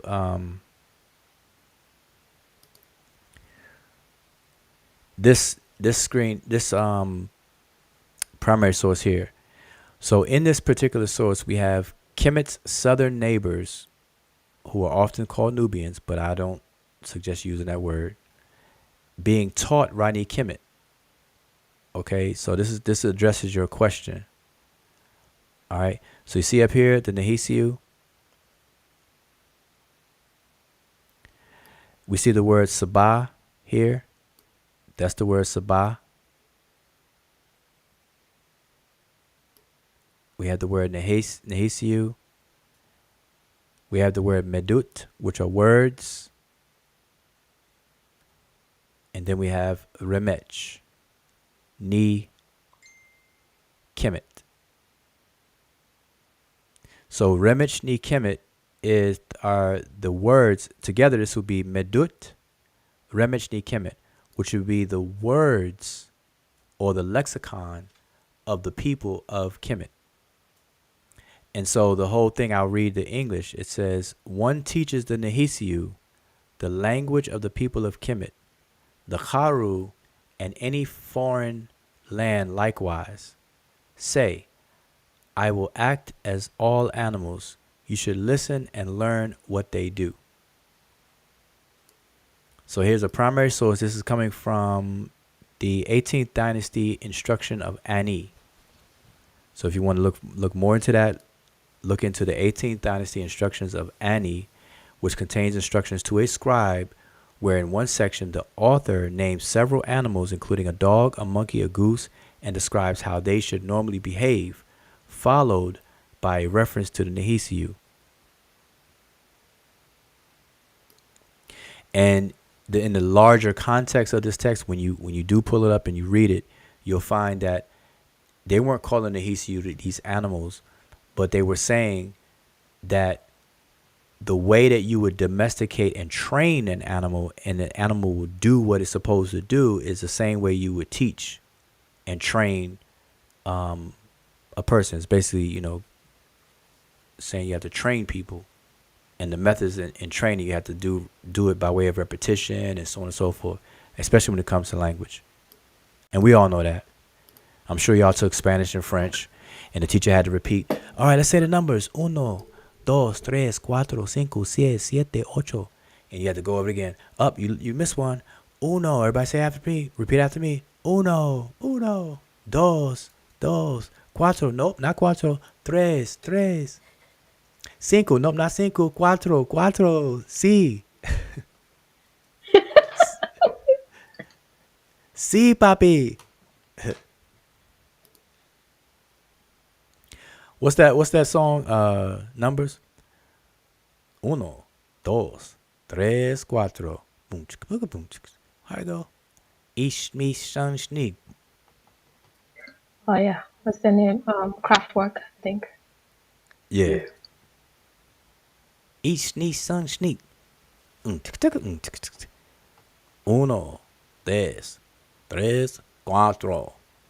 Y'all gonna have me up here pulling that up on YouTube. It's gonna be stuck in my head. But anyway, so hopefully that kind of addressed that question. Whose question was that? That was Metro. So Metro customer, hopefully you got that. So how did the Egyptians and the so-called Nubians communicate, being they both spoke 2 different languages? Same way we communicate. We just teach each other the language, and then we form a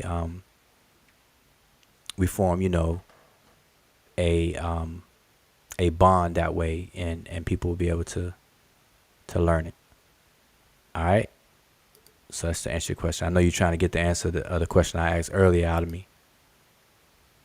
I'm trying to be slick. I have a copy of the Temple of Man. Maybe we can get into that one day. Okay, yeah, the Temple of Man, Schwaller de Lubitz. I have those books. So yeah, we could do that. But listen, be careful with those books. See, those books are not books that I would recommend people get first. Those are books that after you already saturated yourself and dove into the primary sources and learning the language, then you pick up those kind of books.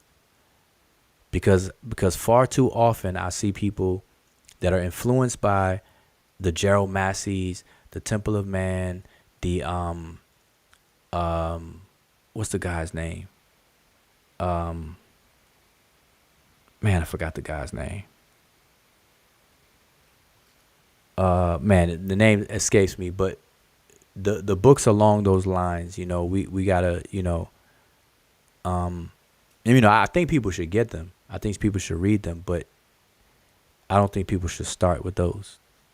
I definitely don't think that, because you can get thrown off.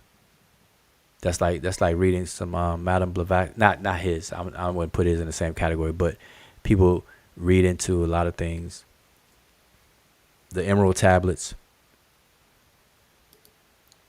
and all that stuff.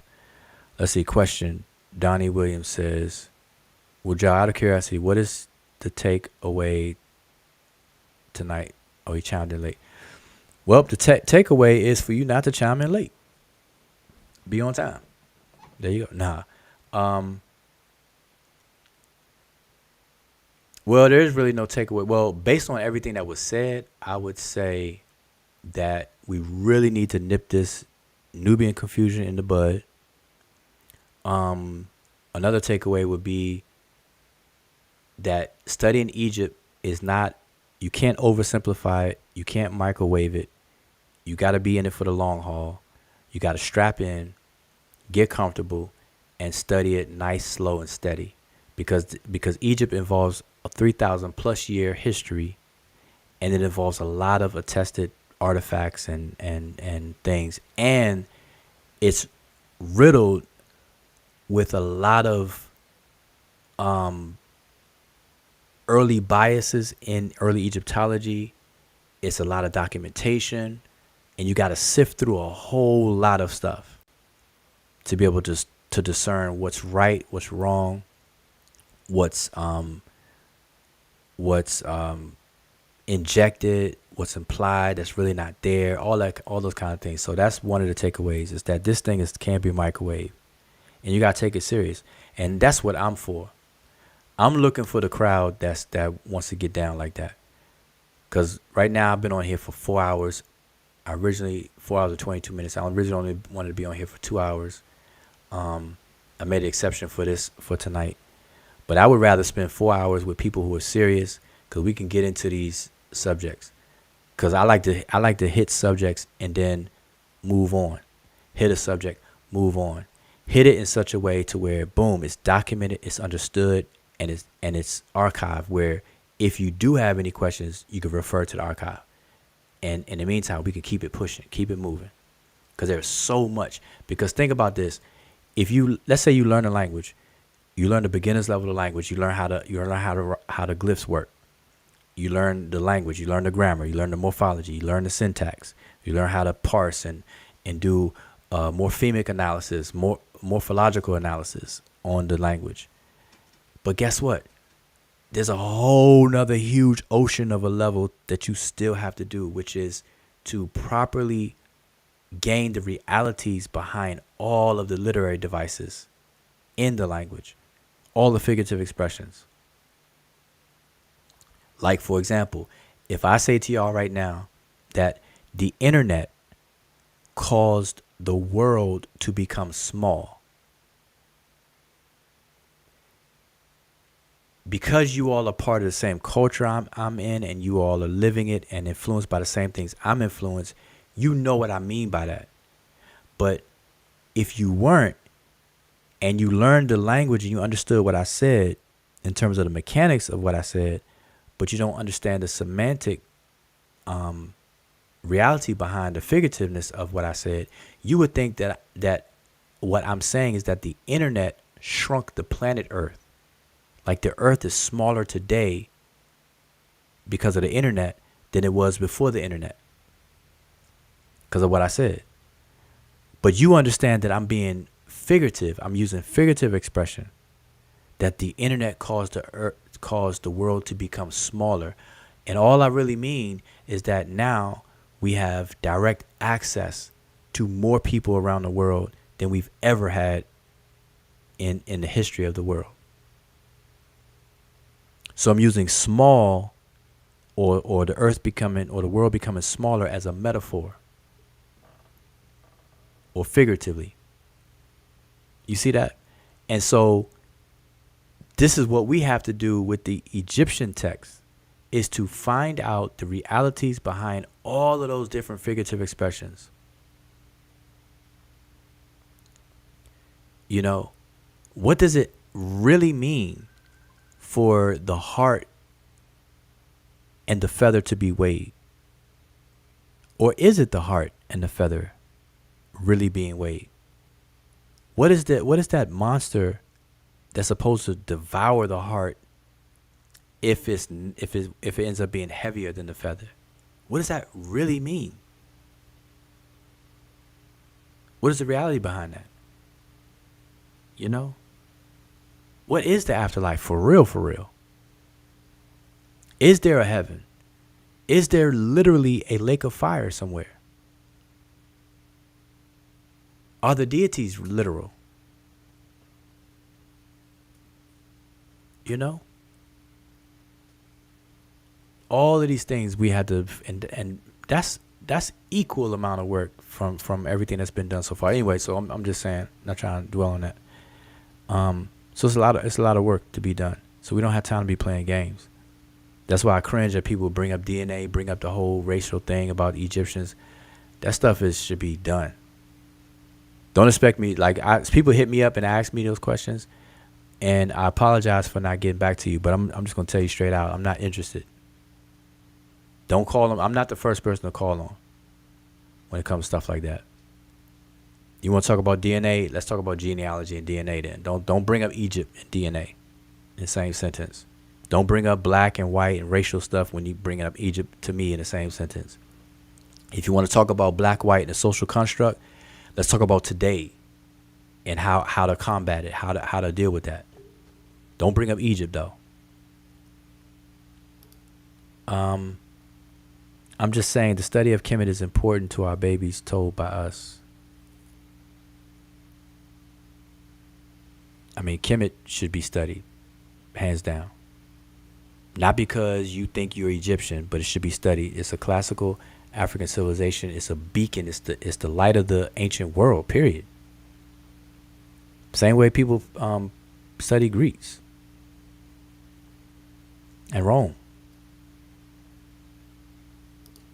Yeah, studying ancient civilizations, especially great ancient civilizations, regardless, even if it's Greek civilization, that those are always pluses, because you always find things. Obviously, those civilizations are great or were great for a reason.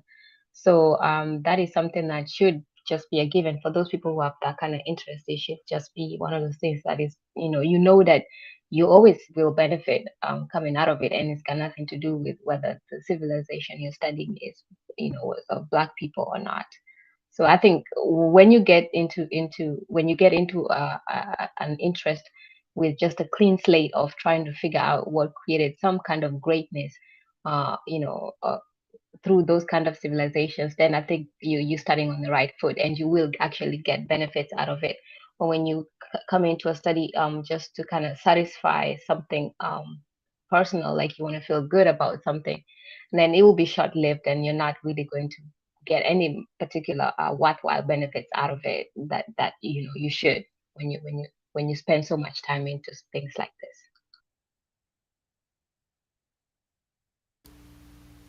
All right. So listen, I'm gonna be closing out.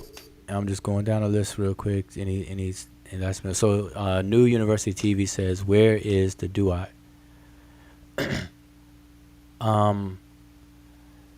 The duat is matter of fact, get your pen out for me. Get your pen and pencil out. I'm gonna give you the coordinates. All right, you ready? You ready? It's gonna be longitude 04.56.16, latitude 059.49.17. All right. You put that into your GPS, and there is where the duat will be. And thank me later. Nah, I'm just playing. Where's the duat? The duat is not a physical location to be in a state of where. All right. The duat or the underworld is not that. It's not in a where. All right. So can't tell you.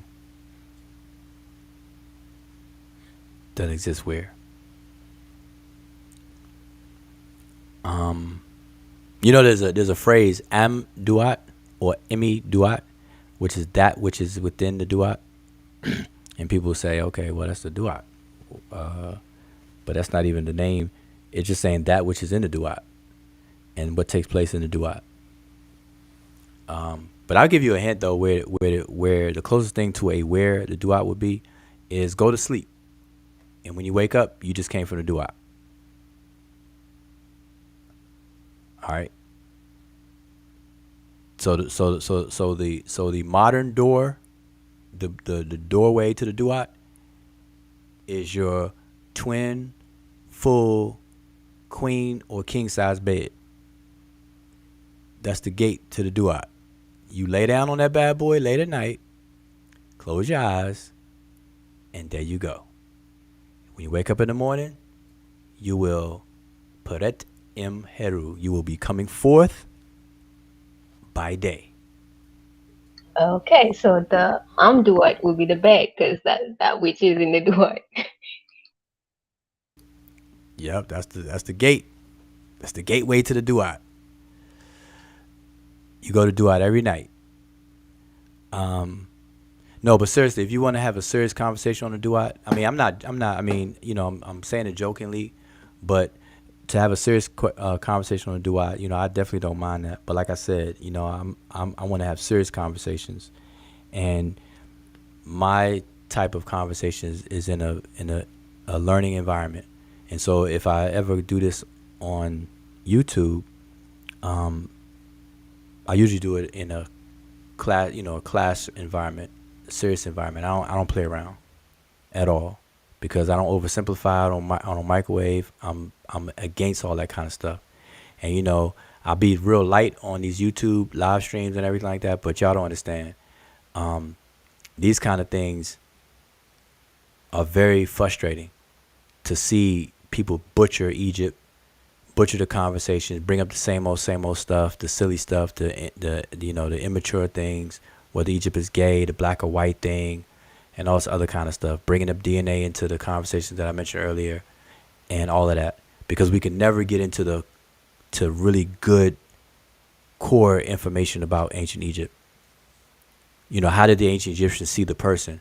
Because in order for people to understand certain things, there's prerequisites. So people ask about, well, did Egyptians believe in the afterlife? I'm like, well, before you can even think to answer that question, you got to understand how the Egyptians saw life in order to understand what would be an afterlife, and what, if anything, survived life, the ending of life. What actually ended. And did the Egyptians see the human being the same way we see the human being? We say mind, body, spirit. The Egyptian had 7 to 9 compositions of what made the human being a human being.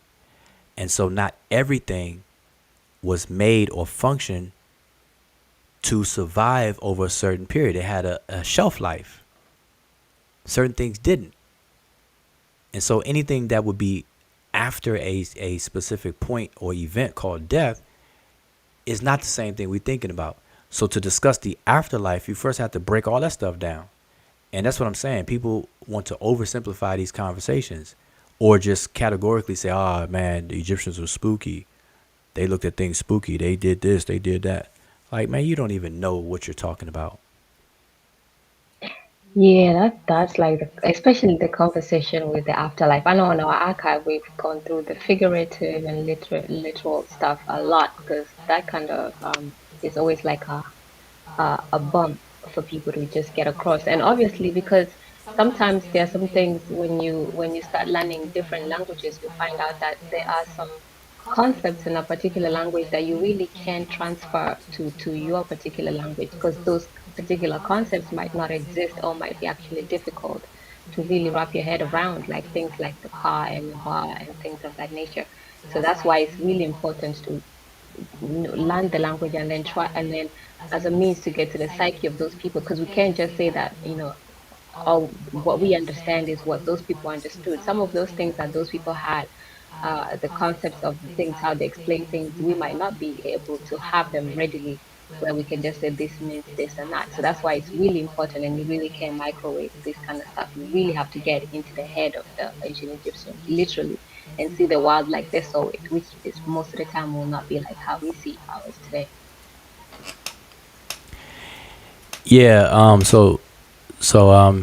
New University TV says Sarah Nisut Seti, not Sarah Suten Seti. That's correct. Sarah Suten Seti's name is wrong. All right, for all of you who are familiar with Sarah Suten Seti, the name Suten in his name is wrong. It's supposed to be Nisut. Suten comes from Budge's influence. And what's crazy is that in his dictionary he has it rendered both ways, Nisut and Suten. But back in the day, back in the early 90s or whatever, when people start kicking off these lecture circuits and putting up picture presentations and stuff, people took on the name or used the name Suten. I know sisters that call themselves Sutenet, and brothers call themselves Suten, but it's really Nisit and Nisut. Nisut BT. All right, so that's correct though. It should be Sarah Nisut BT, or Sarah.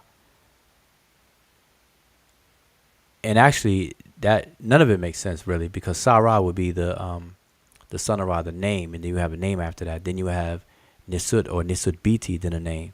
So those are actually two separate names. All right. So you can tell by people's names where they are in their studies, at least at the time they created their names. So let me give y'all an example. Let me give y'all, for instance, I'll use the same thing. Y'all should already know y'all should already know, what I said about that, right? So yeah, that was y'all's grammar lesson for today. You know what? And what I'll start doing though, and I'm surprised none of y'all ask me questions about the language.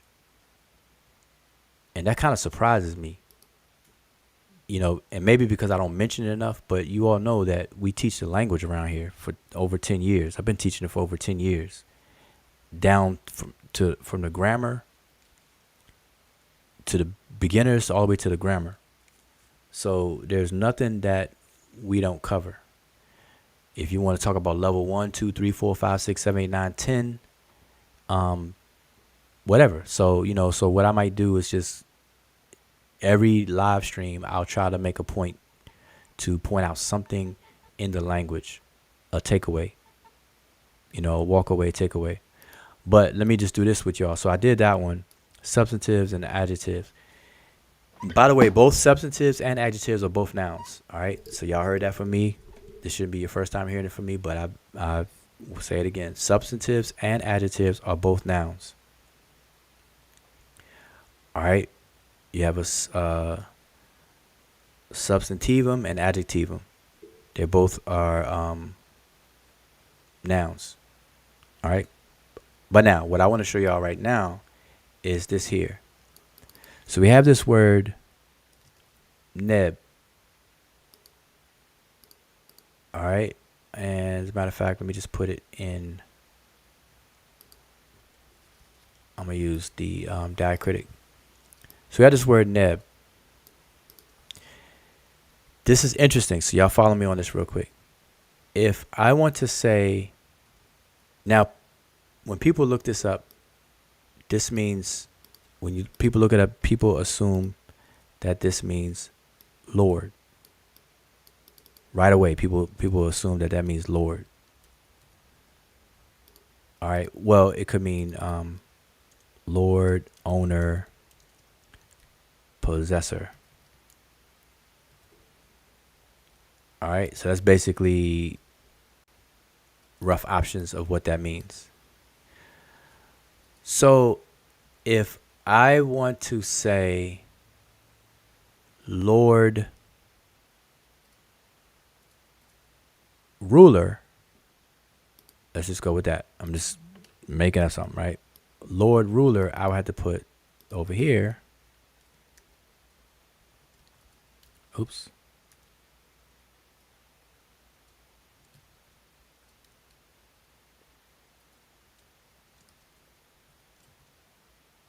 Heka.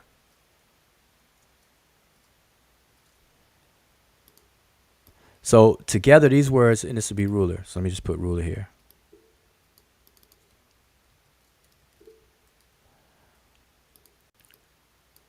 So if I want to say Lord ruler, I would have to say Neb Heka.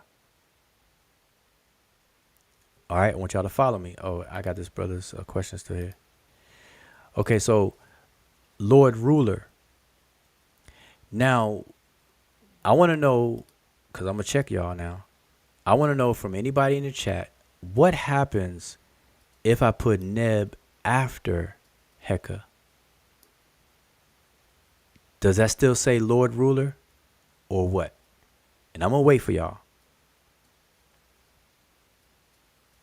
What does that mean?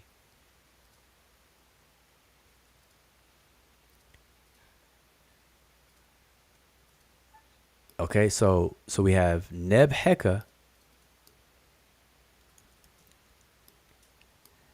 and then we have Heka Neb.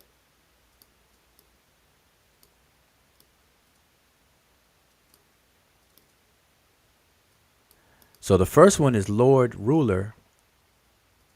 Okay, Lord ruler. But what is the second one? Is it the same? If not, what is it? Y'all tell me. Let's see if anybody's been paying attention.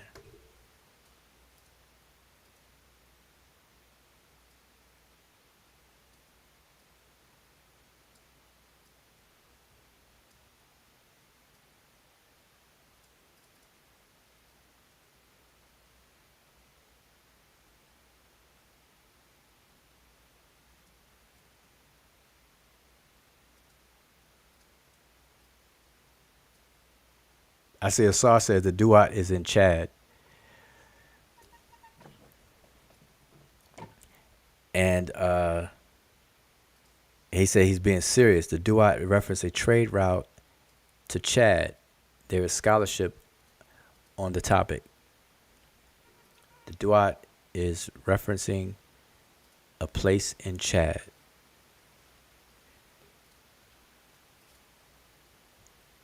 Yeah, so we're going to have a serious conversation on that. The duat, as if the duat is any one particular thing. That's one thing that we definitely have to, in all seriousness, we have to understand that absolutes in Egypt, without understanding layers and how the Egyptians played on certain things and used one thing for another thing,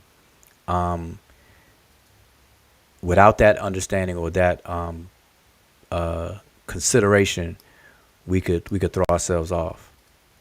Like, for example, Ib, people say it's the heart, but it also is it's a symbol of the heart, and sometimes even translated as heart. Like we have Hati, a word for heart, the organ of the heart, but Ib is for the mind, and so people may think, okay, well the heart is the heart, or the Ib is the heart, but not understand it's for the mind. And so what's going on and how these things are used. So a lot of times we have to consult the text and read the text in context to see what is being referred to. And this is what I mean by people playing games where people want to talk about DNA of the ancient Egyptians, whether they're black or whatnot, and not focusing on uncovering the realities behind the figurative and these literary devices that was used in ancient times. All right, we definitely have to get into that, y'all. I'm looking for the answers on that. Who did anybody answer? Rams, is that your answer? Coffin? He said coffin. Hekaneb. Oh, okay. That might be your answer. You thinking of Neb Unk, which is a coffin. But no, that's wrong.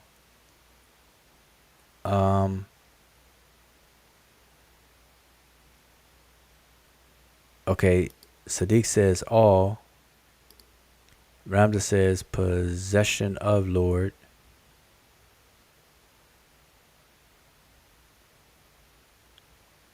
Okay, I don't see answers, so I'm gonna answer because I'm definitely gonna have to shut this down.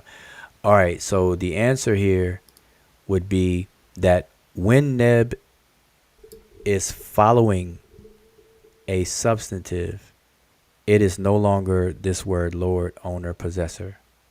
It is the adjective all. So Sadiq was right in terms of what Neb meant, but I asked what is the whole phrase, what would be the whole phrase. So this will still be ruler, and that would be all. So we would say all rulers. So it'd be Neb Hekau, and which means all rulers. So if I wanted to say all lands, I would say Ta'u Nebu. So let me write that out, because this is actually attested. So I would say Ta'u and then Nebu. Oops, Ta'u Nebu would be all lands. All lands. Plural. But switched around, if I put Nebu in front of Ta'u, I would be saying the lords of the lands. Both plural. The lords of the lands. So see how it means two totally different things? I want y'all to follow me, so I'm gonna erase all this. I'm gonna stick with Ta'u. Ta'u Nebu would be all lands. Nebu Ta'u would be lord, or the lords of the lands. Plural, plural. The lords, plural, of the lands, plural. The first one would be all lands. Two totally different things, right? It's just a grammar FYI. So the Neb in the first one is an adjective. The Neb in the second one is a substantive. Plural. All right. So let me translate. Let me put the translation up for these. So this would be all lands, and this second one would be lords of the lands. All right, do y'all follow me? Okay, I hope so. Now we're going to do the same exercise. We're going to do something else.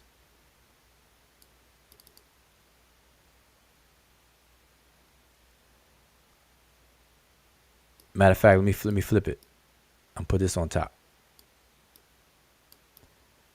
It's still correct. I just moved the first one. With the first one to say Nebu Ta'u, Lord of the lands, and then Ta'u Nebu, all lands. Okay. So now I won't do the same right here, but I'm gonna switch it. So we're gonna fill it in another way. Okay. So let's say Neb.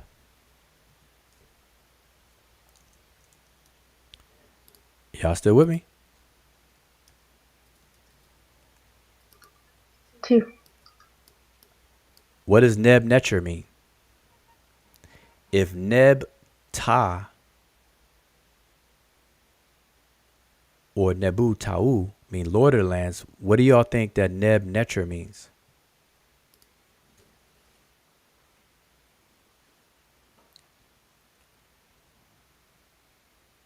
I'm waiting on the chat.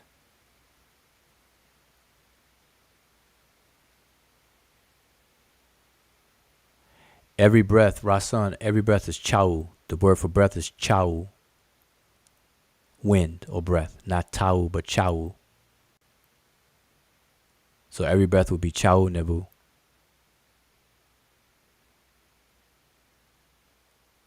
Chau ni unk. This means the breath of life. Chau ni unk or chau nebu would be all breath.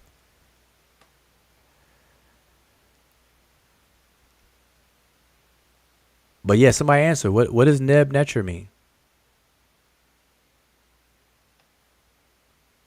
I'm putting y'all to work. Y'all made me stay on so long.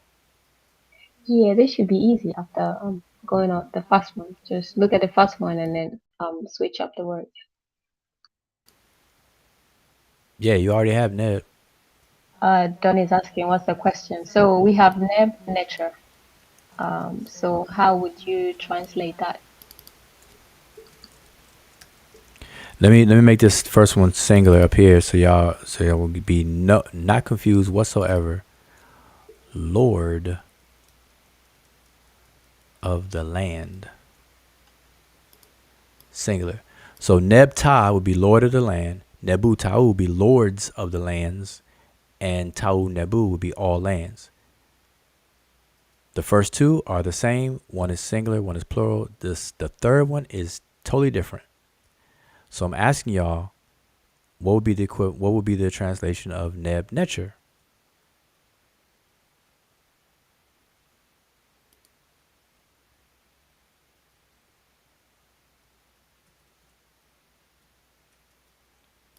And by the way, this is for Rasan real quick.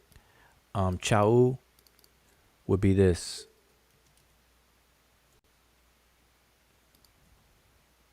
The capital A.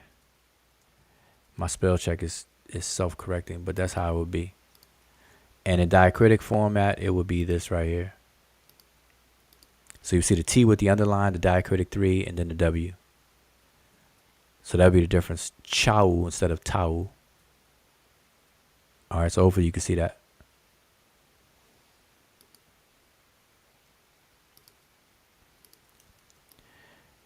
Again, this is for Rasan. This is wind.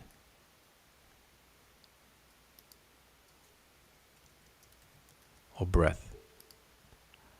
All right, that's it right there. But now back to my question. Neb Netcher, what does it mean?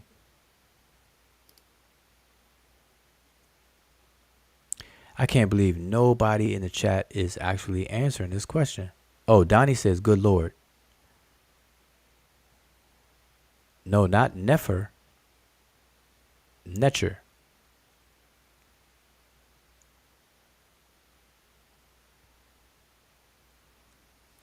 Boy, listen. Okay, so let's hype you all out. So we have Neb. So we know Neb is either Lord. Now you just need to translate Netcher. Yeah, what does Netcher mean? If Lord in the first, listen, the first one is Neb Ta, Lord of the land. If Neb Netcher, I'm repeating Neb, so Neb is Lord. You already got that. What is Netcher?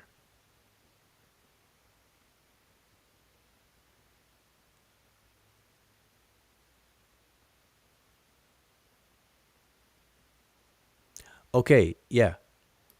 Kazmik. Kazmik has it correct.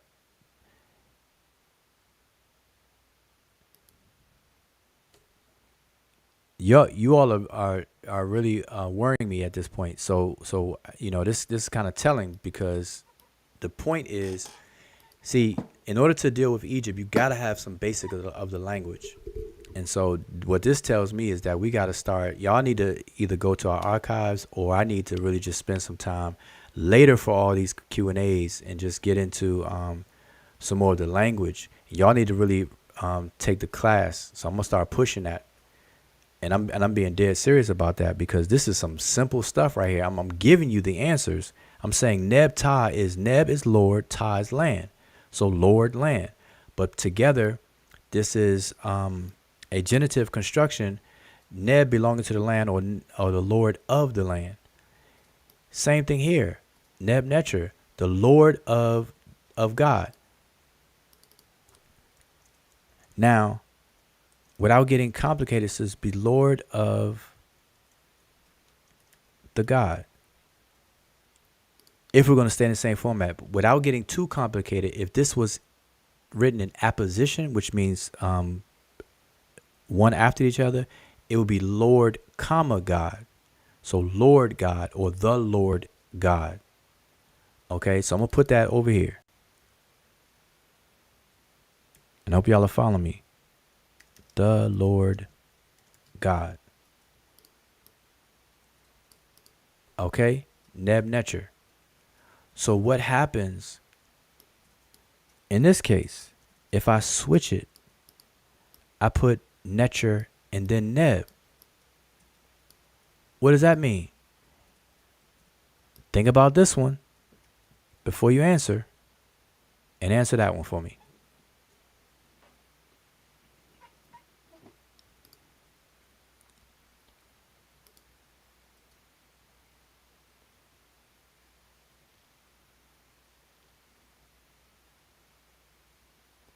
Where 3 or 4 are gathered.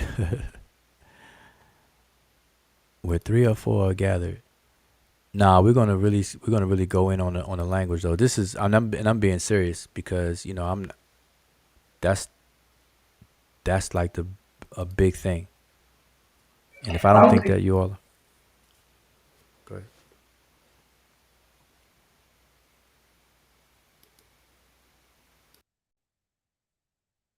Oh no, that's all.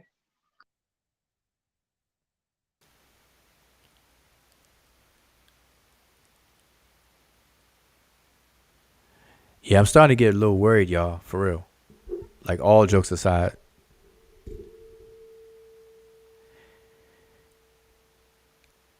All jokes aside. Because look, let me go to another blank thing. This is all I'm doing, y'all. This is all I'm doing.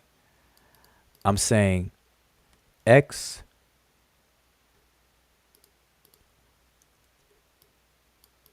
and Y, right? I'm giving y'all these two variables, X and Y. And up here, I'm assigning X to 1. And I'm going to assign Y to 2. So X is 1, Y is 2. So anywhere else where I have it, where I have X at, if X is 1 and Y is 2, if I say, give me the answer to X plus Y equals what? What you're going to do is you're going to substitute X for 1 and Y for 2. You're going to say 1 plus 2 is 3. This is what you're going to do. 1 plus 2 is 3. That's how you're going to do that, right? Simple. But now, so what if I do this? If I use the same thing.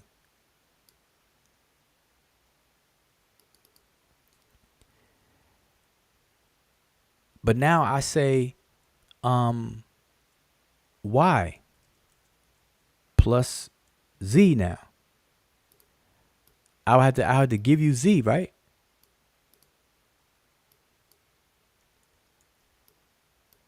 And let's say Z is 3.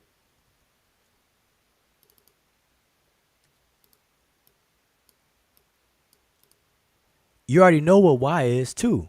And now you know what Z is 3. So you're going to add 2 and 3, and it's going to be 5.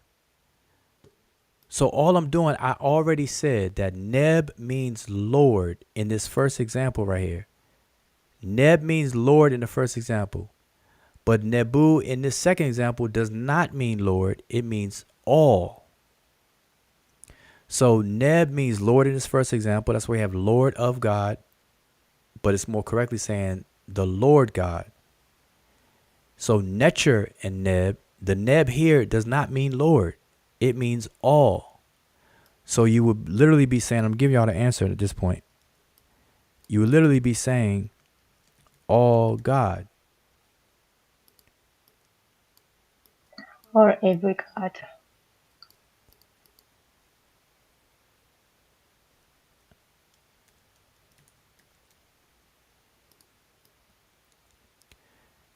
Every God. So my point for even doing this exercise is to show that these little things, just as swapping placement of words, changes the entire meaning. The first one, Neb Netcher, means the Lord God or the Lord of gods. If I say Neb Netcheru, just to make it grammatically correct, Neb Netcheru would be Lord of the gods. If I wanted to leave it at that way, or Neb Netcher be the Lord God in apposition, or we have Netcher Neb would be all or every God.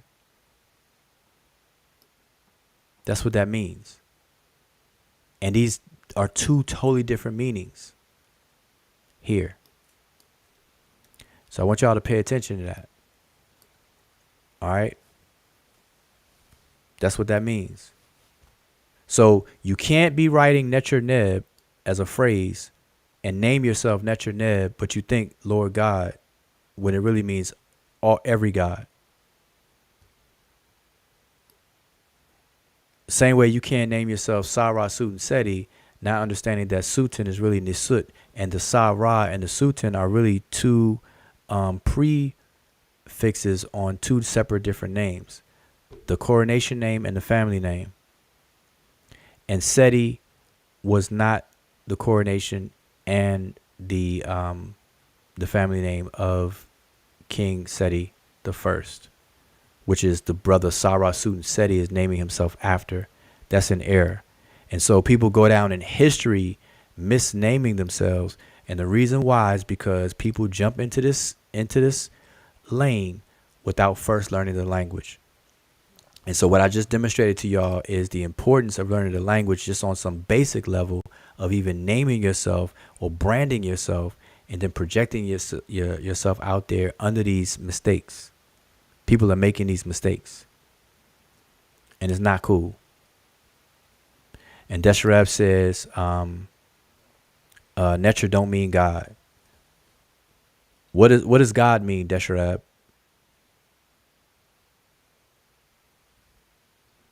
And you know what's crazy is that a lot of people don't know what the word mean means.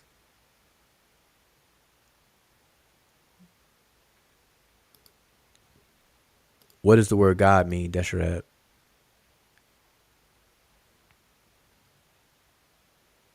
Let's hear it.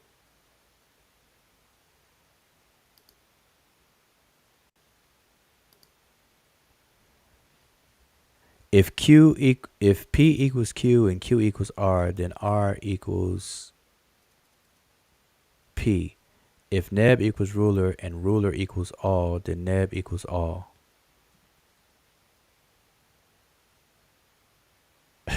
New University, I don't know what you just tried to do there.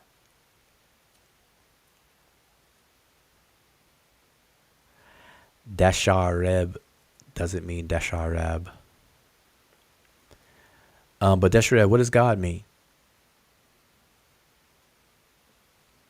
I really don't think people understand what the word mean means when they say something doesn't mean something.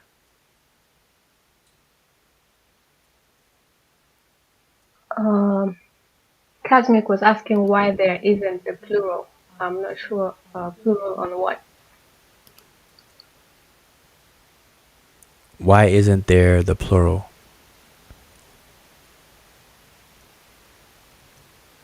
Yeah, you have to kind of tell me what you're making reference to. Let me put this back on the screen. What do you mean? Why is it a plural?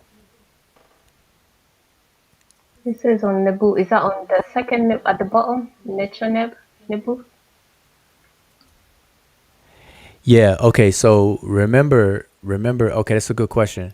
So remember this here.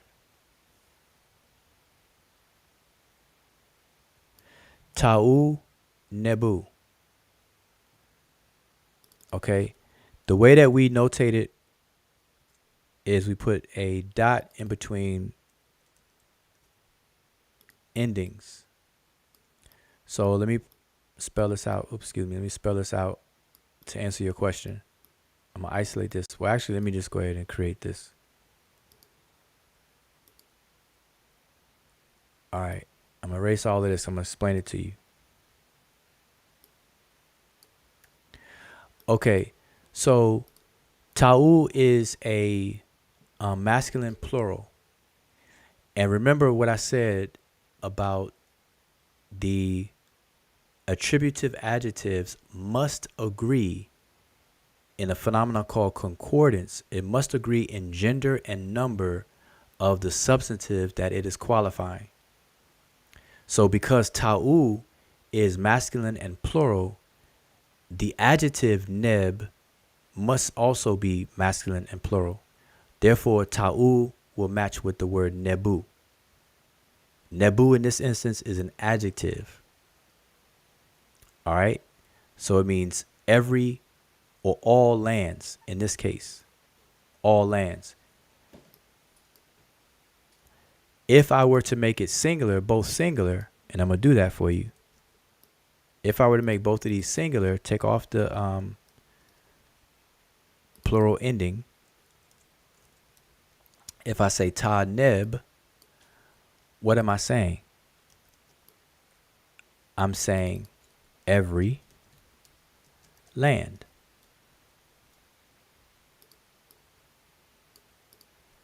Land is singular, neb is singular. Neb means all or every, depending on the context. Here, we would translate it in English as all because we have to make sure it makes sense in our grammar because we're bringing, translation involves a semantic endeavor. You're bringing the meaning from a source language into a target language. So in this case, we're moving from Rodney Kemet over into English. And in doing so, we have to make sure that the grammar fits in the target language for it to make sense. And so ta'u, singular, masculine masculine plural, nebu, masculine plural, ta, masculine singular, neb, masculine singular. So the same thing with Netcher and neb. In this case, it would be every God. If I were to make it plural, the same format would take place. So I would say Netcheru, nebu. All right, and hopefully you get that. Instead of every God, it would be all gods. All right. So remember, these have to match. Now let's move a little bit beyond that real quick. This will be the last thing that I'm going to cover tonight. And we're going to do more of this because I can see that people need this. Like we all need this. And I'm not sure if anybody else is doing this. I'll let everybody else fuss over the blackness of Egypt and stuff like that. I'm going to probably step away from all of that and not even entertain that. But let's do some more. I'm going to do another one. So here's a word. Now I've done this before, but I'm going to show you all.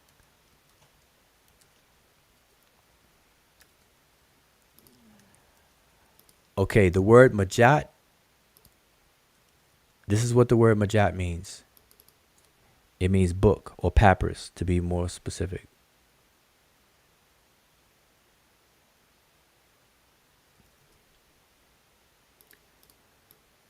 But you know, today we would call it a book. It's a scroll. It's a scroll. All right, a papyrus scroll. To be true to the time period that we're in. So majat is a papyrus scroll, but we would say a book today. So I'm gonna put a book. This particular word is a substantive. People like to call it a noun. Let me move your comment off the screen. I know you couldn't see it. Sorry about that. This is a substantive. All right. It means papyrus scroll or book that we would say today, a book. It is singular and it is feminine. So any qualifying adjective I use to give any type of quality to this substantive would also have to match in gender and number. So if I wanted to say red book, I would have to say this. Oops. The word desher means red. Wow, I don't know why my cursor is acting up. My mouse. It means red. The word desher means red. But because majat is singular and feminine, in order for me to describe it as a red book, I would have to make desher feminine and singular as well. So it would properly be majat desheret. And this would mean red book. All right? That's very simple. It should be. Majat desheret. Red book. But if I wanted to say, for example, let's say I wanted to say this. Red land, I would have to say the word for land is ta. That's masculine and singular. Therefore, desher, which means red, or desheret, has to change back to singular. So it'd be ta desher. Ta desher would be red land in this case, because it has to match gender and number, which is a phenomenon we call concordance. Okay, so ta desher or majat desheret. Masculine singular. Feminine singular. They have to match. So now that if you understand that, you understand why ta'u nebu has to be that way. Ta neb and netcheru nebu and the netcher neb.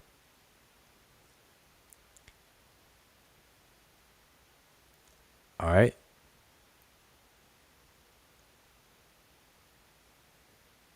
So hopefully you all, let me know if that answers your question.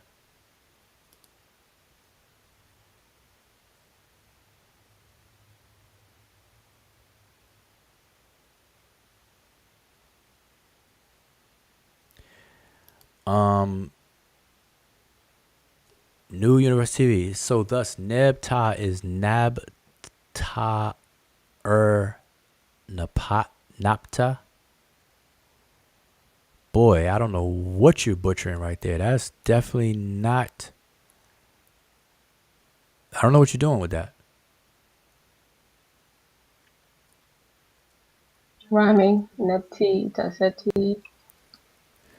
Oh, you rhyme. Oh, okay. This is for fun. Okay. You should put that to a beat. Nebta is Nabta ar Napta. Also see Nepti and Ta Seti. Do why diddy dum diddy do diddy. Oh man.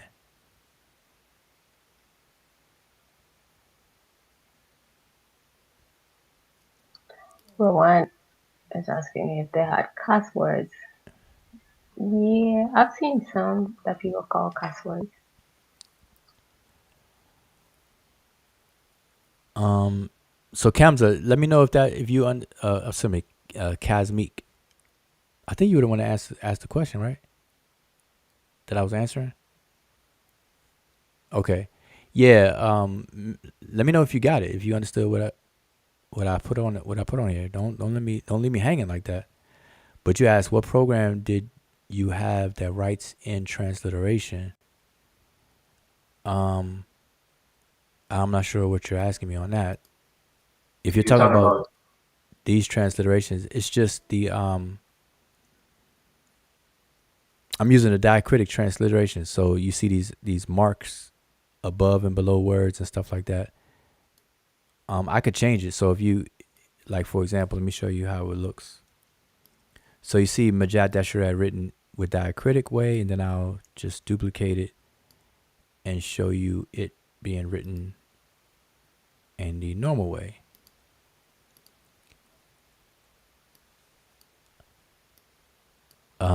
This is manual decodage on the bottom, and then this diacritic on the top.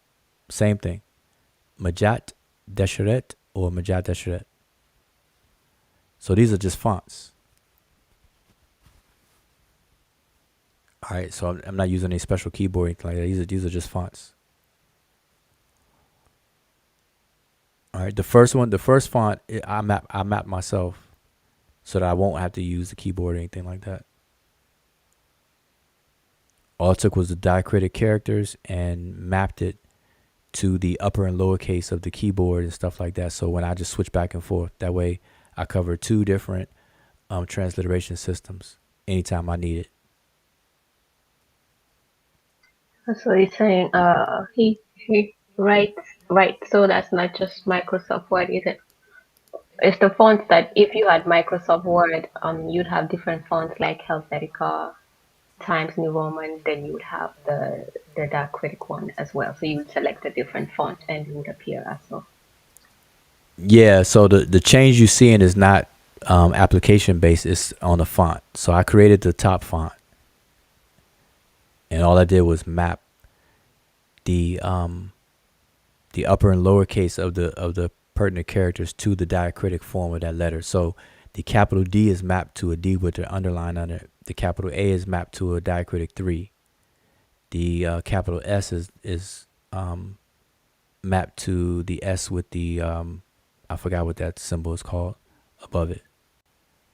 So I mapped it. So he said yes, he did get the other thing. All right, so hopefully people understand that grammar lesson real quick. Is it publicly available? No, if you I don't mind sending it to you. So just email me, wujao@gmail.com, or if you're on Facebook, you can inbox me. Yep, there's no problem. All right, you all. So it looks like I'm at the end, and it's definitely 2:30 on the East Coast. Yeah, we've been at it for the longest time. So hopefully y'all got some takeaways from this, and we're going to do this again. But I can clearly see that, and I don't see people dealing with the language. Now, before I go, I'm going to let you all know. Let me actually share the screen. This is what I want y'all to do. And this will let me know who's serious or not.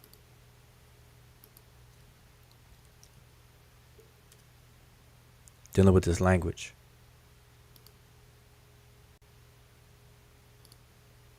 I'm going to share my screen.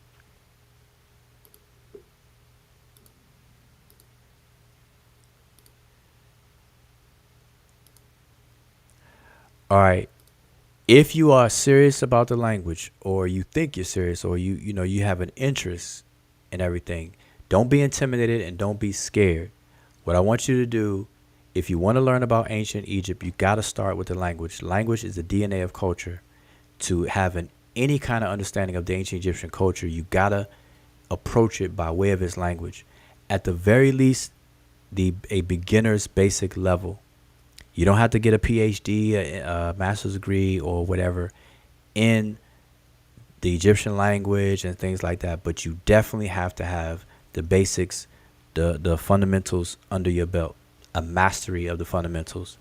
And on this website, sableuniversity.com, is what I'm showing you on the screen. Just go here and look for this particular, as a matter of fact, I'm going to click on it. Beginner's Introduction to Egyptian Hieroglyphic. I'm going to click on it because I want y'all to see it. This course was a 12-week course that I did online, but I modified it a bit to where it's self-paced. You can go and learn at your own pace. It comes with a textbook, and just by chance you might already have the book because it's available on Amazon. If you already have the book, then the course is reduced. The cost is reduced minus the price of the book. The course is only $130 if you don't have the book, and it's only $100 if you do already have the book. Okay? And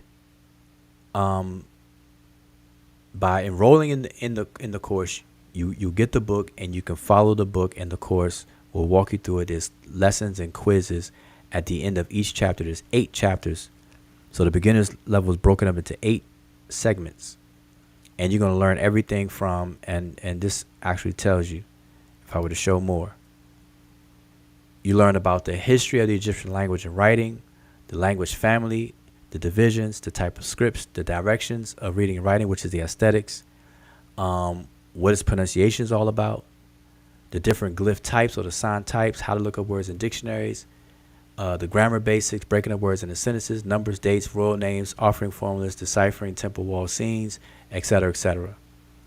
Okay, all of that is included. And what I do now is that I go once a week. I will go have a 2-hour session where anyone enrolled in the course at any given time can come on the session to get any questions answered to the best of my ability, or anything cleared up in the book, or whatever the case is, to help you along and to master all of the content within the book. And I guarantee you, at the end of taking the course, you will be able to read basic inscriptions. If you follow along with the course and you pass all of the quizzes and you demonstrate your proficiency in it, you will be able to do that. That I definitely guarantee. And when I say basic inscriptions, those inscriptions that you see at museums and things like that. If you were to go to the Brooklyn Museum, Metropolitan Museum, or whatever the case is, or even take a trip to Egypt, you don't have to rely so much on the tour guide. You'll be able to read basic inscriptions on things on monuments and things like that, for sure. All right. So if you're interested and you're serious, register and sign up. That's all I can really just tell you. And that lets me know who's serious, because in these classroom settings, when I do these 2-hour sessions with people who are enrolled, we really go in on whatever, and we slow the conversation down. We break things down to its last compound, all that good stuff. And then also what we're going to start doing is we're going to have a community on Sabre University groups, just like Facebook. You know how Facebook has its master feed, but then it has groups. You create great Facebook groups. Well, on Sabre University, we can create groups on specialized topics, because Sabre University, by the way, is a website for any kind of quizzes, lessons, courses. It doesn't have to always deal with Egypt, but right now, because myself and Emicat, we're the ones that's created content for it so far, and because we deal with ancient Egypt, most of the things you see are going to be dealing with ancient Egypt right now, but it's going to expand. But we do have the ability to create groups. And so there'll be groups, focus groups, one dealing with the ancient Egyptian culture and language, or, language is a part of culture, ancient Egyptian culture. Another group may be all about biogenetics. Another group may be about genealogy, whatever the case is. And so make sure you go there. Even if you're not ready to sign up for a course, go to the website and register to the site. It's free. And then don't miss out. So let me go to the course page again. There's a lot of free lessons, quick lessons, courses on here. So like this one, for example, a quick lesson in transliteration and translation is free. Go ahead, register to the site and enroll. It's free. Just go through it. Has the Egyptian hieroglyphic writing system been deciphered? It's only $20, $19.95, and that's the price of the book. That's put together by Emicat. Go there, register. A quick lesson on grammatical gender. When y'all heard me when I talked about masculine and feminine words, well, there's a whole lesson on there. It's free. A quick lesson on portmanteau moors. I bet you people never even heard of the word portmanteau. Like, what's that portmanteau? Is that a portobello mushroom? Is that a T-bone steak? What's a portmanteau? Yeah, speaking of that, actually, New University, if you're listening, I would definitely recommend you take that because I saw you writing some things about the T determinative and all that kind of stuff. I think you will definitely appreciate that course and it's free. So just go there and sign up. I'll put the link in the chat.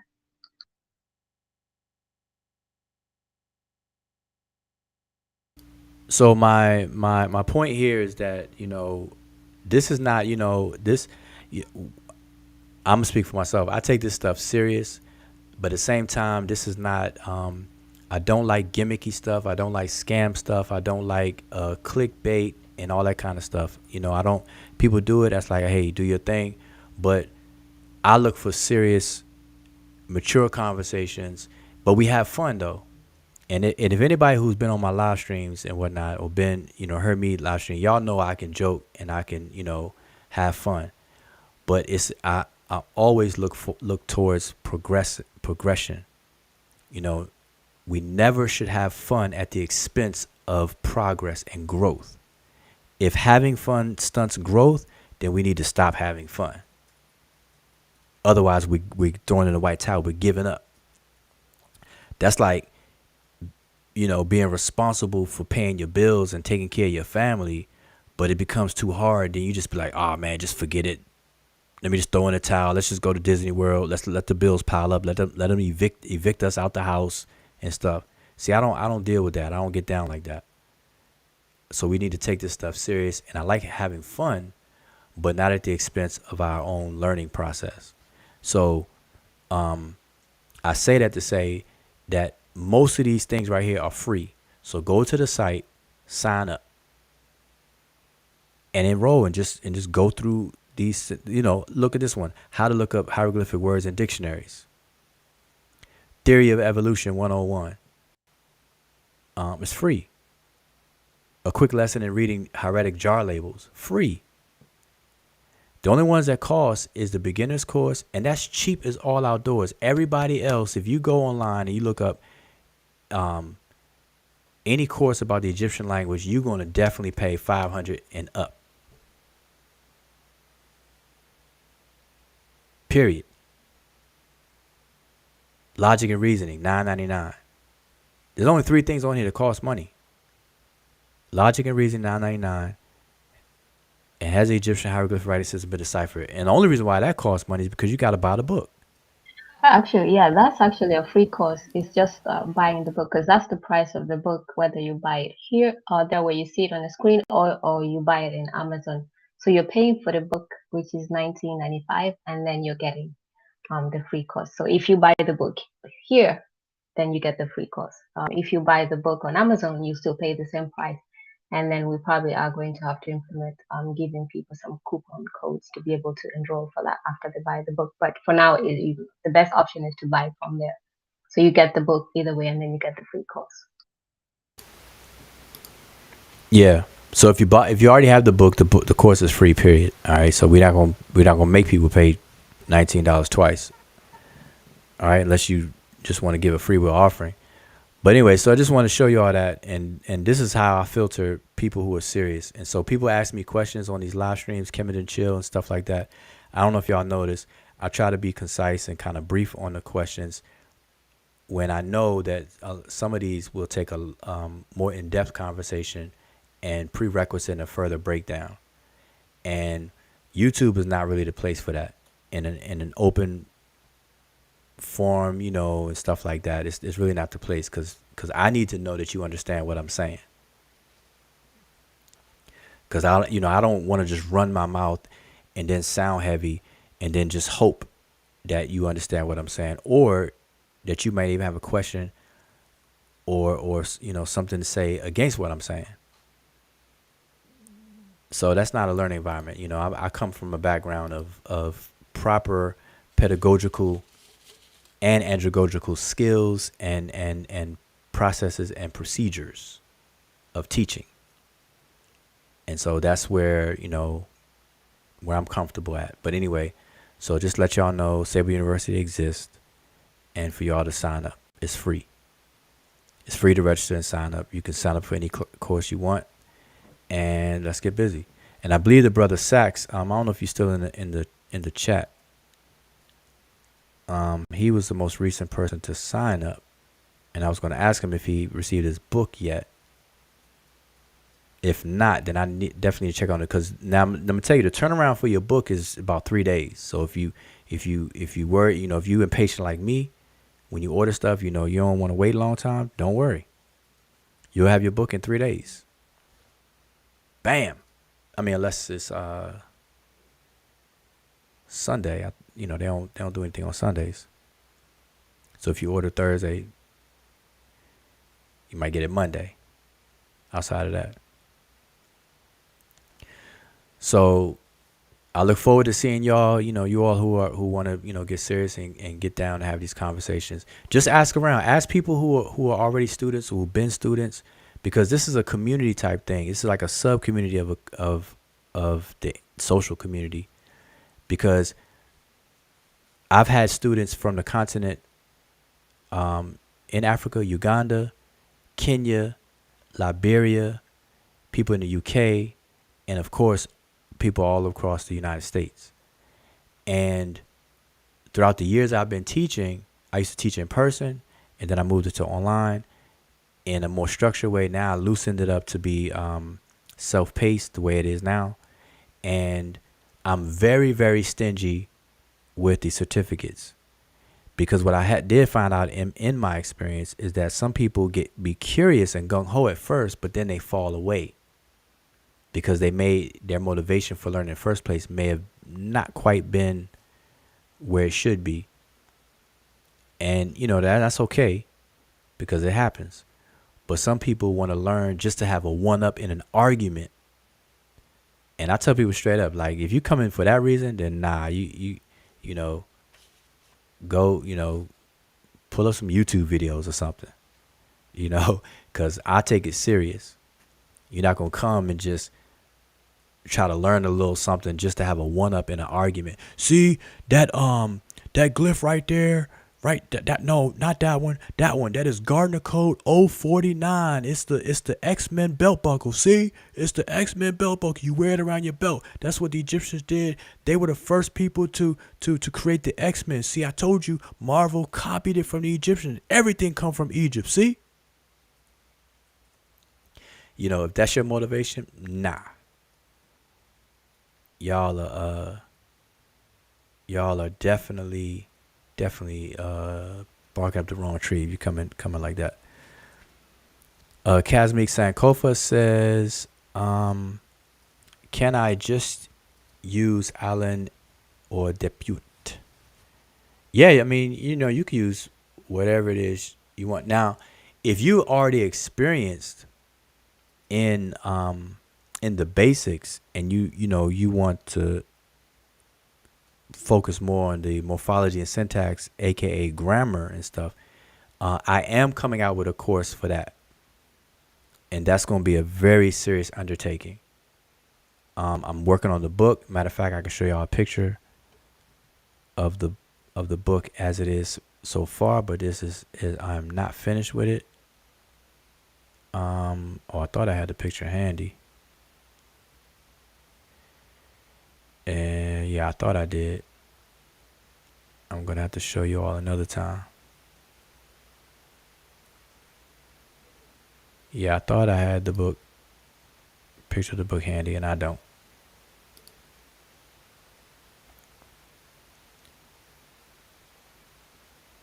Nope.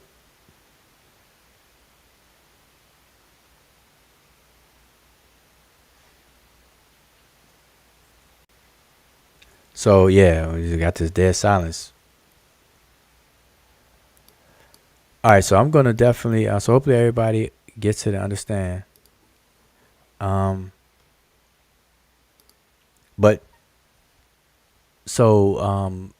to answer you, Kazmik, yeah, I mean, it depends on what you're looking for. The course that I showed you is a beginner's level course, so it's really Sesh, Medew, Netcher, and the mastery of Sesh, Medew, Netcher. Because when people are learning the ancient Egyptian language, you're learning two things at once. In the totality of things, people first have to learn how does the writing system operate, how does it work, how do the glyphs function. All of the glyphs are pictographs in and of themselves, but how do they function? They can function as phonographs, logographs, or semantemes, aka determinatives. People gotta understand that. People gotta understand the aesthetic aspect of it, how to read it. You read into the glyphs, whether it's in columns or rows. Then you learn something about honorific transposition, when and why that occurs. You learn about retrograde transcriptions, when it's columnar retrograde, where you're always going to read into the glyphs, but the columns are arranged in the reverse. That's called retrograde transcription. You learn about all of those good things. Then how to use dictionaries. Because once you, and then you learn about transliteration systems. And I'm not saying that this in any particular order that you learn, but these are the things that you learn.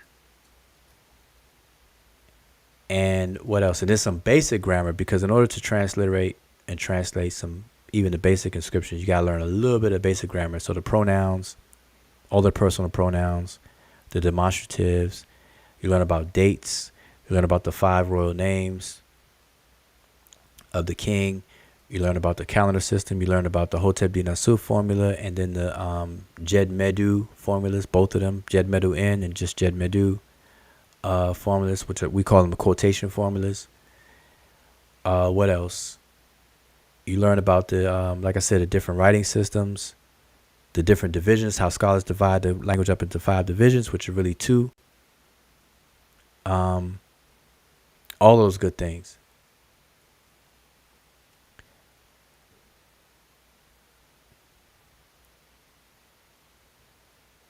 Okay, New University.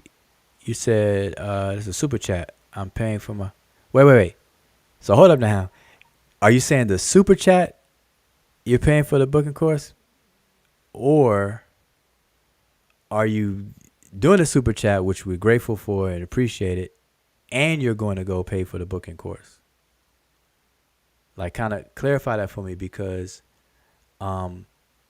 if I'm trying to just figure out your intention, just to help you out. And Cosmic, you would definitely have the floor. First, welcome to the panel. And if you can hear me, the mic is yours. Yeah, yeah, I can hear you. Can you hear me? Yep, I can hear you. Okay. Yeah, it's just easier to come up and talk versus just trying to type. Yeah. I'll be trying to tell people to hit the panel link. It's a lot easier. Could have talked about a whole bunch of stuff. But go ahead. Yeah. Nah, brother, I appreciate you. It's been years since I've engaged in the language. Like, I learned from Dr. Beatty when he was teaching at Howard like a decade ago, but Okay. I haven't really used the language. You know, if you don't use it, you know, and it's not useful in everyday life. But I've been using it a little bit lately, and so I just need to brush up on the joint. So I've always had issues with that appositional joint. So yeah, I'm down. I already signed up for your course, and so eventually I'll get to taking it all the way. Okay, so okay, now in your case, that's great. If you sign up, what I would do for you, or what I would recommend for you, is I'm about to start another round of a grammar class, but I don't have the textbook finished yet. So what I've done in the past was we would gather once a week and we will walk through the grammar, all the nuts and bolts of grammar, dealing with what you mentioned, apposition, the genitive construction, all that. We deal with nominal sentences, all the different types of sentences, adjectival sentences, nominal sentences, nonverbal sentences, verbal sentence, the whole verbal system. I mean, the whole thing. And we walk through it very slowly through the whole thing.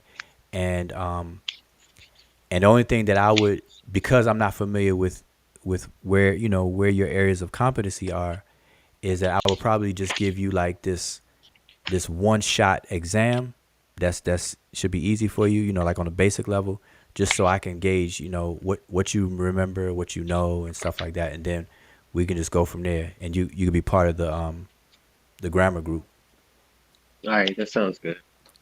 Yeah, we could do that, because I have a way of dealing with the grammar, that whole thing. So yeah, and we have fun. So it's no joke. You can ask. Matter of fact, if you see the brother June in the chat, I know he's not in the chat now. The brother Christopher Withers in the chat.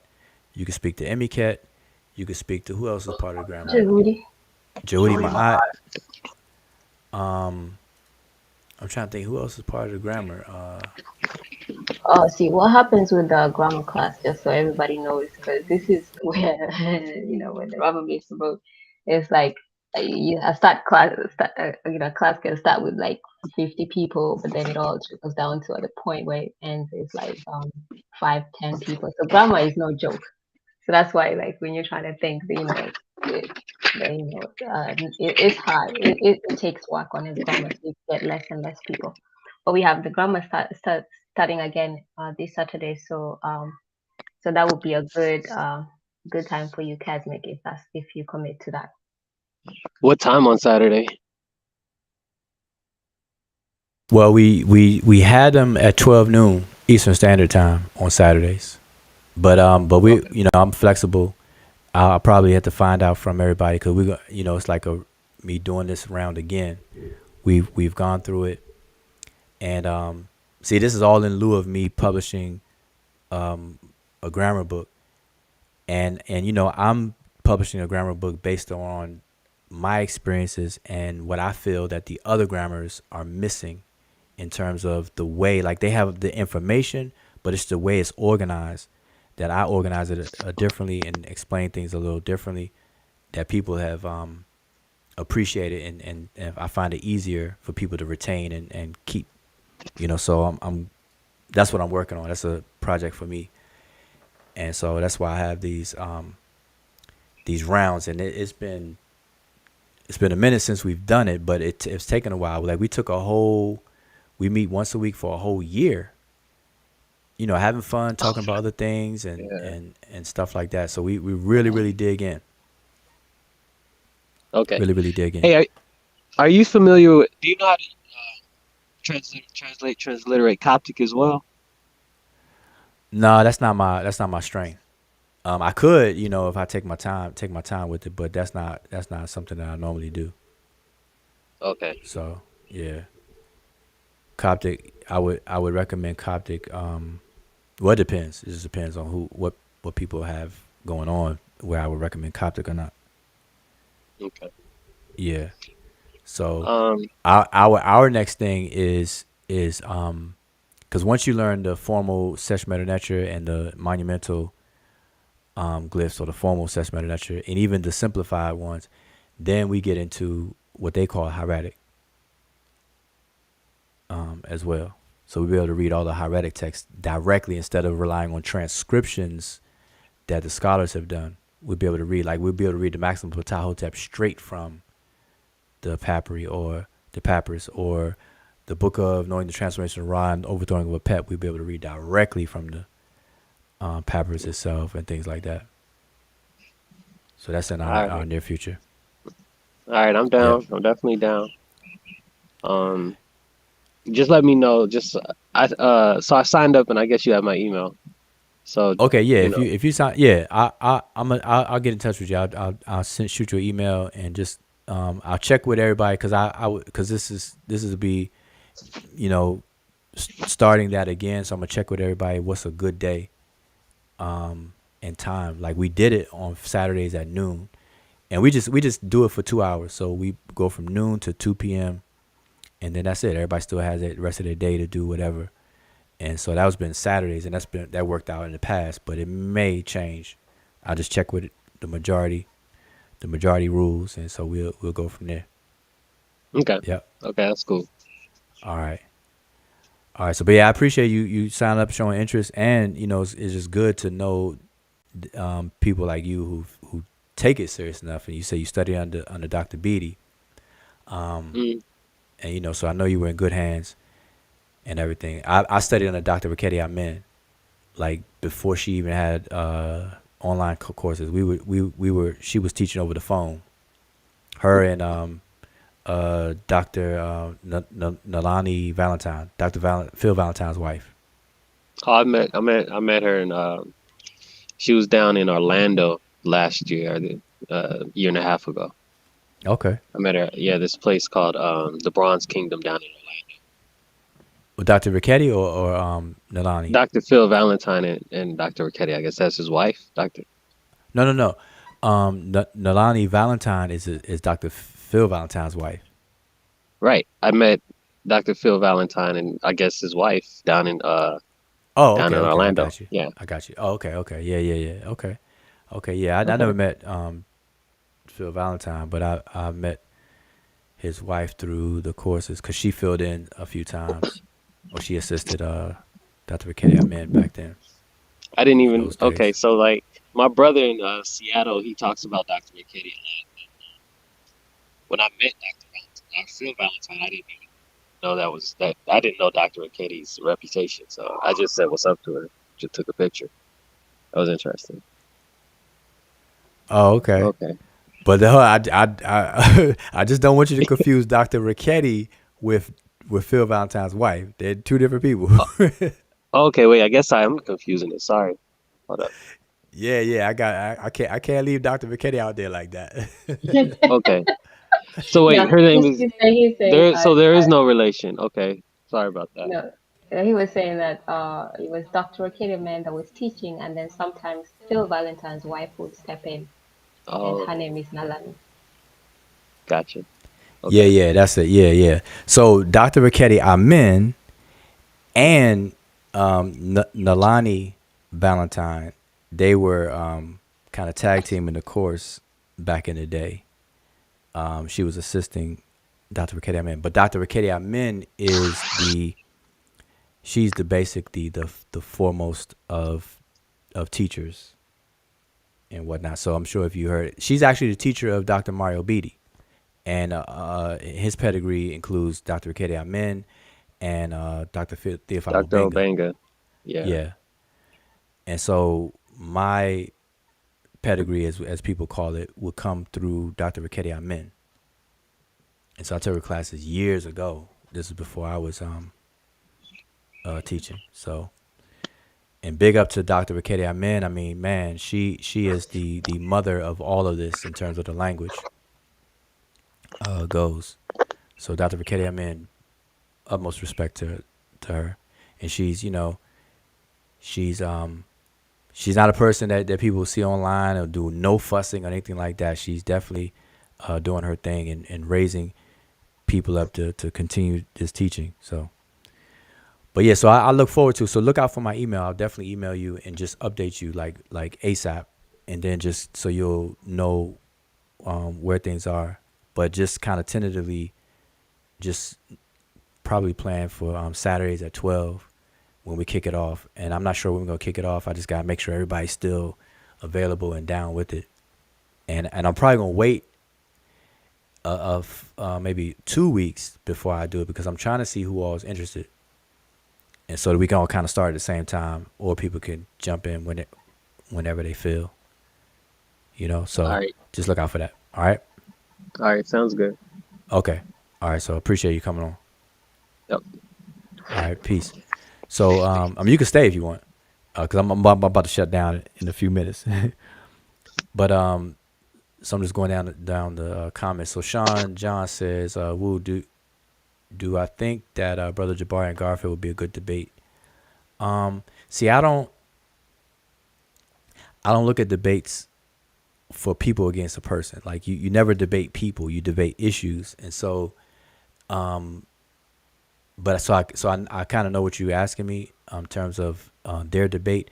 Now, my understanding of their debate topic is whether Christianity was stolen from Kemet or ancient Egypt.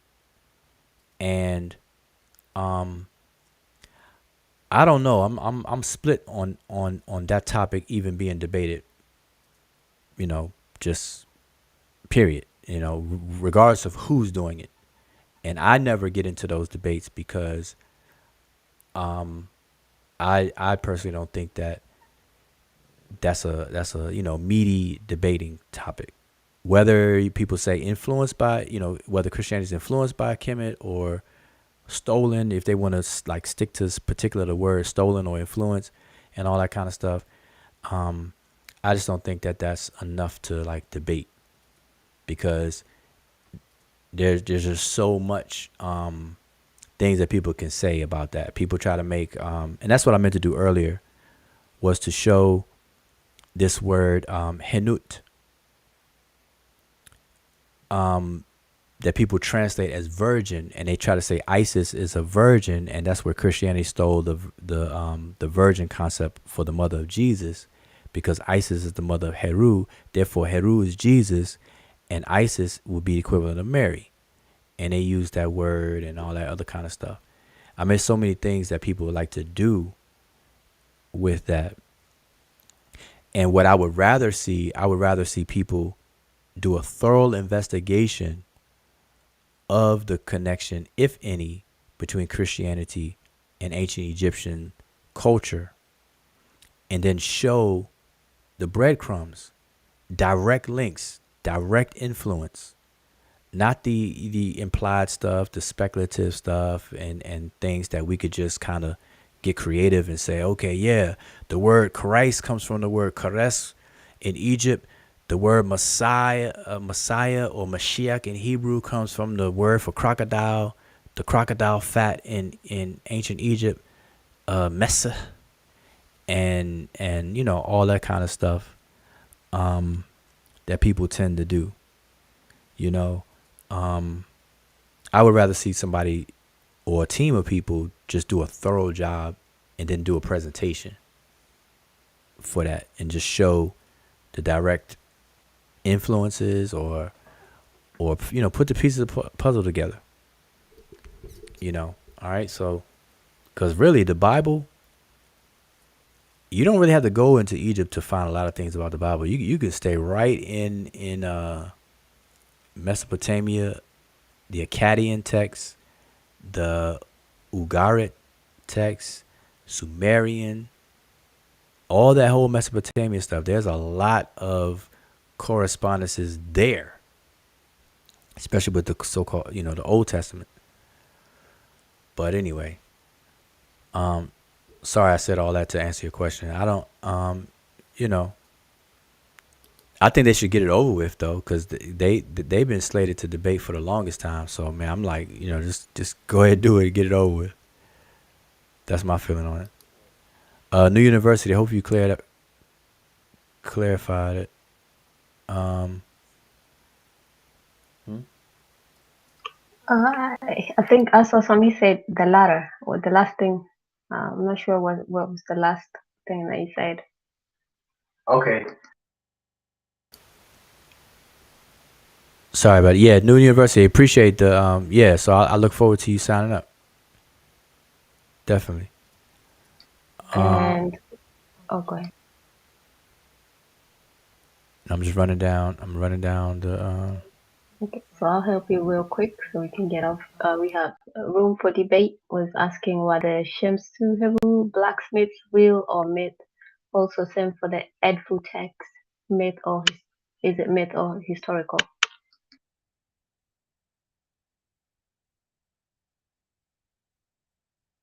I'm trying to find the question. I see it.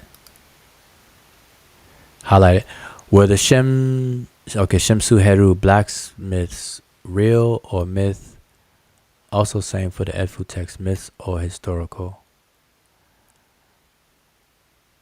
Okay. See, man, people ask those kind of questions when we were about to try to shut down. I'm going on 6 hours, y'all. This is crazy. This is like 3 videos, 3 2-hour videos. We violated 2 times. Yeah, we violated times 3. 2 times 3. 6 hours. But room for debate. All right, we're gonna address this another time. But for now, I would say if you force me to give you an answer now, I would have to say both. And we have to understand that about ancient Egypt, that what is the value of myth and the realities behind the myth, or all the figurative expressions. And so the Shemsu Heru are both. And it would take me some time to kind of elaborate on that. All right. So, yeah, we would have to kind of really explore that. some more, all right, to really understand that. Shemsu Heru, followers of Heru. All right. All right, so with that, I'm gonna go ahead definitely end this. And I really appreciate everybody tuned in. He says cool another time. Yeah. Appreciate everybody tuned in. And hope you learned something. If you didn't, let us know. But like I said, go to Sabre University, sign up. Even if you're not ready to take a course or whatever, like I showed y'all the free quick lessons. Just see how you do on those. It's just gives you information, asks you some questions, pass the little quiz. Some of them have videos. Watch the videos, not that long. Follow the instructions, pass the quiz, and you'll be good to go.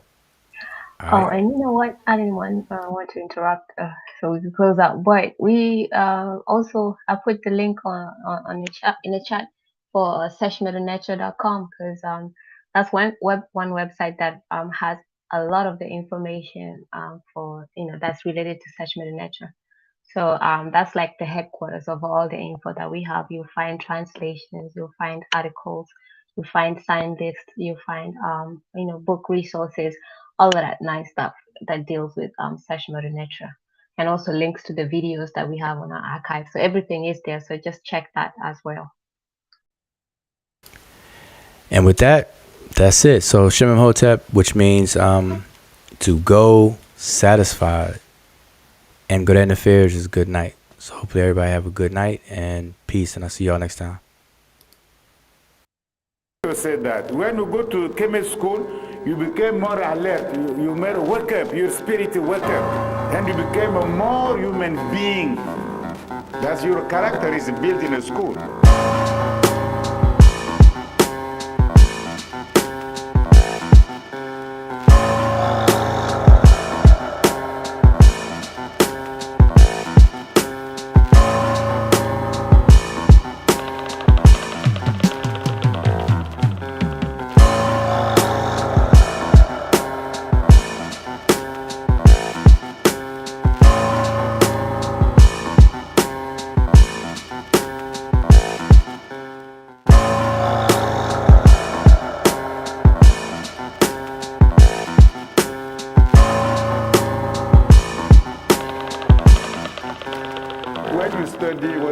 Classical studies, we must know Netcher. You see, maybe in the future we need to know some Meroitic too. We need to know Netcher.